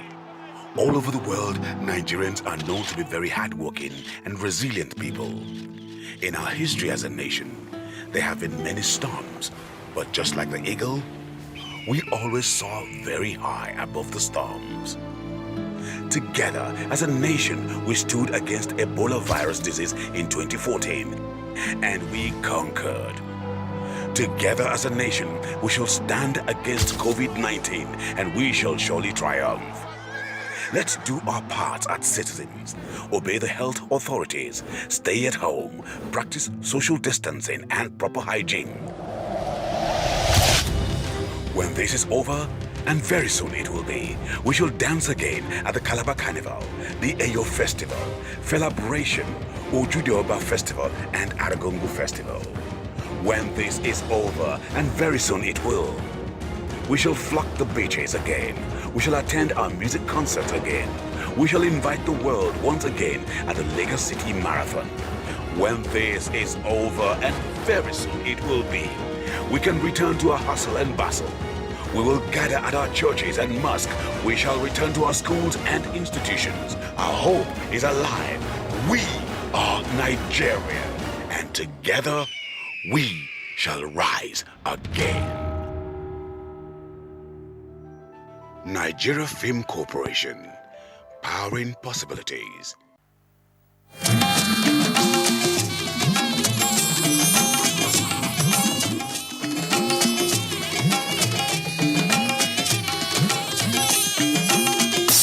This is the network service of the NTA.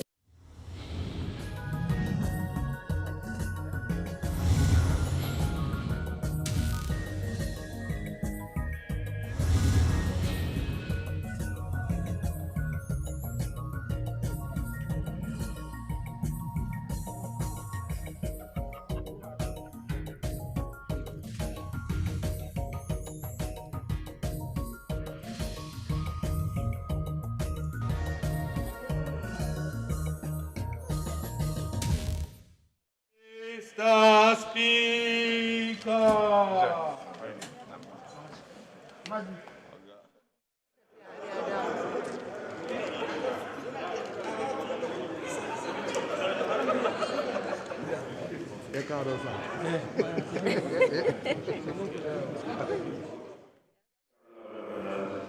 We see these two star dialogue councils on action.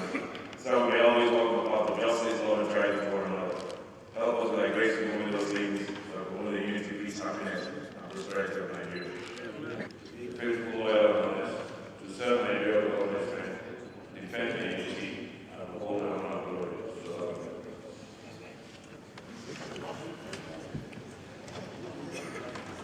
Members have examined and approved the votes of the proceedings of Wednesday, 17th of November 2020. From my constituents, one is Eugene Onyekwere, Chief Eugene Onyekwere Ugwu, And this petition is with regard to the threat by the Ministry of Works and Housing to demolish, fence, and forcefully acquire Plot 2, Block D, National Sites and Survey Scheme, Federal Ministry of Works and Housing, Gwagwalada, of the Federal Capital Territory, Abuja, without notice by the MDA. The second also, Mr. Speaker, is a petition by Mr. Promise Mbani and Associates on behalf of Promise Mbani on a threat to demolish his 4-bedroom building and forcefully acquire Plot 32, Block 20, Federal Government Layout, Gwagwalada, in the Federal Capital Territory. These petitioners have come through, Mr. Speaker, to bring forth their plight so that the House, as a parliament of the people, that will access them to justice, to please give due consideration to this. Thank you. Please, you may lay your petition.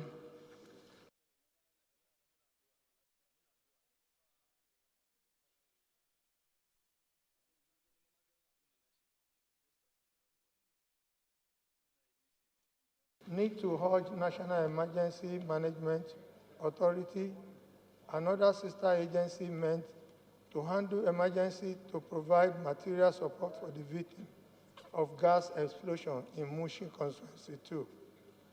Mr. Speaker, my fellow honorable member, know that there was a massive explosion at Ladipo Market, Mushin, caused by a deadly gas explosion from a mechanic workshop within the market.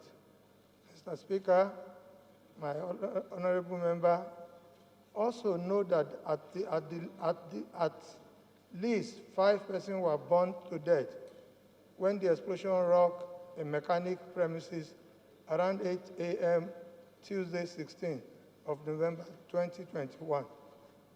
Mr. Speaker, my fellow honorable member, aware that apart from the deaths recorded, there were injuries of vehicles different brands were destroyed and some buildings were badly affected too. Mr. Speaker, my fellow honorable member, also aware that security operative and emergency responder have condoned off all the area as rescue operation and on the spot assessment as continued. Concerned at the fact the affected person will need the support of the government agency meant to handle emergencies. Convenient that there is a need to urge National Emergency Management Authority and other agencies meant to handle the emergency in Lagos State to act as a state by providing materials, support to the victim of the gas explosion in Mushin. Resolved, Mr. Speaker, honorable member, to urge National Emergency Management Authority and other sister agencies meant to handle emergency to immediately provide material support for victims of gas explosion in Mushin.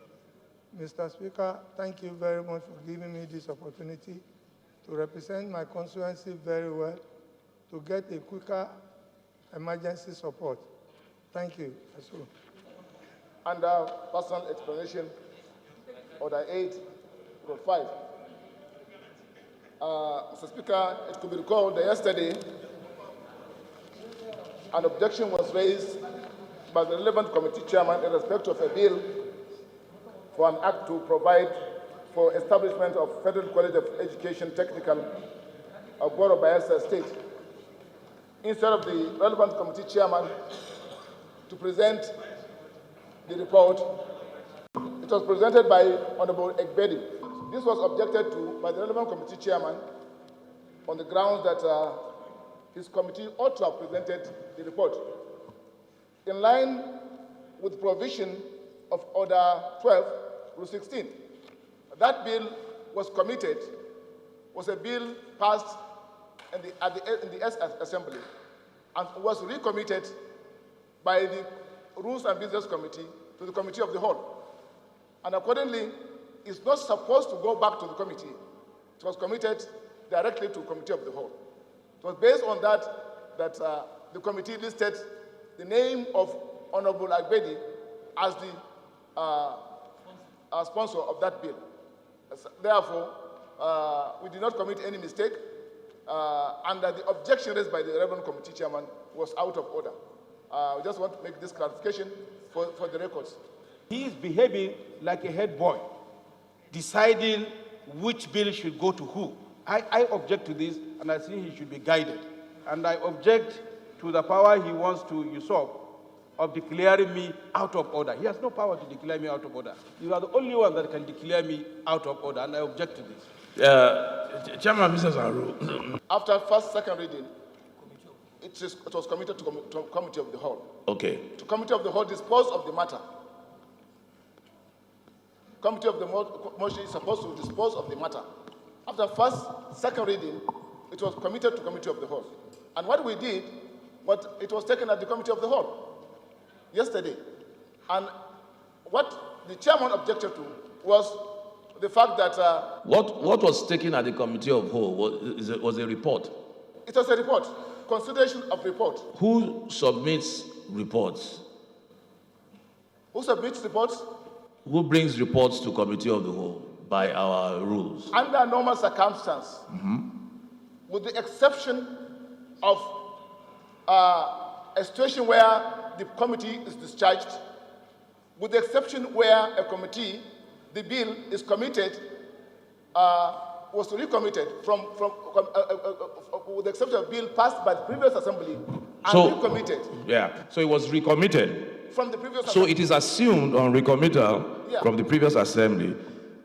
When you're done with the committee, so it now comes to Committee of the Whole. Yes. Presented by who? That's by the committee. Whether it's from the last assembly or the present assembly. Once it is a bill that is coming to the Committee of the Whole, it is the Committee of the Whole, the committee saddled with the responsibility. No, sir, it's the leader of the House, sir, not the chairman of the relevant committee. And that's so whether it's the leader of the House or the committee, but it's never the person who sponsored the bill that brings it to the Committee of the Whole. Yeah. So, in the absence of the leader, which I'm not even sure if it's the leader of the Committee of the Whole, one of them has to present it to the Committee of the Whole. No individual brings a report as an individual to the Committee of the Whole. Yeah. So it was wrong for Honorable Fred to have brought that as, even though he's the sponsor of the bill. He was just asked to read the synopsis.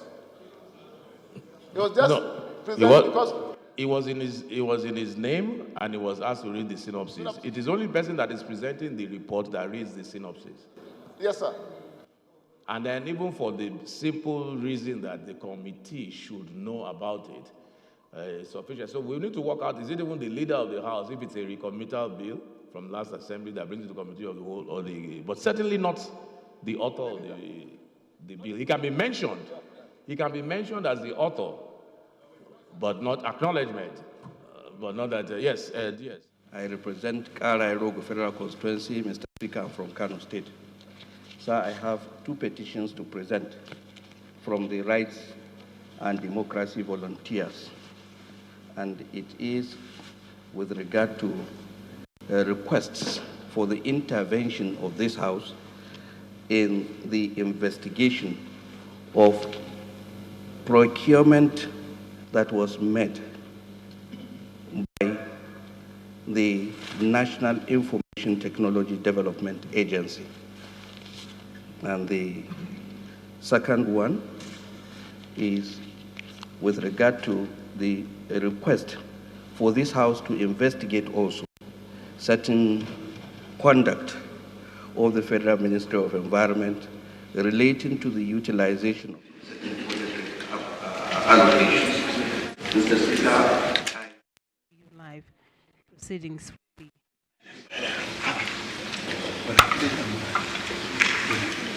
Please go ahead and the petition.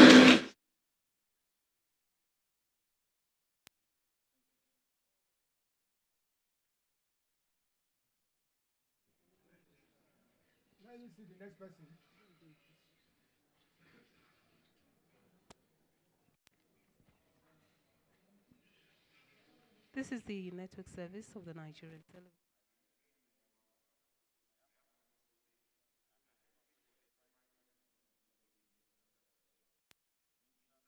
Is presiding over today's sitting. There are 12 bills. From a look glance on the other paper, 12 bills are slated for first reading, while 7 are up for second reading, among which is a bill to repeal the Nigerian Maritime Administration and Safety Agency Act. For intervention. With your kind permission, sir, I seek your leave to lay the petition. Please go ahead and lay a petition. Corporal.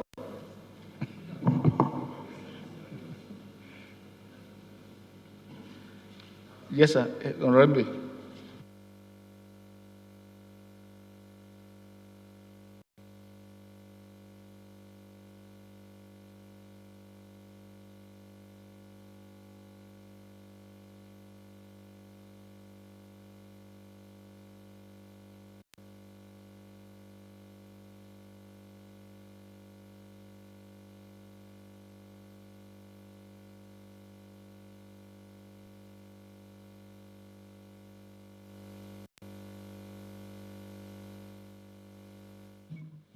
Okay.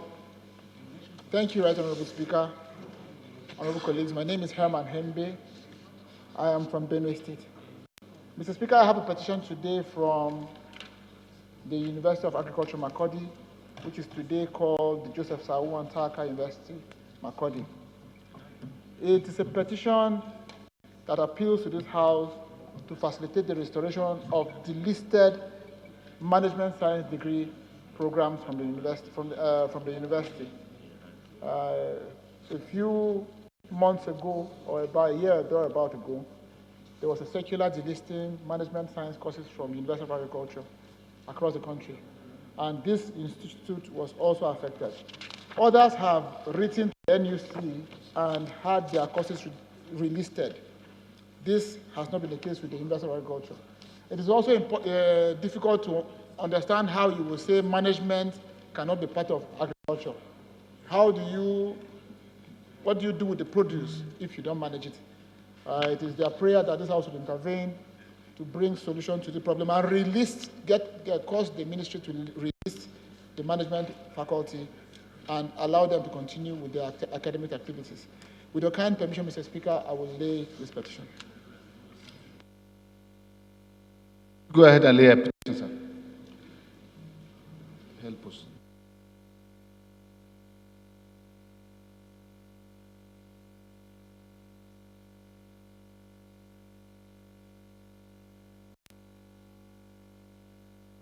Any member who has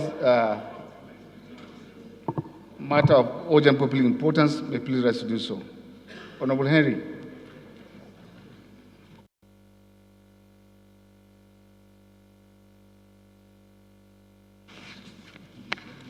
Thank you, Right Honorable Speaker, my dear colleagues. Once again, Henry Wauba, Mbitolu Ikeduru constituency, Imo State. Mr. Speaker, I want to take advantage of Order 8-4 to seek your kind permission to move a motion on urgent importance on the need to sensitize Nigerians on the danger and widespread use of meth epidemic and effects of crystal meth, which is a drug that is ravaging Nigeria at the moment. I also seek that please, if we can set aside our rules to allow me to take this motion immediately. Thank you, sir. Mr. Speaker. Yes, leader. Right Honorable Speaker, honorable members, I rise by the leave of the Speaker to provide an a very essential and useful explanation. The House of Reps being an institution, Mr. Speaker, we normally rely on what we call the institutional memory.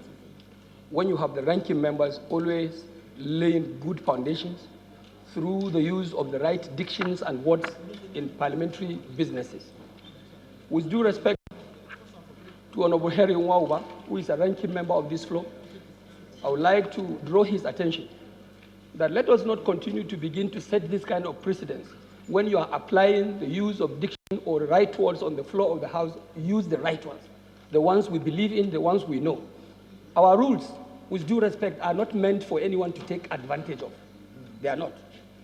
Our rules are provided for us to work with them.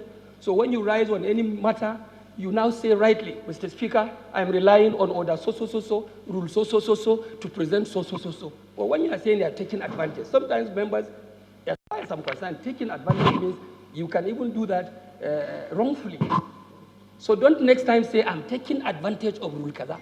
Just tell the people that, Mr. Speaker, honorable members, I'm coming from order kaza, or I'm relying on order so, to present so thing. Don't take advantage. Our rules are not meant to be taken advantage of, please. Thank you, and God bless the Federal Republic and the House of Representatives. Wise counseling to you and other colleagues, Honorable Henry.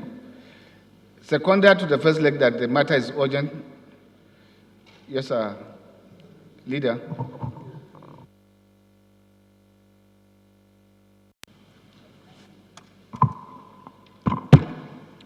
Thank you, Mr. Speaker, honorable colleagues. I'm sure we've taken counsel from what the leader of the House said. And Mr. Henry, having asked for the combined reading of Order 8, Rule 4 and 7 to present this motion, I hereby second him. Those in favor of the motion say aye. Against say nay. That's it. Secondary to the second leg that it is urgent for us to take it now. Yes, Osai.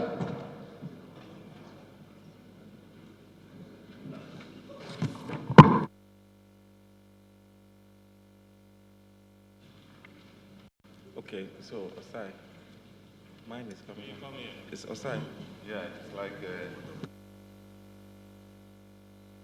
minority that you obstructing this. Thank you. Thank you, Mr. Speaker.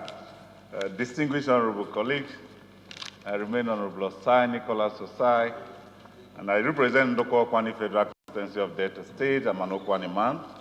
I rise to second the motion, ably moved by Honorable Henry Nwauba. I so second, Mr. Speaker. Those in favor of the motion say aye. Against say nay. That's it. My brother, you can go ahead to present their motion.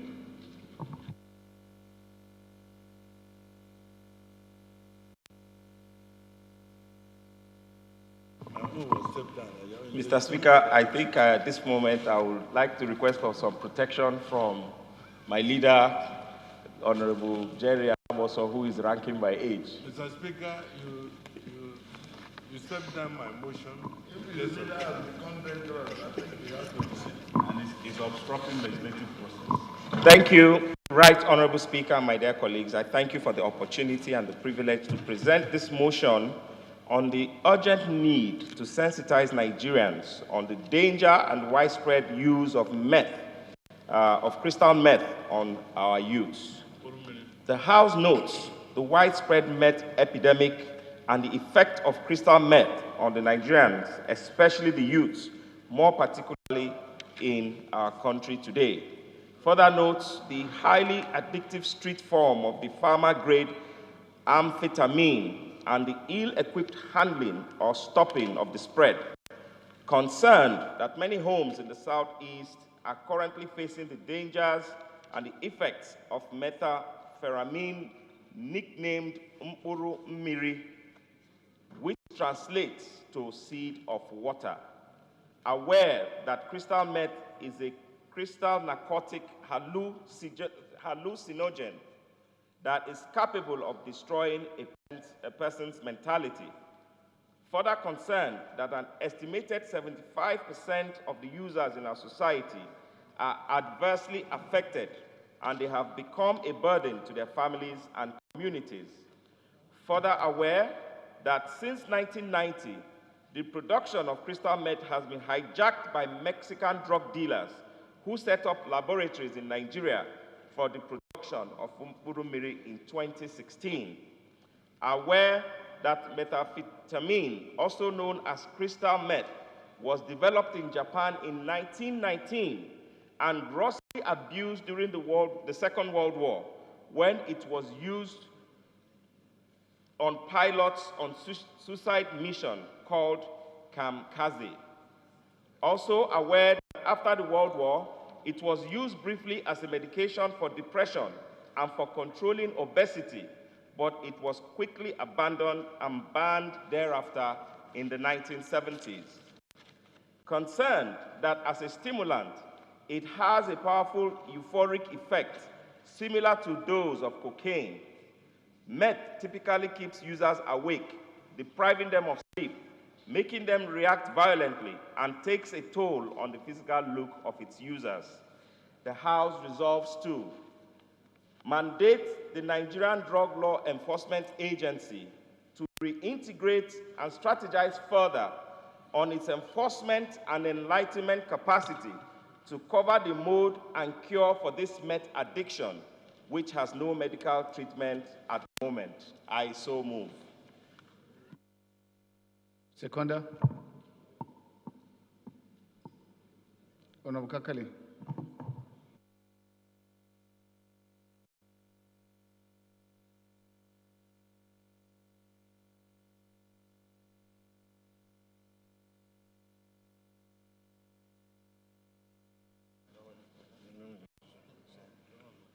Your Excellency, Mr. Speaker, I remain Honorable Shehu Balarabe Kakali, member representing Bodenga Dengishu Nuturita. I'm from Sokoto, Birnishu. I to second the motion of urgent public importance as ably presented by my honorable colleague, Mr. Henry Onwoba. Thank you, Mr. Speaker.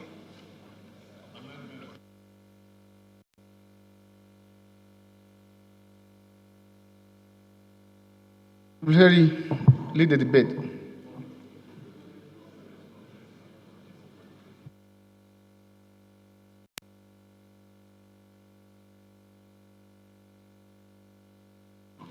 Thank you, Right Honorable Speaker.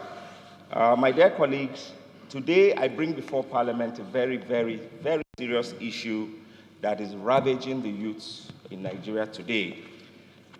There's a drug called crystal meth, which in the part of Nigeria where we come from, the southeast, is nicknamed Mkpuru-mmiri. It has actually ravaged the youths of today. And what do we know about Mkpuru-mmiri? It was created in the 1917s, just around the Second World War. And yes, it was used medically to treat obesity and some other kind of antidepressants. But the drug has the capacity to give false confidence, false hope, and heightened consciousness to the users, to the point where they become bold and fearless. There are videos abound in social media today, and on one video, Mr. Speaker, a user actually beheaded a human being. Very difficult and very tragic. Very difficult to watch. The society and the communities today have resorted to public flogging as a means to cure the youths and shame them. But you and I know that flogging somebody is not a medically assigned way of treating drug addiction. What this motion simply seeks to highlight is that there are gaps in terms of all the laws that we have made in this country today to fight drug abuse have not been, they have not been forthcoming, particularly the NDLEA.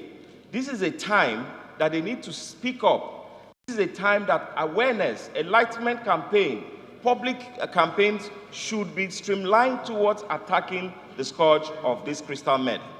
Mr. Speaker, my dear colleagues, I bring to us today the opportunity for us as Parliament to address this scourge so that Nigerians will know that we too are concerned with the way crystal meth is ravaging our youths. Thank you for the opportunity. Thank you.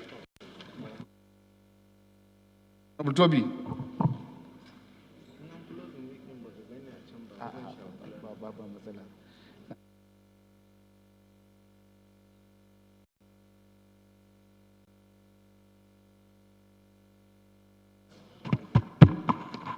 Thank you, Mr. Speaker, honorable colleagues. My name is Toby Okechukwu, and I represent an area of Woji River Federal Constituency from Enugu State. Mr. Speaker, honorable colleagues, the motion regarding the use, abuse of crystal meth in Nigeria and its impact on our youths and society in general, as brought by Henry, is very important. Anything that has the capacity to alter the human constitution, to alter how a man is constituted, Mr. Speaker, is dangerous.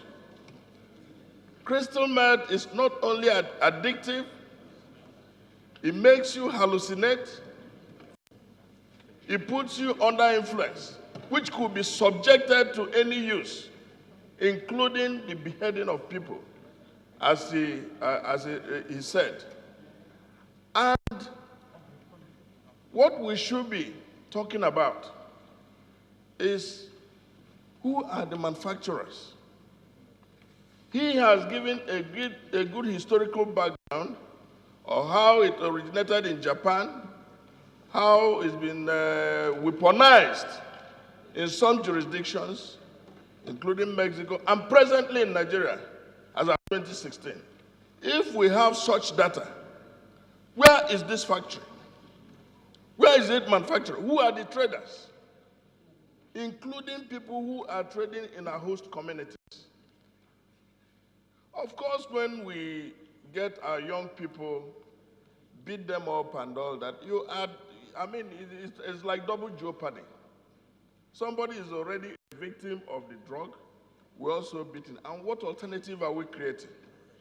So I think that this is where the law enforcement officers, particularly drug law enforcement, NDLA, comes in. First is to trace. Two is how do we rehabilitate this and make sure we take meth out of the market. That is the weakest thing we can do. Make sure we follow it like a laser and take it out of the market. Then we now know what to do with our citizens who are already victims.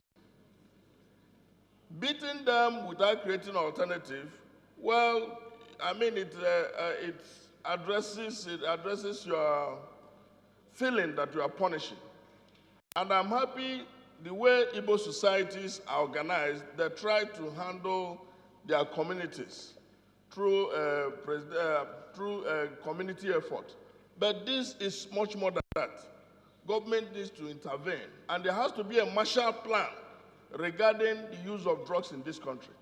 When we see all our citizens who are under influence and they are living war, banditry, all manner of weapons against Nigeria, we need to address it. Approach the chair. Mr. Speaker, honorable colleagues, I think as we are getting into the budget, there will be need to engage with the NDLA. Find out the quick wins we can do presently, how we can assist them, so that this menace will begin to be addressed. It is not just only crystal meth.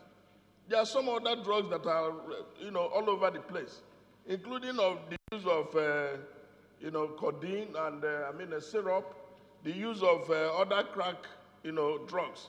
So, Mr. Speaker, honorable colleagues, this is a social weapon and a medical weapon against Nigeria, and we'll simply have to deal with it. Thank you very much. Thank you. Queen of the House.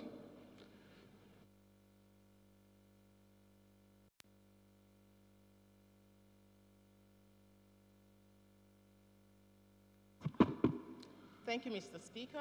I'm Linda Chuba Ibiazo, member representing Onisha North and South Federal Constituency. Mr. Speaker, I'd like to wholeheartedly support this motion and to thank Honorable Henry for bringing this motion to the floor of the House. Mr. Speaker, honorable members, this Nkurumiri is called Nkurumiri in the Southeast. It's actually met. It does sound like a joke, but it's not a joke. It's actually very serious. It's actually killing a lot of people. And when I went home, I told them, in like 5-10 years' time, if we don't stop it, we're going to have a zombie society, Mr. Speaker. Because at least in my constituency, you will find 11, 12-year-olds taking this met. I mean, so really, what kind of future are we expecting these young ones to have? So we're definitely going to have doped-up society, zombie society. That's not good for us. So we must really take this thing very seriously. And it's good that Honorable Henry brought it at this particular time, because we need to actually, first of all, make sure that we fund the rehabs, because NDLEA, they have rehabs. They have rehab centers. We need to sufficiently fund those centers. And one thing they must also do is go after the people that sell these drugs. Mr. Speaker, honorable members, in my place, all you need to do is ask anyone where they're selling this. They'll point to the areas where they're selling all this stuff. So it's not even hidden. So you wonder what these NDLE agents, at least in my area, what they're doing. And I assume it's the same in other places. So they know the people that sell. So I'm wondering, why don't you pick those people and then go down or up the chain? So the NDLA must really, as a matter of urgency, take this thing very seriously, fight this, because this is a war. They must fight this in order to save and safeguard our youths and safeguard our society. So once again, I'll thank Henry for bringing this up. Thank you very much, Mr. Speaker. Honorable T.J. Yusuf.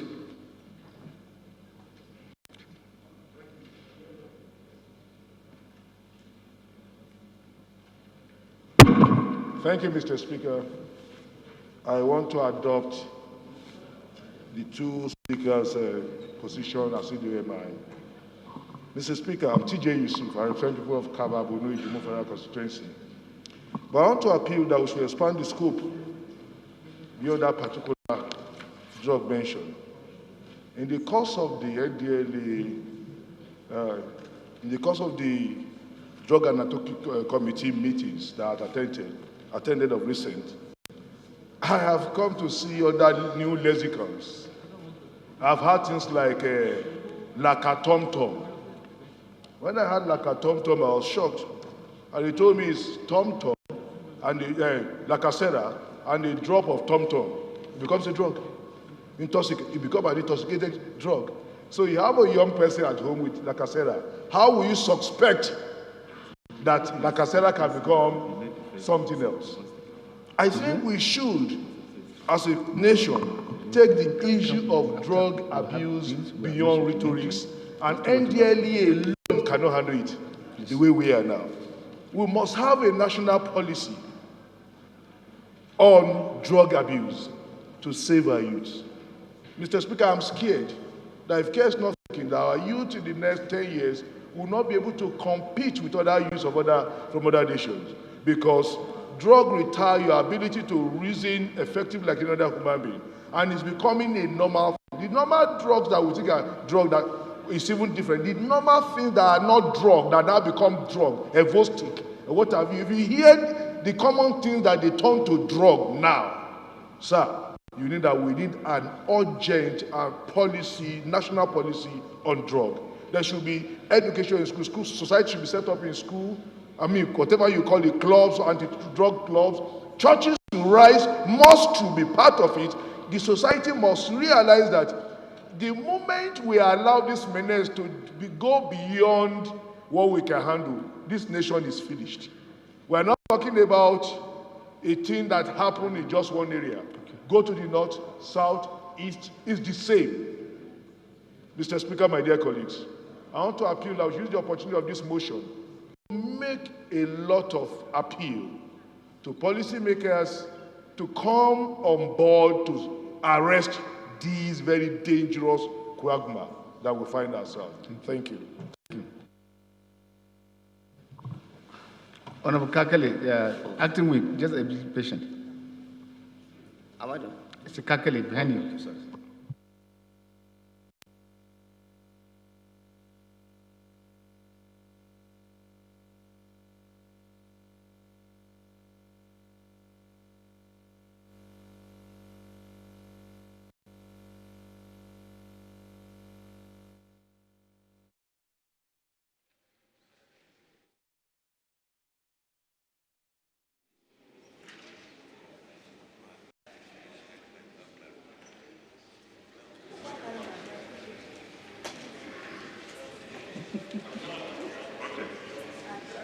Thank you, Mr. Speaker.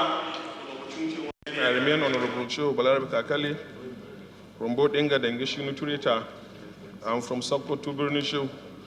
Mr. Speaker, sir, the issue of methamphetamine and other narcotic drugs is a serious problem in this country.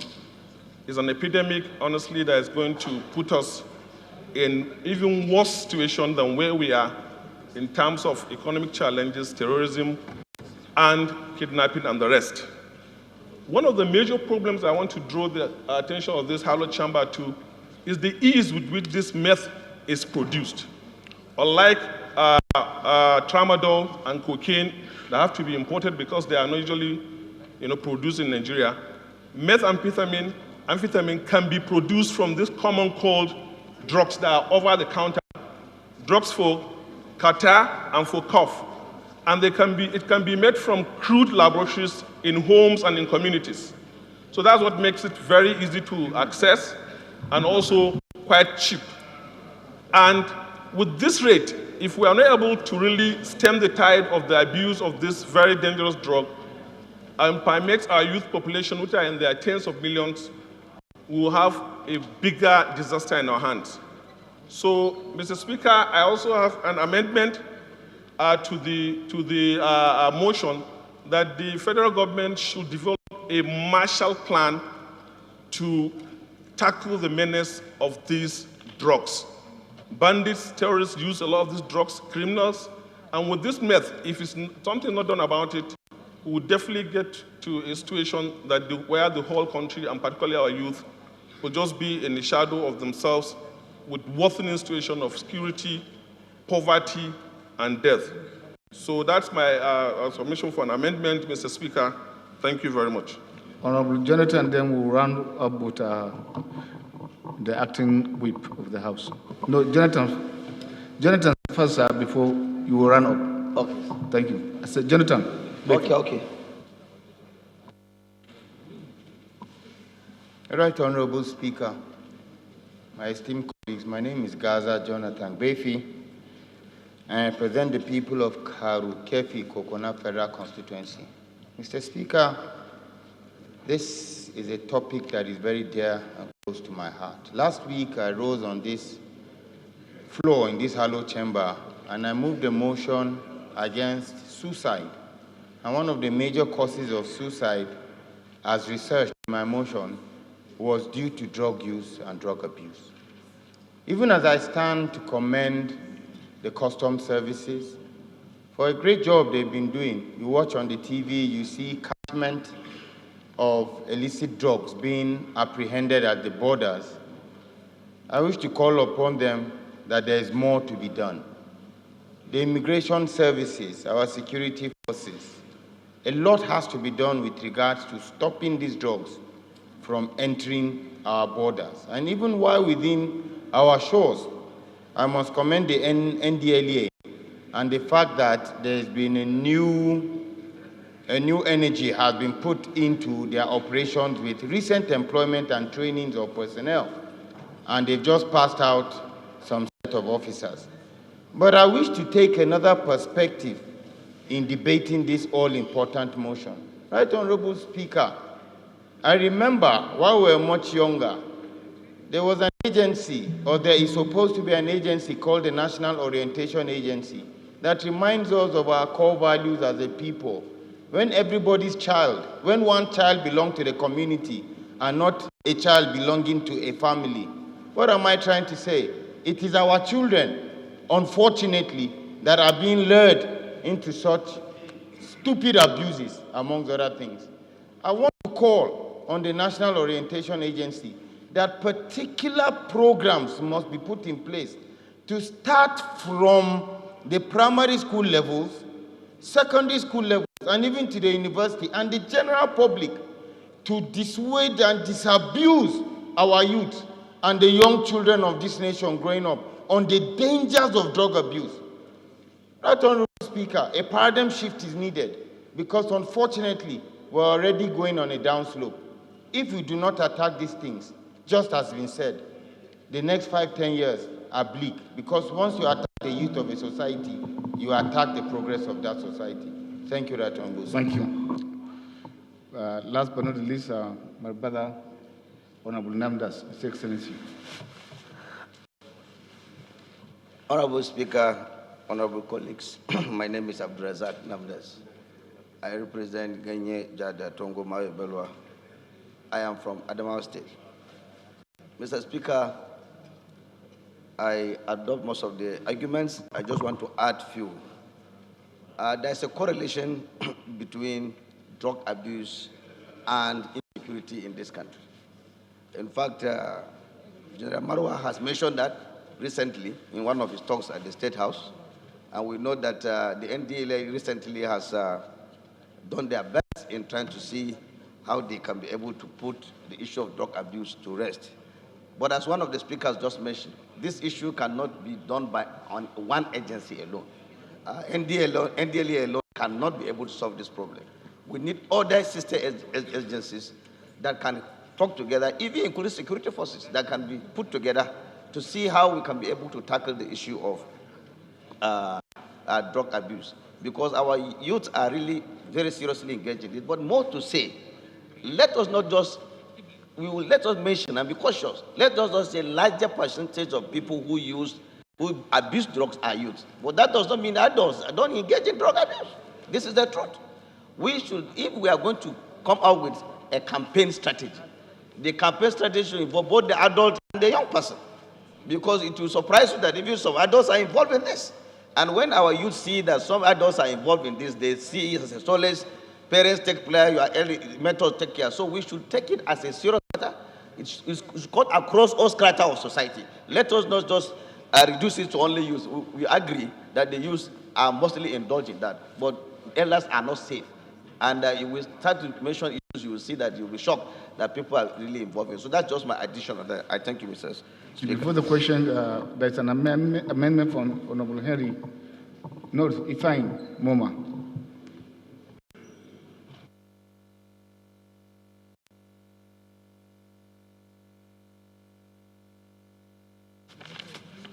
Thank you very much, Mr. Speaker, honorable colleagues.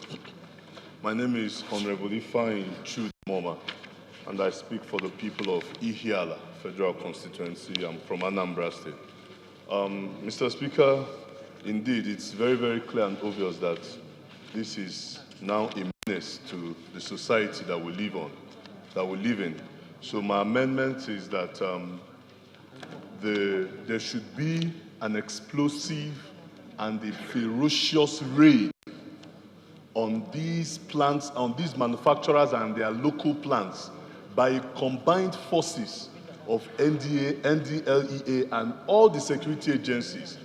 This should be done across the 36 states of the country. Mr. Speaker, I'm moving this amendment because the truth is, this thing is... Honorable Ifeanyi, sorry to interrupt you. Okay. I think you should rather read the amendment exactly. It's more soothing than the way you are putting it now. No problem. Thank you. So, thank you very much. So, conclusively, I'm moving this amendment because, indeed, this is a very, it's worse than we can even imagine. So I so move. Thank you very much, Mr. No, read the amendment as... Okay, I should read it from as there. written, as written. Okay, I move that the NDLEA and other security agencies should be engaged to go on an extensive and explosive raid to destroy the local plants where they manufacture these drugs, and that the House Committee on NDLEA and the relevant agencies concerned should engage these agencies. I so move. Second. Nalaraba.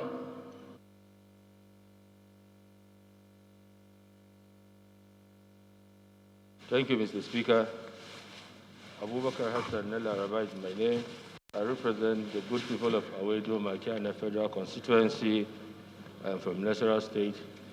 I rise to second the amendment ably moved by my dear colleague, Honorable Ifeanyi. Those in favor of the amendment say aye. Against say nay. That's have it. The second amendment is from Honorable Shehu Kakali.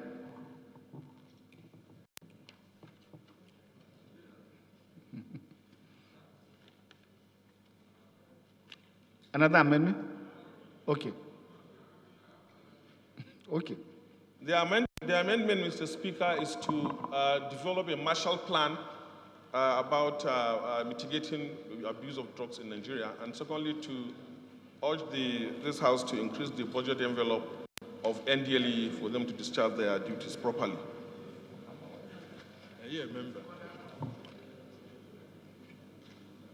Any seconder? Yes.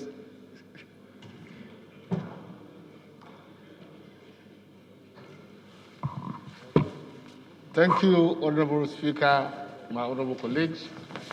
My name is Mohammed Umar Jega, representing Alero Gondi Jega Federal Constituency. I rise to second the amendment. It's heavily moved by my honorable colleague. I so second. Those in favor of the amendment say aye. Aye. Against say nay. That's have it. Leader. Thank you, Right Honorable Speaker, honorable colleagues. Mr. Speaker, mine could come under amendment. And Mr. Speaker, honorable members, it can also come by way of an observation if the House so desire, that I feel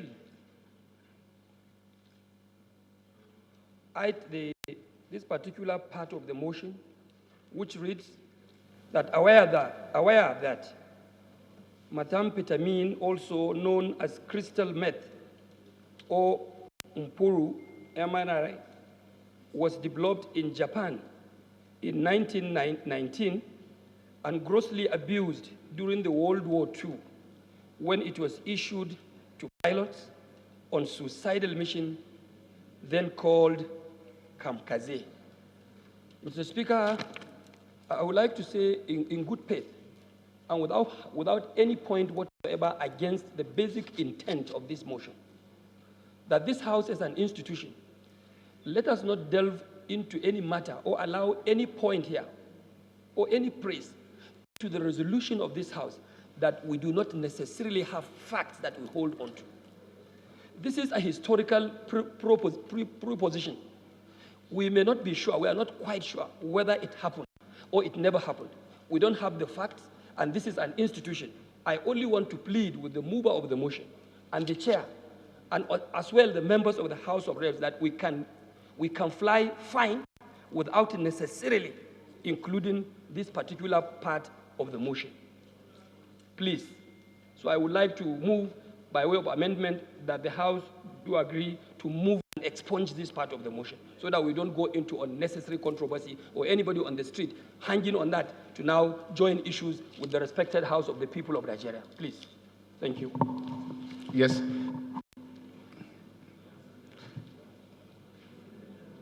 Minority Whip. Leader, sorry. Mr. Speaker, honorable colleagues, whereas Toby Okechukwu is my name, from Enugu State, whereas I agree with the leader that matters that are not of fact should not be, presented in the House. But you cannot, as a matter of reality, begin to fact-check every opinion canvassed. I think what is important is the prayer. And that is what constitutes the resolution of the House. Whatever is the body of argument of a parliamentarian and all, those are persuasive authorities.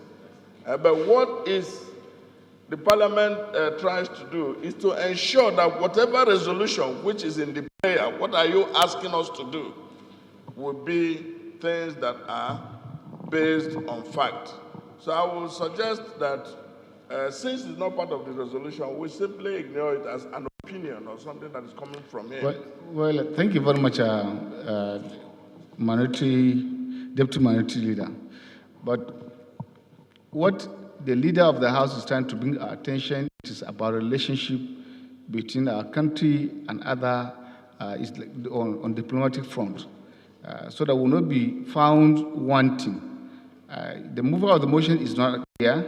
If he's here, I will have allowed him the opportunity to defend the position he brought before us. But that is not here, I think, to go on the safer side and right. I will tend to move alongside the direction, since it is a harmless treatment to the motion, that we should expunge it. It will add nothing and it will not reduce anything into the content of the motion. Thank you.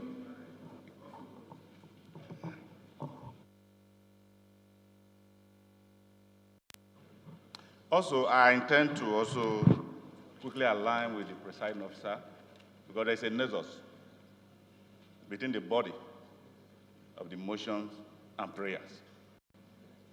Now, if the body of the motion has raised and identified by the leader of the House has led to convincing majority of us here, based on that, we can do a follow-up in agreeing with the prayer. So I believe that that particular aspect of it should be deleted completely. Those in favor that the item be expunged, say aye. Against, say nay. That's it. Those in favor of the motion as amended. Another amendment? Okay. Leader. Minority.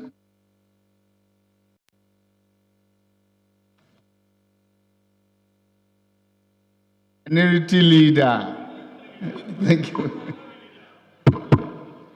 Thank you, Mr. Speaker, honorable colleagues. Well, a leader is a leader. Mr. Speaker. In leaders, there are leaders. Thank you, Mr. Speaker, honorable colleagues. Toby Akechukwu, representing an area of Gojiriba from Enugu State. Mr. Speaker, I'm moving this amendment mindful of practice in other jurisdictions and the fact that most of these drugs are things that are sold over the counter without monitor and could be weaponized.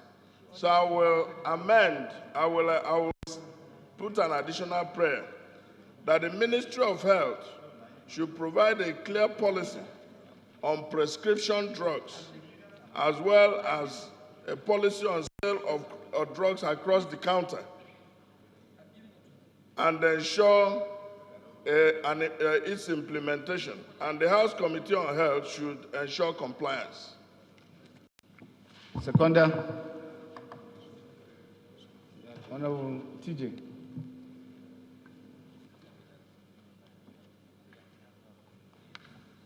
Thank you, Mr. Speaker.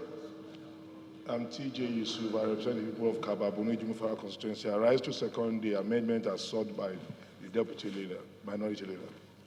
Those in favor of the amendment say aye. Against, say nay. That's it. Those in favor of the motion as amended say aye. Against, say nay. That's it. Yes, the next matter of importance by Ario Asolodero of Egbalan. There were Badini or Simi. Honorable.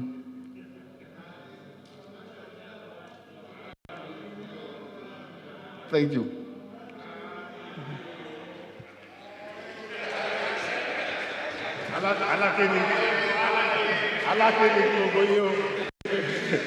Mr. Speaker,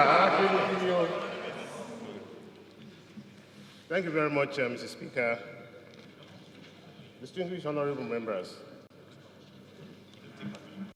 I rise based on Order 8, Rule 4, put together on the matter of urgent public importance, and to allow me to take this matter as such. And I so move, Mr. Speaker. It's on the motion about the need to investigate issuance of operational licenses to tour operators, labor recruiters, labor exchange agencies, and employment agencies as it promotes the issue of modern slavery, human trafficking, domestic servitude, and forced labor confronting Nigerian citizens home and abroad. Please permit me, Mr. Speaker, to move it. Seconded to the first leg. Yes, sir.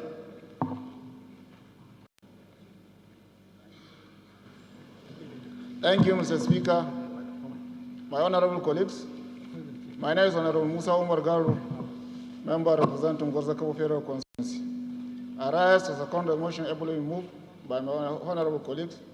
I so second. Those in favor of the motion say aye. Against say nay. That's have it. Seconded to the second leg that is important for us to take now. Yes, sir.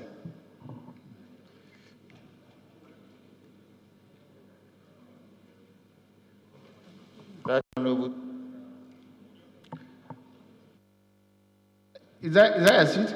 No, with the leave of the chair. No. With the leave of the chair. Yeah, not permitted. Yes. Honorable Jega. Honorable Jega.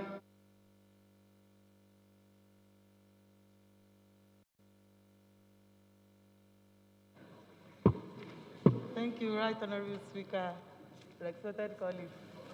Taiwo Oluga is my name. I speak on behalf of all the people of Irewole Federal Constituency. Mr. Speaker, I am from Osun State. I rise to second the second leg of the motion that it should be taken now. I so second. Thank you. Those in favor of the motion say aye. Against say nay. That's have it. Baba Adini, you can go ahead and present your motion.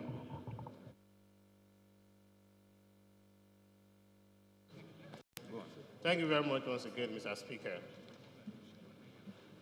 Rep. Ibrahim Ayokunle Isaka. I represent the very good people of Ifo, Ewekoro Federal Constituency. I'm from Ogun State, Mr. Speaker, and I hereby move a motion about the need to investigate issuance of operational licenses to tour operators, labor recruiters, labor exchange agencies, and employment agencies as it promotes the issue of modern slavery, human trafficking, domestic servitude, and forced labor confronting Nigerian citizens home and abroad. The House knows the successful implant mechanism, systems and vehicles of social development decadence, and the root cause of the challenges facing the development of integrated and well-coordinated, orchestrated plans in Nigeria, forcing our children home and abroad.